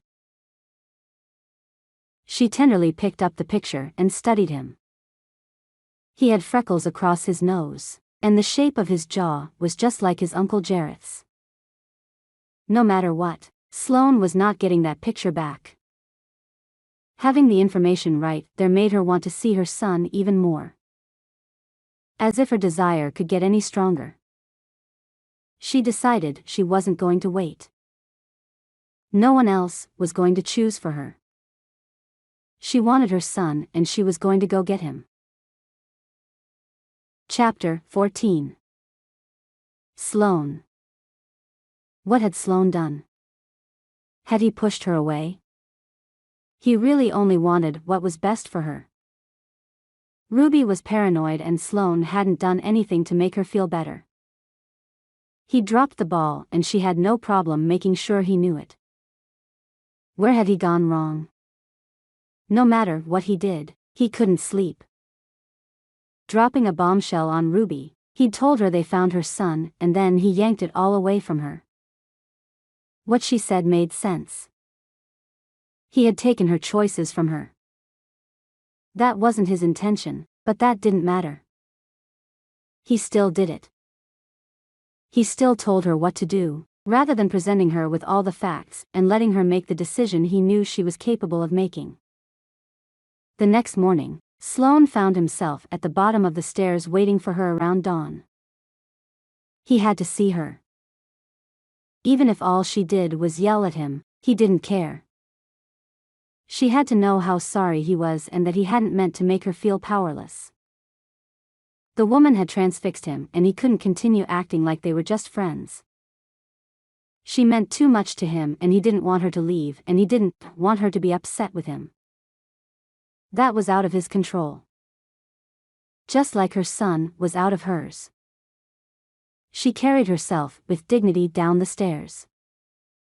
Avoiding looking at him, she headed toward the kitchen. Sloan fell into step beside her.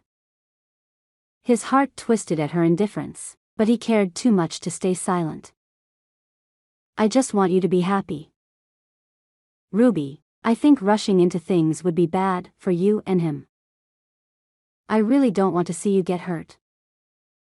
Hurting him would hurt you more than you know. Ruby stopped, balling her fists at her side. She glanced at him, condescension strong in her gaze. You don't care about him or me. You're a liar. The worst part is how much I was starting to care, Anne. I trusted you. Her voice broke on the last part and he didn't stop her as she walked away. The pain in her eyes coursed through him, freezing him to the spot. Sloan didn't want to bug her anymore or ruin her breakfast. So, even though it hurt, he ducked into his office. Pacing, he pulled off his hat and ran his fingers through his hair. Was there something he could do? Maybe if he spoke to a mediator or something, maybe they could at least let her meet him. The adoption had been closed, and there were so many legal ramifications surrounding the situation, Sloan wasn't exactly sure where to start. To start, he might call a friend of his who was a judge and get his advice. The case file would have the contact information on it and the dates he would need. Usually there were statutes of limitations on the cases they dealt with. Dates were very important. He reached into the filing cabinet for her file, but it wasn't under D. Or R. Maybe he had misfiled it. He searched all of the files, all of the folders, on top of the filing cabinet, and nothing. Where had he put it? But no, he remembered putting in the filing cabinet. It wasn't there. The file wasn't on his desk or in the single drawer. Where had he put it? He sat at his seat and tilted his head while he considered what might have happened. Could Ruby have? No, he couldn't see her breaking into his office. But then again, Sloan recognized desperation and Ruby was determined enough to come into his office and steal the file. She'd find her son, no matter who tried to stop her. The part of him starting to care for her, the part that knew he needed her, hoped that she had. Because if she really had come in there and stolen his file, then that meant that she was done letting other people tell her what to do and that she really did love her son. He had to have faith that she was the woman he was falling for. Chapter 15. Ruby. Ruby's plan to go and check out Cameron in his home couldn't take place until everyone else had gone to bed that night. She'd been unable to contain her excitement when she discovered the address was actually in Missoula. The address was about 20 minutes away, according to her phone maps app. With her El Camino in the parking lot, she just needed to come up with a plan. After breakfast, she ditched the standing meeting with Jessica Bland. Ruby went to her room and lay on the bed. She pulled the picture from her pocket and stared, taking in every feature from the school picture. Hopefully by the next day, she would be able to talk to him, see him. Obviously, she couldn't just take him, but she could introduce herself. She would get the ball rolling so she could have him soon. They would go off and make their life together. She could tell him their auburn hair came from their Irish ancestors who had settled part of Clearwater County. She had so much to tell him and so much to find out. She needed him to know that she was there. She needed him to know that she did not want to give him up. Ruby loved her son and she needed him to be aware of her love for him. She had a distinct feeling he didn't know he was adopted.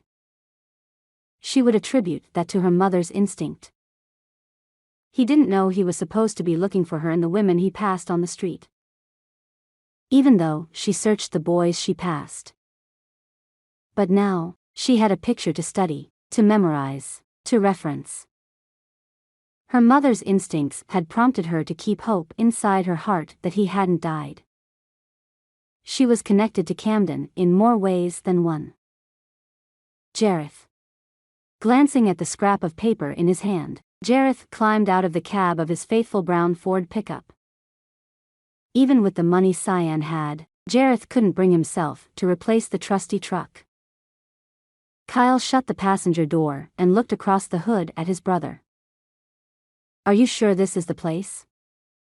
This looks like a 5-star hotel rather than a halfway house." He stared up at the multi-level building with a discreet navy, blue and cream sign that read Parker's Place in script with a place of healing in typeset underneath. "This is the place the cops released her to." Cyan got all the information. Jareth didn't ask Kyle if he was as nervous as Jareth was. There was no point in being open about that. Ruby was their sister. They shouldn't be nervous about going for her. No, what they should be nervous about was the fact that they'd taken so long to come. As if they moved as one, Jareth and Kyle both stepped away from the truck, moving onto the sidewalk and then toward the front office clearly marked as such with an equally discreet sign. The front office was separated from the main building. Jareth glanced toward the wrought iron gate protecting the foyer to the inside of the place. He wasn't sure if he should be looking for his little sister or if she was even there. They hadn't come for a couple weeks. They should have shown up sooner. There were a lot of should-haves in their pasts, but Jareth recognized the insurmountable list of ways he'd wronged his sister over the last decade. He hated that he couldn't fix anything. Kyle fell into step beside him, the lower parts of his sleeves rolled up to his elbows. His hat cast enough shadow over his eyes, and yet Jareth knew how narrowed they would be. The drive to Missoula from Taylor Falls had taken a few hours. Neither of them had spoken much. They didn't cover the what-ifs, or the maybes. No, they'd barely been able to talk about Ruby and coming for her before they'd left. Jareth didn't think Kyle would go with him, surprised when he'd shown up at Jareth's that morning. All Jareth could think was that Cyan must have called Kyle and let him know what his brother was going to do. Standing outside the office doors, Kyle glanced at Jareth, his eyes wide. "Do you think she'll see us?" Nodding reassuringly, Jareth reached out and patted Kyle's back. "Of course, she will. We're family." He smiled and reached for the door handle, pulling the door open and ushering his younger brother inside. What he wouldn't give to tell Kyle that he'd failed both of his siblings. He was the oldest. He should have protected Ruby better, both from Guy and then from their parents' decisions. Jareth should have done better, and he regretted the fact that he hadn't. But that would change. He could do better. He would do better. He just needed to get his sister and take her home. Inside the climate-controlled office, Jareth reached up and removed his hat as he looked around. 3 desks had been set up in such a way so as to create the illusion of privacy. Real plants added a splash of green to the neutral settings, and only one woman manned the office. She glanced up, the glasses on her nose choosing to slide down right then. The woman rolled her eyes and removed them, smiling as she stood. "Hello, can I help you?" The questions in her eyes were cautious as she stood but didn't come around the desk. Clearing his throat, Jareth nodded. "We hope so, ma'am. We're looking for Ruby Darby. She's our sister. We were told by the police that she was released to your care. Can we get her and take her home?" The woman smiled gently. "Gentlemen, if there's a woman here by that name, it's against policy for me to share that information with you, family or not. Anyone who is admitted into Parker's place is guaranteed complete privacy. I can't even tell you if I've heard that name before. I'm sorry." There was no wink or nod or anything from the woman to suggest that she might sneak them the information. Kyle had removed his hat as well, holding it in both hands as he turned it over and over. "I don't understand. We want to help her and we can't?" "No, sir. It's not that at all. It's a privacy issue. If your sister wants to see you and she is, in fact, here, then you can call her and she'll come down. However, if she doesn't want to see you, and she's here, there's no way you're going to get in or even find out which room she's in. Again, that's if she's even here." The woman reached across the desk and pushed a red button on the phone on the surface beside a large calendar. Had she just called for security? Jareth grabbed Kyle's upper arm and shook his head. "Let's go. We'll have to try to find Ruby on our own."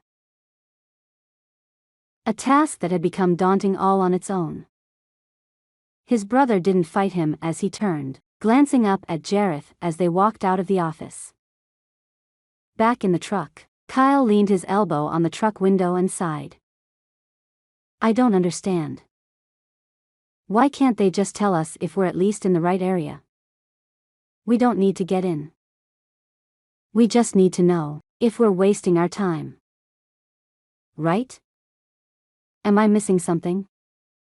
Kyle slapped his hands on his upper thighs, glaring at the office. A man in a dark security uniform wandered by, studying the truck with Jareth and Kyle inside with clear intent. Jareth sighed, too, shaking his head. "This is a halfway house for survivors of sexual assault, Kyle. They're going to do everything they can to keep these women safe. Even if that means keeping their whereabouts private." He had to respect that, even if it made his job harder. Turning the engine over, Jareth shifted the truck into reverse to pull out of the spot. "Let's go get something to eat and see if we can come up with a plan. I'm not ready to back down yet. Are you?" The challenge was obvious. Kyle would accept it, because that's what Kyle did. One way or the other, Jareth and Kyle would get Ruby and take her home. There was no other option available to them. Or her. They just needed a plan. Ruby.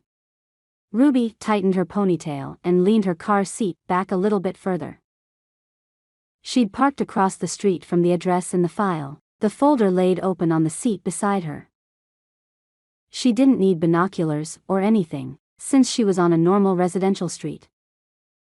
A neighbor had planted rhododendrons and lilacs like they were trying to out pollen everyone in the neighborhood. The scent wafted through the small slit in the windows Ruby had opted to leave slightly open to help with the fog. She didn't want to run the car all the time, but she wanted to see the house clearly. His address took her to a split-level, green with white trimmed home with a well-manicured lawn that showed signs of life with toys and a dog run along the side and a fence. Lights flipped on and off all through the evening. Ruby had planted herself there about 8:30. The house showed life until about 10 o'clock, when they all went off except for the porch lantern. All of the house windows were protected with curtains and Ruby couldn't see anything inside. She was glad he was safe from prying eyes. At the same time, she wanted to sneak closer to the house and peek into any of the windows with a small split in their curtains or blinds. That's okay. She was within 100 yards of her son. She could wait a few more hours. Ruby had already waited 10 years. She was close. So close. She could almost feel him. She wrapped her arms around her chest and rolled the windows up to stave off the spring evening chill. She just wanted to see Camden. No, Cameron. That would take a little getting used to. Ugh, she wanted to be able to talk to him. What would he say? What was his favorite meal? Did he like donuts? What about bagels? Or milkshakes? Maybe she'd take him for a cheeseburger after she got him. Would she get to take him tomorrow? The next day was a Saturday, and he wouldn't have school, but they might still go somewhere. She'd rather not go up to their door like a common salesperson. Moonlight glinted off the hood of the car, the brown dark and silky like Sloan's hair. Would he notice that she was gone? He hadn't been in his office when she'd left. She was glad he hadn't seen her with her luggage. She'd tried sneaking out to her car. She hadn't been so lucky with Catherine. The woman had spied her from the cafeteria and rushed out to stop Ruby. She'd shaken all over, anger strong as she'd gritted her teeth. You going to get your boy? Her whisper had quivered and she'd stared at Ruby like her answer would change the world. When Ruby nodded, Catherine seemed to relax. She nodded. That's good. That's good. I'm getting out of here. I can't take this either. You get your boy and get out of here. She'd slipped out the security gate without looking back. Ruby hadn't been so lucky. She couldn't stop looking back, hoping to catch a glimpse of Sloan, flooded with guilt how she was leaving. She didn't want to admit that she was starting to care for him something fierce. She was scared going to Camden and she wanted to rely on Sloan. She wanted to talk to him, get his advice. But he'd given her his advice. He'd suggested that she not go after her son. That wasn't going to work for her. She shifted on the seat in her car, the chill setting in. She drifted off to sleep with visions of Sloan's eyes staring her with accusations swimming in their depths. The sun dawned bright and it would be a beautiful spring day. Rays burst through her windshield, waking her from her restless night. She'd pulled her coat and some other clothes over her from her luggage, like multiple blankets. As the car warmed up, she shed those articles of clothing and tossed them behind the front seat. Ruby yawned and watched the house, wishing for a restroom and a cup of coffee or maybe a breakfast sandwich. Boredom set in, but she kept herself occupied with plans of what to do later that day when she collected her son. Sometime around 9:30, the front door to the house opened. Ruby jerked upright, adjusting her sunglasses. A woman in jeans and a T-shirt had a leash wrapped around her wrist. She poked her head back inside the doorway and said something, then ran back outside to the car. Pulling something from the back seat, the woman waited, A yapping anxious dog wiggling all around her, his golden curls and tailless rear so common for cocker spaniels moving every which way. Ruby waited with her, breathless, staring at the door like something monumental would happen. After a moment, suddenly, there was Ruby's son. He waved at the woman and closed the door behind him. He was lanky and wore jean shorts and a sweatshirt. He'd pulled his socks up to his calves and the sunlight hit the curls in his hair and it looked like flames burning on his head. Did she get out of the car right then? Did she run over and hug him like she wanted to? He was her son. She could see it in the way he held himself and the way he tilted his head. Ruby rolled her window out to try to catch just a syllable of his voice. She lucked out when he called out to the dog that had gotten free from her leash. "Sparkles, come here." Clutching her heart, Ruby pressed her other fist to her mouth and whimpered. He sounded like a younger Kyle with a clear soprano that would deepen as he got older. If she got out then, she would collapse to the ground on weak legs. She wouldn't do that. Not the best first impression. The woman said something, laughing, and Cameron turned, giggling. His happiness lit up his face and Ruby paused. He was happy. She shook her head. He couldn't be that happy. He didn't know the truth. She had to tell him so he could make that decision for himself. She was going to give him the chance to choose. The trio headed off in the direction Ruby's car was pointed. She waited until they were a block ahead before starting her car and following them. She crept along, trying not to be obvious, but following close enough not to lose them. Mrs. Davis and Cameron left the sidewalk to walk across the grass of a park with a parking lot. Ruby pulled in and parked the Chevy. She sat in the car, just watching them. The boy had a ball he threw for the dog to retrieve. He called out to the woman every few minutes as he ran around with Sparkles. The mother claimed a spot on a bench surrounded by other benches and pulled out a magazine which she flipped through, glancing up at Cameron every few minutes and laughing. Ruby ignored her stomach growling and the burning in her eyes from fatigue. The distance between her and her son was measurable. She was so close. She couldn't touch him or call out to him, and the truth stung like a rattlesnake bite. Unable to stay away any longer, she climbed from the car. Walking to the park like she was going to take the trails, Ruby stopped when Sparkles approached her. Her heartbeat raced. She knelt down and scratched the dog's ears. "Aren't you a good doggy?" Ruby wanted to hug him as a substitute for her son. The ball sat on the ground beside Sparkles, whose tongue dangled from her happily open mouth, bobbing with each pant. Cameron came closer and closer and closer, a hesitant smile on his young face. Ruby's heart tripped faster and faster. What would he think? Would he think she was too young? Would he believe her?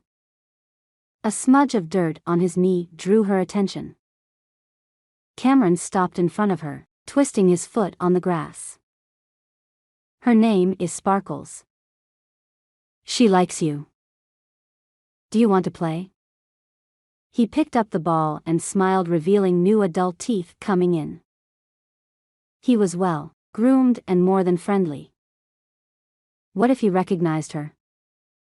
Would he be able to sense that she was his mother? They had identical eyes. Ruby didn't reach out and touch him, like she longed to do. She didn't want to scare him. Her heart pounded and she hoped he couldn't hear her pulse. She cleared her throat. "Sparkles, huh? What a great name. I'll throw a couple for her. She seems like a great dog." Ruby held out her hand and Cameron dropped the dog, saliva, damp ball into her palm. Holding back tears, she grinned and rolled the ball on the ground. Sparkles ran after the bright green ball, tripping over her feet, the grass, and her ears. She was a mess, and Ruby loved her immediately. She's pretty energetic. Cameron laughed and put a little distance between them. Every step he took hurt Ruby, like he was disappearing for good from her life again. Her son turned, throwing the ball he'd retrieved from Sparkles to Ruby. His throw was firm and straight. Ruby laughed in response. "Great throw, Cameron. I bet you'll get her nice and tired before you go back home." The dog dodged between them, chasing the ball and then a butterfly.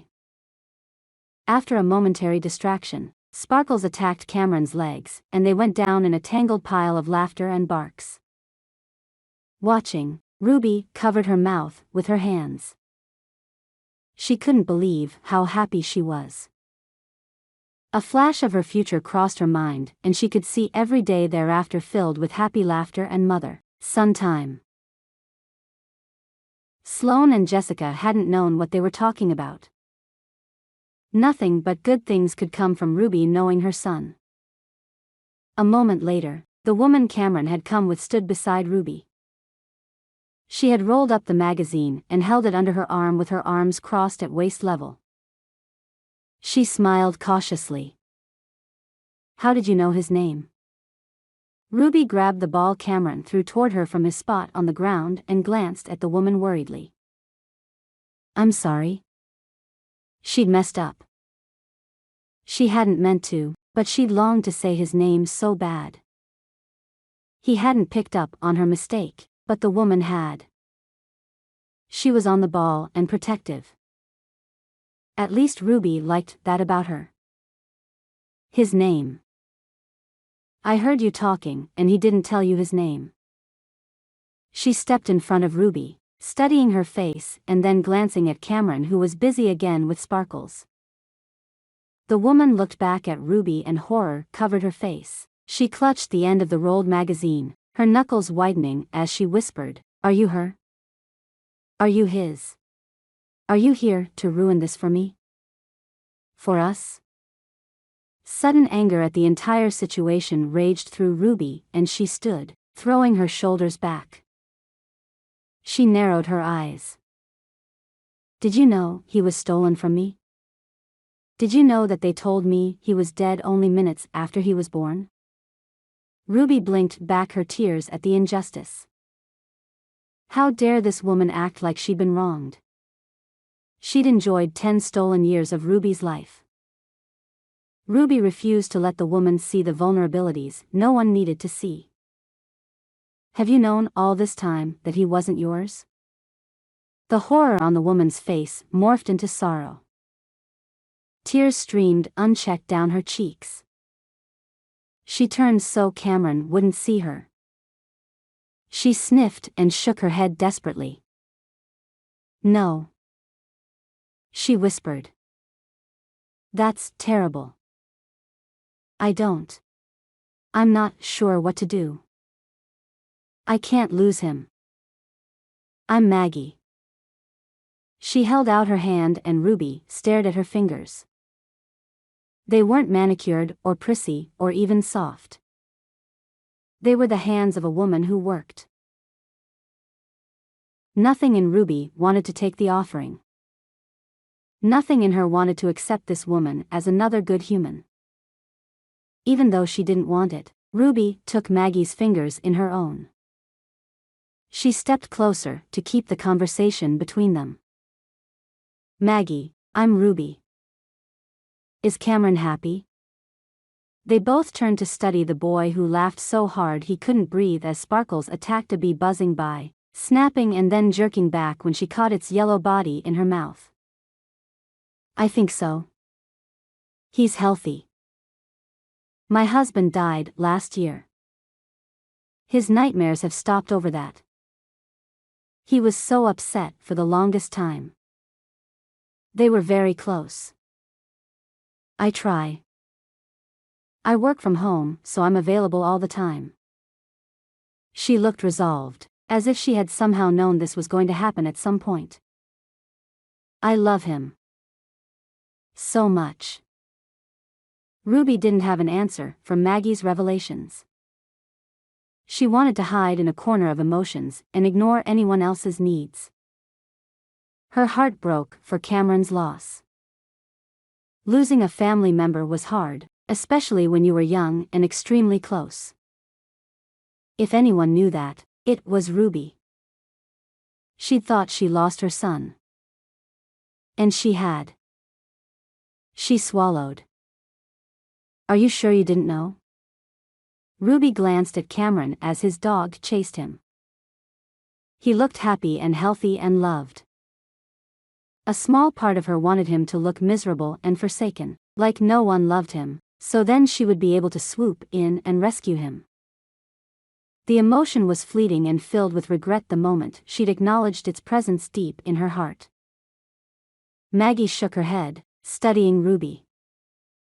You look so much alike. I'll never have that. I wanted a child for so long. My empty home was a constant reminder of our pain. There is nothing on this earth that would make me relegate a parent to any kind of pain regarding their children. I would never take a child from a parent who wanted it. She sniffed again as she wiped at the tears rolling down her face. We were told an aged mother didn't want anything to do with her child. They promised me that the information wouldn't get out, but that if the mother were ever interested, they would make sure to be available. When the company closed down due to bankruptcy, I was relieved. I'm ashamed to admit it. Maggie lifted her chin, her lip trembling. When are you going to take him? The woman's story cracked the resolve around her heart. Ruby studied Cameron and the light in his eyes. He wasn't neglected or abused. He was healthy and fed and well, loved. The woman was the type of mother Ruby would have wanted. What would you do if in the future he didn't want anything to do with you? What if he found out about me, and he hated you for the lies? Ruby wanted to discredit Maggie, anything, make her trip up, do whatever it took to save her chance with her son. I love him. If he's mad at me, I understand. He needs to know that I love him, and no matter what, I wanted him more than anything else. Maggie smiled through her tears. You're his mother. You have every right to him. I'm not saying I wouldn't fight for him. I'm just saying, I appreciate what you've gone through, and I don't envy you. She glanced at Cameron. Right now? I have to say, I've never been so jealous at how much you look alike. I'll never have that connection with him. Her smile faded wistfully. Ruby didn't bristle at the mention of a fight. She respected Maggie's candor and the love she had for Cameron. You know, I named him Camden. I loved finding out how closely we'd named him. Maggie shot a disbelieving look at Ruby. But what are you going to do? Are you going to come after him? I'd like to tell him myself, if I can. I don't want him to hate me. Her plea ended on a sob, and she turned her face to the side, covering her mouth with the back of her hand. Unable to maintain a chilly exterior any longer, Ruby softly shook her head, wincing as her own heart began to break all over again. No. He's obviously happy. That's really all I want for him. I just want him to be happy. Why did it have to hurt so much? She just wanted to be his mom. Take her rightful place in his life. Ruby's words broke and she swallowed to get control over them. I love him so much. Thank you for letting me talk to him. I'm so sorry to ruin your morning. I just wanted to see my son, your son. She blinked hard, stepping back and covering her mouth with both of her hands. She had to get out of there before she gave into her selfishness and ran to Cameron. She'd tell him the truth, all of it, and they'd run away together. He'd be blissfully happy and she would feel whole. But that was a lie she couldn't keep telling herself. He'd already lost his father. Cameron didn't need any more loss in his life. Maggie stepped forward and grabbed Ruby's hand before she could flee. She squeezed her fingers and nodded fiercely. No. You're his mom, too. We're just different parts of his life. You have my information. I want you in his life. He needs you, he just doesn't know it. She stepped forward and wrapped her arms around Ruby's shoulders. I need you. Ruby shut her eyes tight and couldn't help thinking for a moment that Maggie's arms had consoled both Cameron and his mother. We can write and introduce you into his life slowly. There's no reason for him not to have two moms. Maggie pulled back and inspected Ruby's face with a hand on each shoulder. I can't believe you're letting me keep him. Before Ruby had a chance to run and lick her wounds, Maggie pulled her back into her arms for another huge hug. Ruby allowed herself to soak up the knowledge that her son was not inaccessible to her. After a drawn-out moment, Ruby finally nodded tightly and drew away. She offered a wet smile and glanced once more at Cameron before stumbling toward the car. Behind her, Cameron's voice broke through the rushing in her ears. Who was that lady, Mom? She was nice. Ruby would play his voice saying Mom in her head for months and years to come. She'd never forget that sound. Maggie's answer made the hurt fade in Ruby's heart to a more manageable level. She's our new friend. Hopefully, we get to see more of her. We need her. She was needed. For once Ruby was needed. She could examine that more closely when she had a moment to breathe and reminisce. The last few minutes had more of an impact in her healing process than the last 10 years could have ever had. Why, then, did she feel like she was falling apart? Stephanie. Look, I get there's a problem. I really do. Stephanie pressed the fingertips of her free hand to her forehead as she held the cell to her ear with the other. She blinked and took a deep breath. I don't know how to set a date when I'm not sure when my brother is coming back. He has to give me away. That was paramount. There was no other option for Stephanie. Nathan had to give her away at her wedding. There was no other alternative. Why couldn't he be there for her? I know, ma'am. I understand your situation, I really do.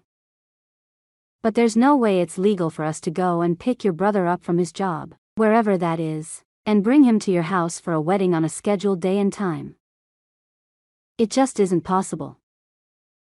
The woman on the other end of the line hid her exasperation well, even though Stephanie knew her call had to be frustrating. Stephanie moved to stare out the front window of the living room, clutching the cell with fingers that didn't want to let go. She licked her lips, unsure how to proceed.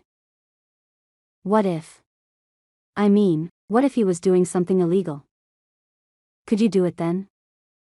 She was grasping for something, anything, to see if she could somehow trick them into doing her dirty work. Is he doing something illegal?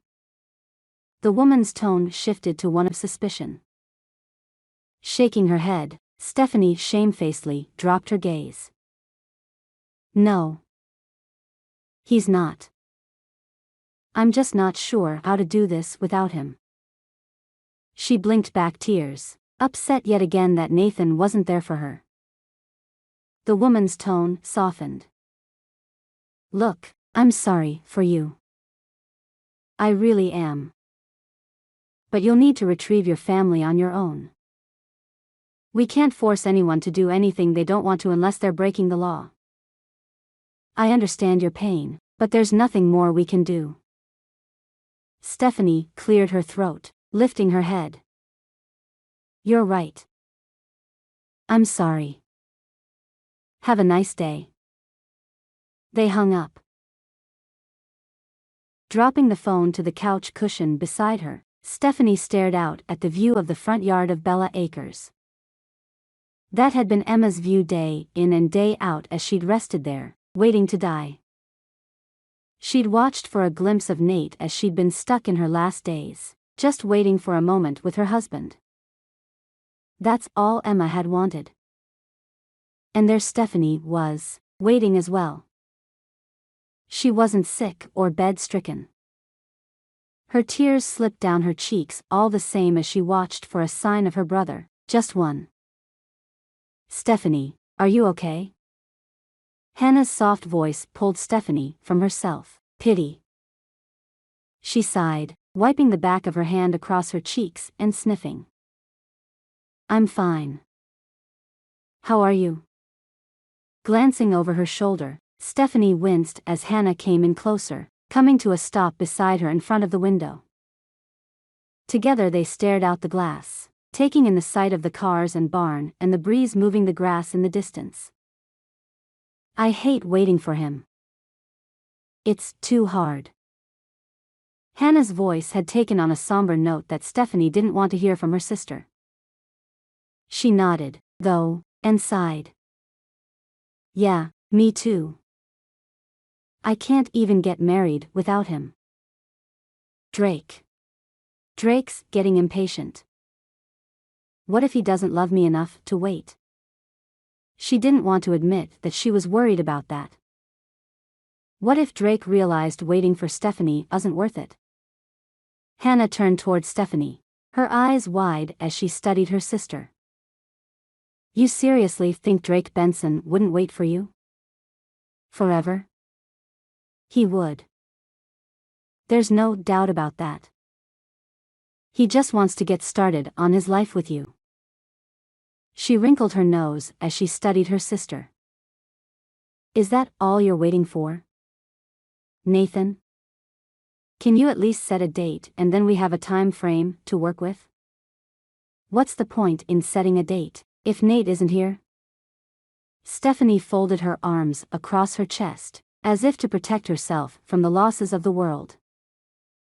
Nate wasn't there. He probably wouldn't be there for a long while. All Stephanie wanted to do was marry Drake. Nate just needed to show up for a few minutes. Walk her down the aisle. She didn't even expect him to dress us. He could leave immediately after. What was so wrong with wanting that? The two sisters sat in silence as they stared out the window side by side. Finally, Hannah's voice broke the quiet, but her tone had taken on a sharpened edge. Then, you know what? She turned, gripping Stephanie's hand until Stephanie turned and faced her. You move on with your life. You have someone who wants to be with you. You're both living in different rooms, for crying out loud, Stephanie. He loves you so much, he's waiting. He's waiting to be with you, to build a home with you. Marry him. Nate had his chance. You need to take yours. The fire in Hannah's eyes burned with anger, frustration, pain, and blame. Stephanie understood how she felt. Why was it fair that Nathan was the only one allowed to grieve? The only one to hurt? He'd abandoned them and they were all supposed to just wait? Put their lives on hold? I don't have anyone else to give me away, Hannah. Stephanie blinked. The true reason she was so upset. Nathan was gone. Her father was gone. She would end up walking down the aisle alone. Hannah lifted her chin and arched an eyebrow. I'll walk you. I'll give you away. Only stupid rules say it's supposed to be a guy. Drawing back, Stephanie stared at Hannah for a split second, then she laughed. You're right. Who said I have to follow any rules? It's my wedding. She sobered and grabbed Hannah's hand. But if you give me away, will you still be my maid of honor? Hannah's answering grin spread slowly. Only if I get to wear jeans. But they both laughed. Hannah would be there for Stephanie. She'd always been there. And Stephanie had to admit that it was time to start living for those who were there for her all the time rather than hope and pray a brother who'd abandoned her would come back, living her life on pause. Well, no more. Drake deserved to know she was ready to set the date. But not before Stephanie approved it with her sister. What do you think about a fall wedding? I could do it after Sherry and Kyle's. Her colors could be autumn colors, and it gave them a little bit more time to wait for Nathan. I think fall would be perfect. Hannah smiled, pulling Stephanie close for a hug. She pulled back and waved Stephanie on. You better go tell Drake. He needs to be told soon before he starts going crazy. That man is head over heels in love with you. Good. I feel the same way. Why had Stephanie waited for so long? She needed to get on with her life. They all did. Ignoring the twinge of fear that she would regret leaving Nathan out of her plans, Stephanie rushed from the living room. She was doing the right thing. Drake deserved to move forward. His sister had died, too, but she wasn't the reason everything was on hold. Nathan wasn't going to be the reason anymore either. Even though it was the right thing to do, why did it hurt so dang much? Chapter 16. Sloan. Sloan rested his finger across his lip while he leaned his elbow on the window of his car. Procedure demanded that he call the police. He broke about 13 different protocols just by sitting there and doing nothing. He'd followed Ruby when she'd left the night before, watching as Catherine had snuck from the facility and then Ruby had followed. He couldn't figure out what Catherine had to do with any of it, until he decided to ignore that part. For some reason, he wanted to think Ruby wasn't working alone. That she wasn't alone in everything she did. But she was, and that softened him more toward her plight. Rather than call her out on her actions, he followed her. She would make the right decision. She was a good person. She just needed the chance to choose. He wouldn't take that from her. Not this time. Sloan wasn't close enough to the park to hear what was happening. He'd positioned his car across the street from the parking lot, with a clear view of the El Camino and the two women. Even the boy and his erratic running around with the dog were easy to see at all times. Even if he were closer, he didn't know that he wanted to hear the exchange. Judging by the body language between the adoptive mother, Margaret, and Ruby, Sloan's heart wouldn't be able to withstand the pain Ruby was going through. He'd want to protect her from any hurt, and he'd rush to her aid by giving her what she most wanted rather than what was the best for all of them. He wanted to be there for her. He wanted to hold her and comfort her. Instead, he held back and let her choose. What would she do? Sloan had been certain she was going to tell the boy when she'd talked to him. If nothing else, the encounter would make it even more difficult for her to choose in favor of a positive future. Throughout the moments of tension as the women spoke, Sloan squeezed the vinyl, wrapped steering wheel and twisted. The squeaks as he did so were enough to bring him out of his stress trance. Would it hurt for Ruby to have her son? Sloan would have given anything to be wanted by his mother. And their Cameron or Camden was with two women who wanted him more than anything. Sloan didn't know what that felt like, but he could imagine. The way he felt about Ruby meant he wanted her to keep the boy, if only to make her happy. He wanted her happy. He needed her to be happy. If he couldn't do that himself, then he wanted whatever would do it for her. Ruby turned, holding her shoulders rigid and her chin high. What was she going to do? Would she try to take the child? Her determination was strong, but what had she decided? She didn't look angry. She didn't look vengeful. But that didn't mean anything. Everything was supposed to go through legal channels. Everything was supposed to be on the up and up. Sloan had no pamphlet to tell him how to proceed other than the procedures he'd implemented when he'd opened Parker's place. But procedure didn't cover what he was supposed to do when he trusted someone. Sloan knew Ruby loved her son. Even though she continually said how much she was going to claim him and keep him, about how much she wanted him, Sloan knew she loved him too much to take her son away from what he knew. No, Sloan wasn't worried about Ruby making the right choice. She was his mom. She was unlike any woman he'd ever met.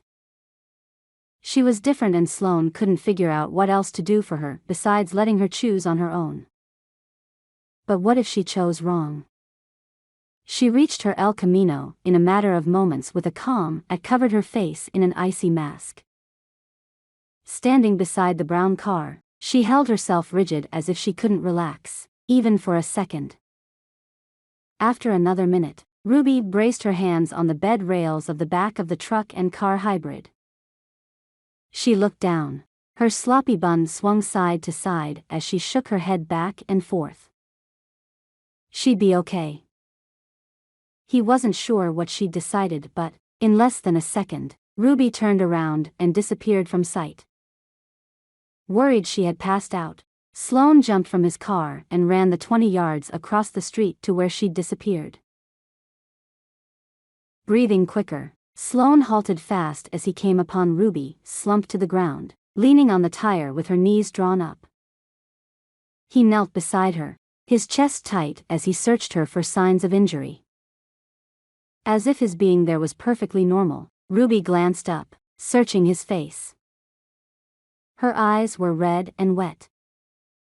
She shook her head. I couldn't do it. Not to him. Not to her. You're right. I had to have his best interest at heart. I can't help him how I am. Without thinking, Sloan sat on the ground beside her and pulled her onto his lap, tucking her face into the crook of his neck. Her sobs ripped through her and each jagged sound hurt Sloan as well. He stroked her hair, holding her tight in his arms. It's okay, we'll figure this out. Everything is going to be okay. Ruby pulled herself away from him, looking up into his eyes. You're not the problem, Sloan. Your mom doesn't deserve you. I can't believe she could leave you, if she felt anything like this. You're so much more than that. It's all her. She has the problems, not you. She glanced over at the departing small family ere Maggie held Cameron a little tighter. The dog danced around the boy. Her reassurances for his pain at a time and she was burning inside from her own loss, cemented Sloan's feelings. He would need time for them to grow, but he could see himself with her for as long as she'd let him stay. After a moment, Ruby hiccuped and looked at Sloan again, her gaze imploring. What do I do? What would you do? We'll figure it out. For the meantime, though, I think you should let me love you. Sloan said it because it needed to be said. He declared it before he even realized that he really did love her. He'd been looking for her for how long? He'd been looking for someone who loved people unconditionally. Loved others for who they were and not what they were perceived to be. Sloan reached up and tucked a swath of hair behind her ear. We have all the time in the world for you to adjust and decide if I'm the right one for you. She blinked sparkling green eyes and hiccuped again. You're the only man I've ever trusted. I can't say that I love you yet, but I can say that I care. More than I ever have before. It's hard to understand how I'm feeling with this aching hole in my chest. You make it hurt less, though. She stared at him, softly nodding her head and then tilting toward him with a question in her eyes. Is that going to be enough for you? Taking her face in his hands, Sloan murmured as he studied her face. Anything with you is enough. He leaned forward until their foreheads touched. As long as we're together. Together? She glanced over at the back of her son, tears welling in her eyes. Are you sure? We'll figure it out. Together. Sloan pulled her into his arms and squeezed her tight. She might not know if she loved him yet, but she would love him. They had the potential to have a love beyond anything imaginable. He'd never forsake her, and that sometimes was the most important thing. All she had to do was choose. Chapter 17. Ruby. Driving her car back while following behind Sloan, Ruby sighed. 20 minutes from Cameron felt like years away. She'd driven away, left him with his mother. And that was fine. She had to be fine with her decision. Her heart was going to have to adjust and let her live her life. He was living his. And while she wasn't happy about the fact that he'd been raised away from her, she was ecstatic that he was as loved and wanted as he was. There was something poetic about the way Sloan was able to see how valued he should be. Ruby wanted him to know just how special he really was. Maybe she would be able to convince him of that, if given enough time. Pulling into the parking lot, Ruby sighed. It felt like she pulled out of there years ago when it had only been a number of hours. Just over a day. And she'd changed exponentially. She parked beside Sloan's rig and climbed out of the El Camino. How fast had Parker's place turned into a home-like place for her? She felt like she wasn't a burden like she had been to Aunt Cindy. She felt like she had freedom to make her own choices. Freedom was a rare commodity. Sloan exited the truck and rounded the hood, approaching her with questions in his eyes. Are you okay? Ruby glanced down, staring at the toes of her shoes like maybe she should be feeling something different than she was. After a few breaths, she raised her eyes and rubbed her lips together while she nodded. I think so. He was so happy. Did you see him? Yeah, I did. He looked like he was having fun. Sorry to say that. Sloan shook his head, leaning on the side of the car beside her. No, honestly, I'm glad he's happy. I really am. Wasn't he beautiful? His hair was so red. She wrinkled her nose, blinking back happy tears. She said, Maggie, his mom said she would like to include me in their life, if I was interested. I hope she was serious. I would really like to get to know him. She raised a worried gaze back to Sloane's face. Do you think that will confuse him too much? I don't want to mess things up for him. I don't want to be the reason he's unhappy. Sloan didn't hesitate. He reached out, pulling Ruby into his arms and drawing her close. She sank against his heat, grateful someone was stronger than her in that moment. I'm not usually this weak. I promise.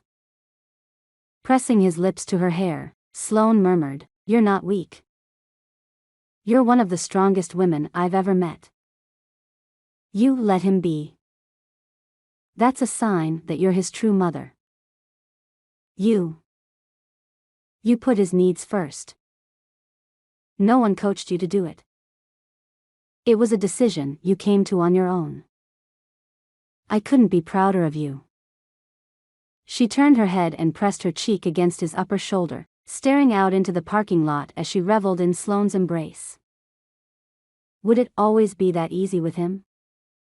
With her walls down and her secrets out, she didn't have any issues trusting him. He could do what he needed to.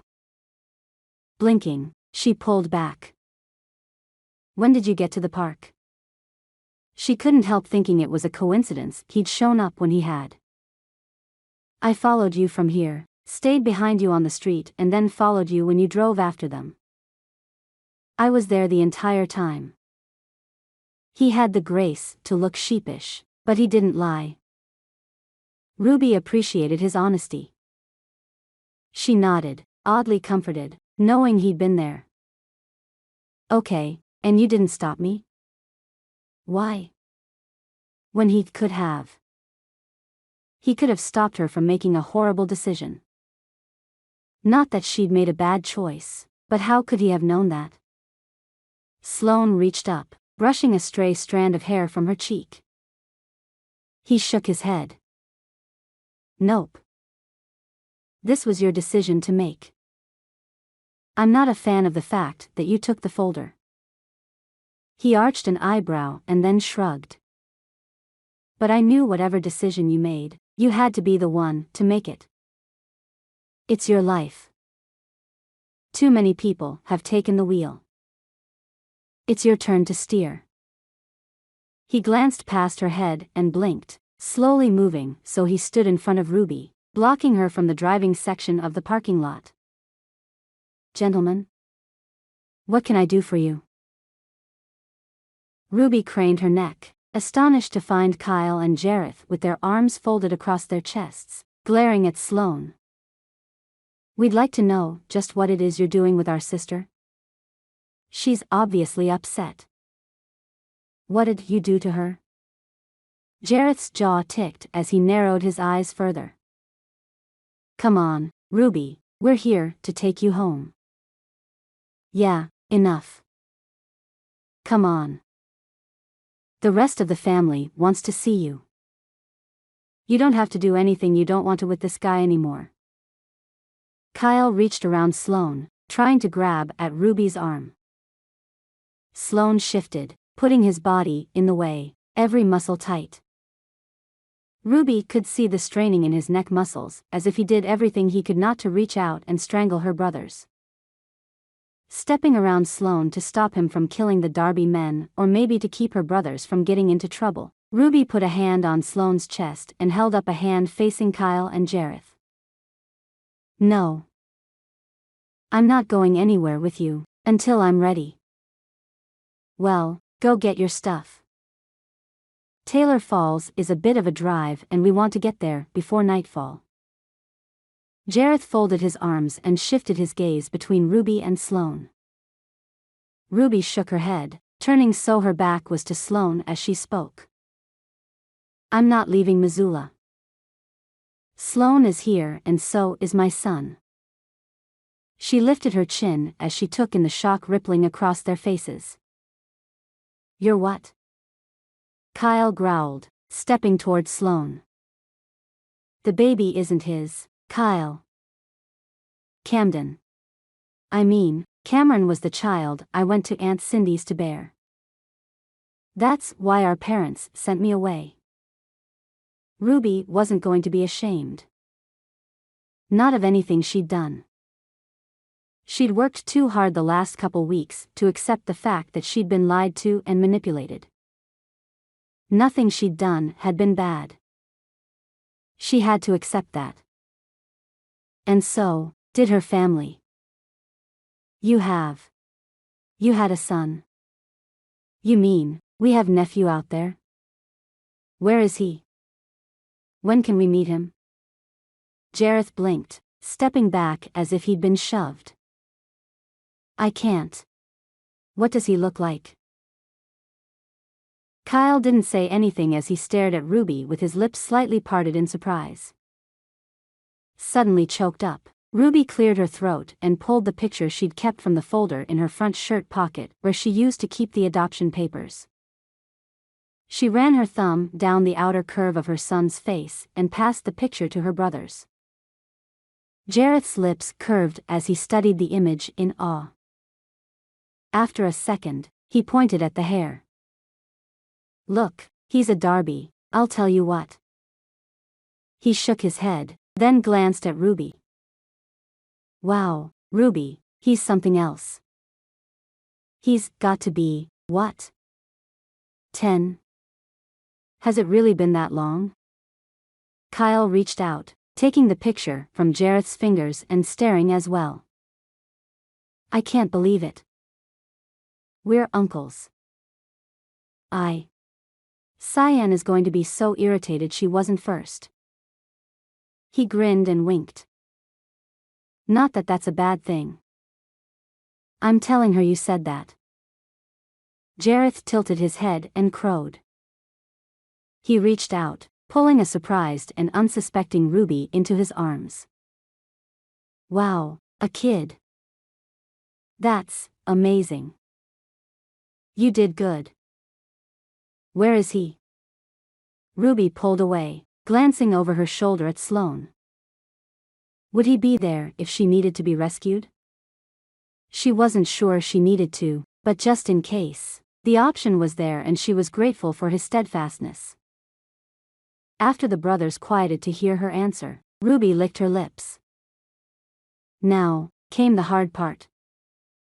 Actually, someone else adopted him. Aunt Cindy, and your mother, well, they told me the baby died after I gave birth to him and they illegally gave him up for adoption. I thought this whole time that his body was in the cemetery in Nowhere, Idaho. I just found out a few weeks ago that he's alive and well." Jareth and Kyle's expressions ran the gamut of emotions from excitement that they had a nephew to disbelief, shock, and anger. Somewhere underneath all of it had to be pain. Kyle blinked, ducking his head for a moment and then lifting his eyes as he studied his sister. You went through that all by yourself. All that time I was chasing after Guy Lansing, trying to make sure he didn't do it to anyone else what he'd done to you. When, in fact, I should have been rescuing you. I'm so sorry." Pure, unfettered guilt added shadows under his eyes and his shoulders sloped forward. Looking even more worse for wear, Jareth reached up and pulled off his hat. "I'm so sorry, Ruby. We had no idea. There's no way we would have allowed that to happen. Not to family. Not to anyone. That isn't right. What can we do? Can you get your boy back?" Ruby took a deep breath, shaking her head. She clasped her hands together in front of her waist. "No. I mean, I probably could, but it wouldn't be what's best for him. He needs stability and love and he's been raised by the same woman all this time. I'd hate to disrupt all of that for him. Maybe one day he'll know me. But right now, I have to ease into it. Do you think we'll get a chance to get to know him?" Kyle's murmur eerily brought Ruby to her knees. He wanted a chance to be in her son's life as much as she did. She nodded, tears blurring the image of her brothers in her eyes. She swallowed past the constriction in her throat and nodded. "Yeah, I think we definitely need to make that happen." Jareth glanced from Ruby to Sloan and his suspicion returned. "So, who are you? Didn't you go to jail with Ruby? We've been trying to find her ever since she was arrested." "What did you do, kidnap her?" Stepping forward with a threat in the newly squared shape to his shoulders, Kyle growled at Sloan, but under his breath like he wanted to be pushed. Ruby rolled her eyes, but secretly wanted to smile that her brothers had been looking for her and wanted to pummel someone to protect her. She shook her head. No, he's done a lot for me. He helped me find Cameron Ann. I think I might be falling for him. Saying it out loud seemed to make it that much more real. Warm fingers threaded themselves with hers in front of her waist, and Ruby glanced over her shoulder at Sloan's strong and subtle display of support for her. His presence cemented her. She needed that. Love? You think you might love him? Kyle pursed his lips and snuck a glance at Jareth. He took a deep breath and nodded. After a minute, Kyle reached out his hand toward Sloan. I'm Kyle Darby, and this is Jareth. We're Ruby's brothers. Sloan accepted their handshakes, earning a nod and a grin from each man. It's nice to meet you. I'm Sloan Parker. Welcome to Parker's place. Would you like to come into the office? You're not allowed in the lines of the house, but we can meet in the office until we figure out what we want to do. Actually, if Ruby isn't coming back just yet, maybe we can take a rain check. We have a lot of work to do. We've been here since early yesterday morning, and we've missed out on 2 solid days of sun. Jareth smiled and shrugged. The life of a rancher.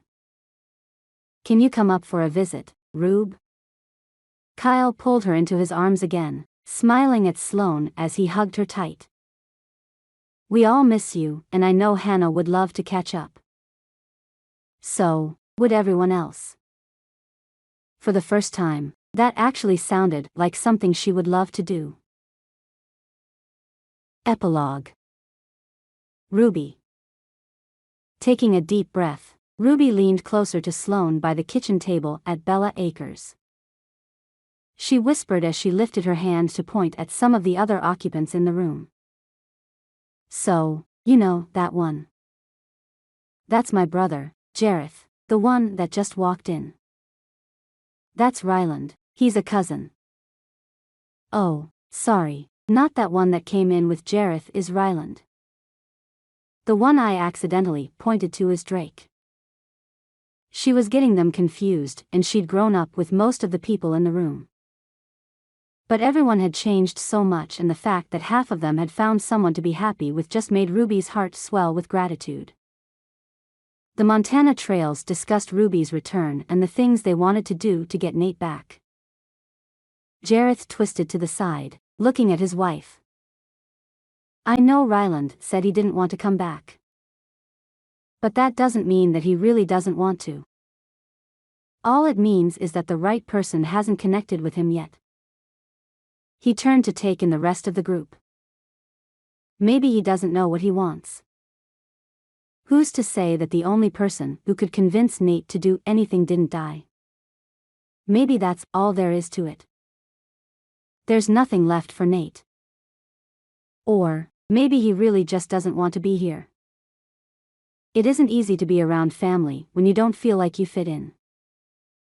Ruby broke the silence that had fallen around the group, sticking up for her cousin she hadn't seen in a long time. She wouldn't recognize him on the street if they passed. And that's fair. I just feel like if someone is going to leave their family, then that person should give the rest of the family a chance to understand why. Kyle tapped the table and glanced over at Ruby. We're glad you're back. If you had it to do over again, would you choose to stay or would you choose to leave again? Did she finally have a choice? She'd never really considered what she would have done had she had a choice.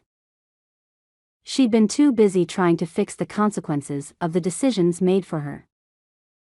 She drew her eyebrows together and thought hard. If I had the choice back then, I never would have left. But I didn't have that choice. Until recently, I haven't had very many choices. Nate doesn't have anyone to report to. This is what he's chosen. Why can't any of you understand that? You need to give him space. Everyone looked around at each uncomfortably. What she said must have struck a chord, but it didn't make it any easier to say. I agree with Ruby. Some people want choices made for them. Look at my brother. Rakia shook her head, her long, silky, black hair swayed around her shoulders as she took in the room of cousins. He's had an arranged marriage since he was little planned for him. When you're full-blooded Salish, you do what you can to protect the bloodline. There aren't enough of us left. Maverick is confirmed full-blooded and he prefers to let the elders make that choice for him, because his own choice decided to go a different route. Sherry and Rakia shot knowing glances at each other. Whatever the story was there, Ruby hoped she learned it soon. Ruby barely knew everyone in the room.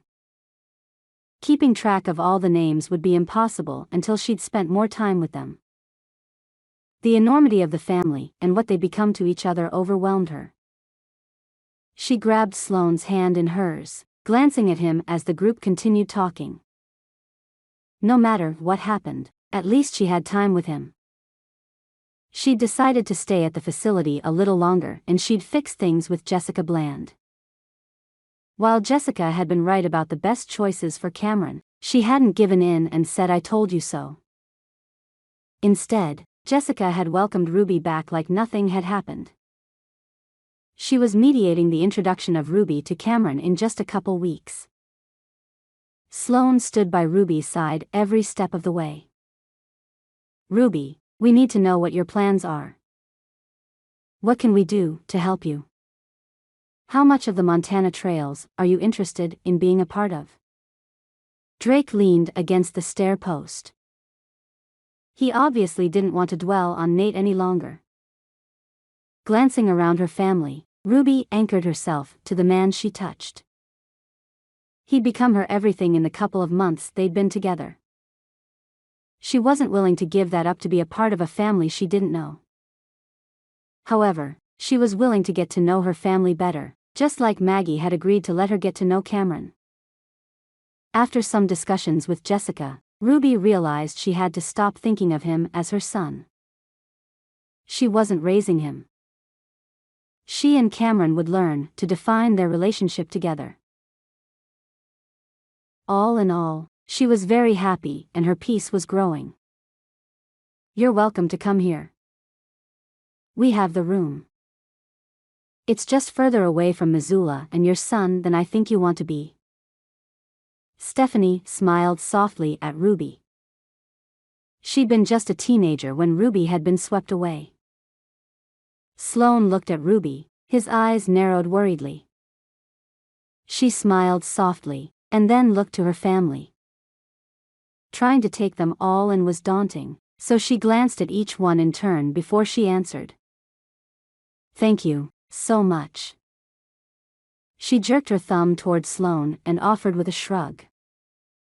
He doesn't know it yet, but we're getting married. She winked and smiled at Sloan with a small giggle. Instead of shocked like she expected, Sloan sighed and reached into his pant pocket. He pulled out a black box and opened it to show her a ring with a bright red ruby surrounded by small diamonds in a white gold setting. His eyes twinkled as he teased. Have you been snooping again? Her laughter was cut short at the brilliance of the ring and the question it implied. I don't always snoop. I can't believe you got that. It's gorgeous. I told you. Together. He leaned over and kissed her, his lips grazing hers with the promise of more. I'm not sure if I'm supposed to ask you now, or if I am supposed to assume you're asking me. If the latter is the case, where's my ring? Sloan chuckled and looked around at the cousins looking on with grins on their faces. Does anybody know what to do in a situation like this? Jareth rolled his eyes and draped his arm across Cyan's chair. With Ruby, no one knows. Just roll with it. The family laughed. Ruby's heart was full. No longer was she a forsaken woman. She was wanted, she was needed. She was loved.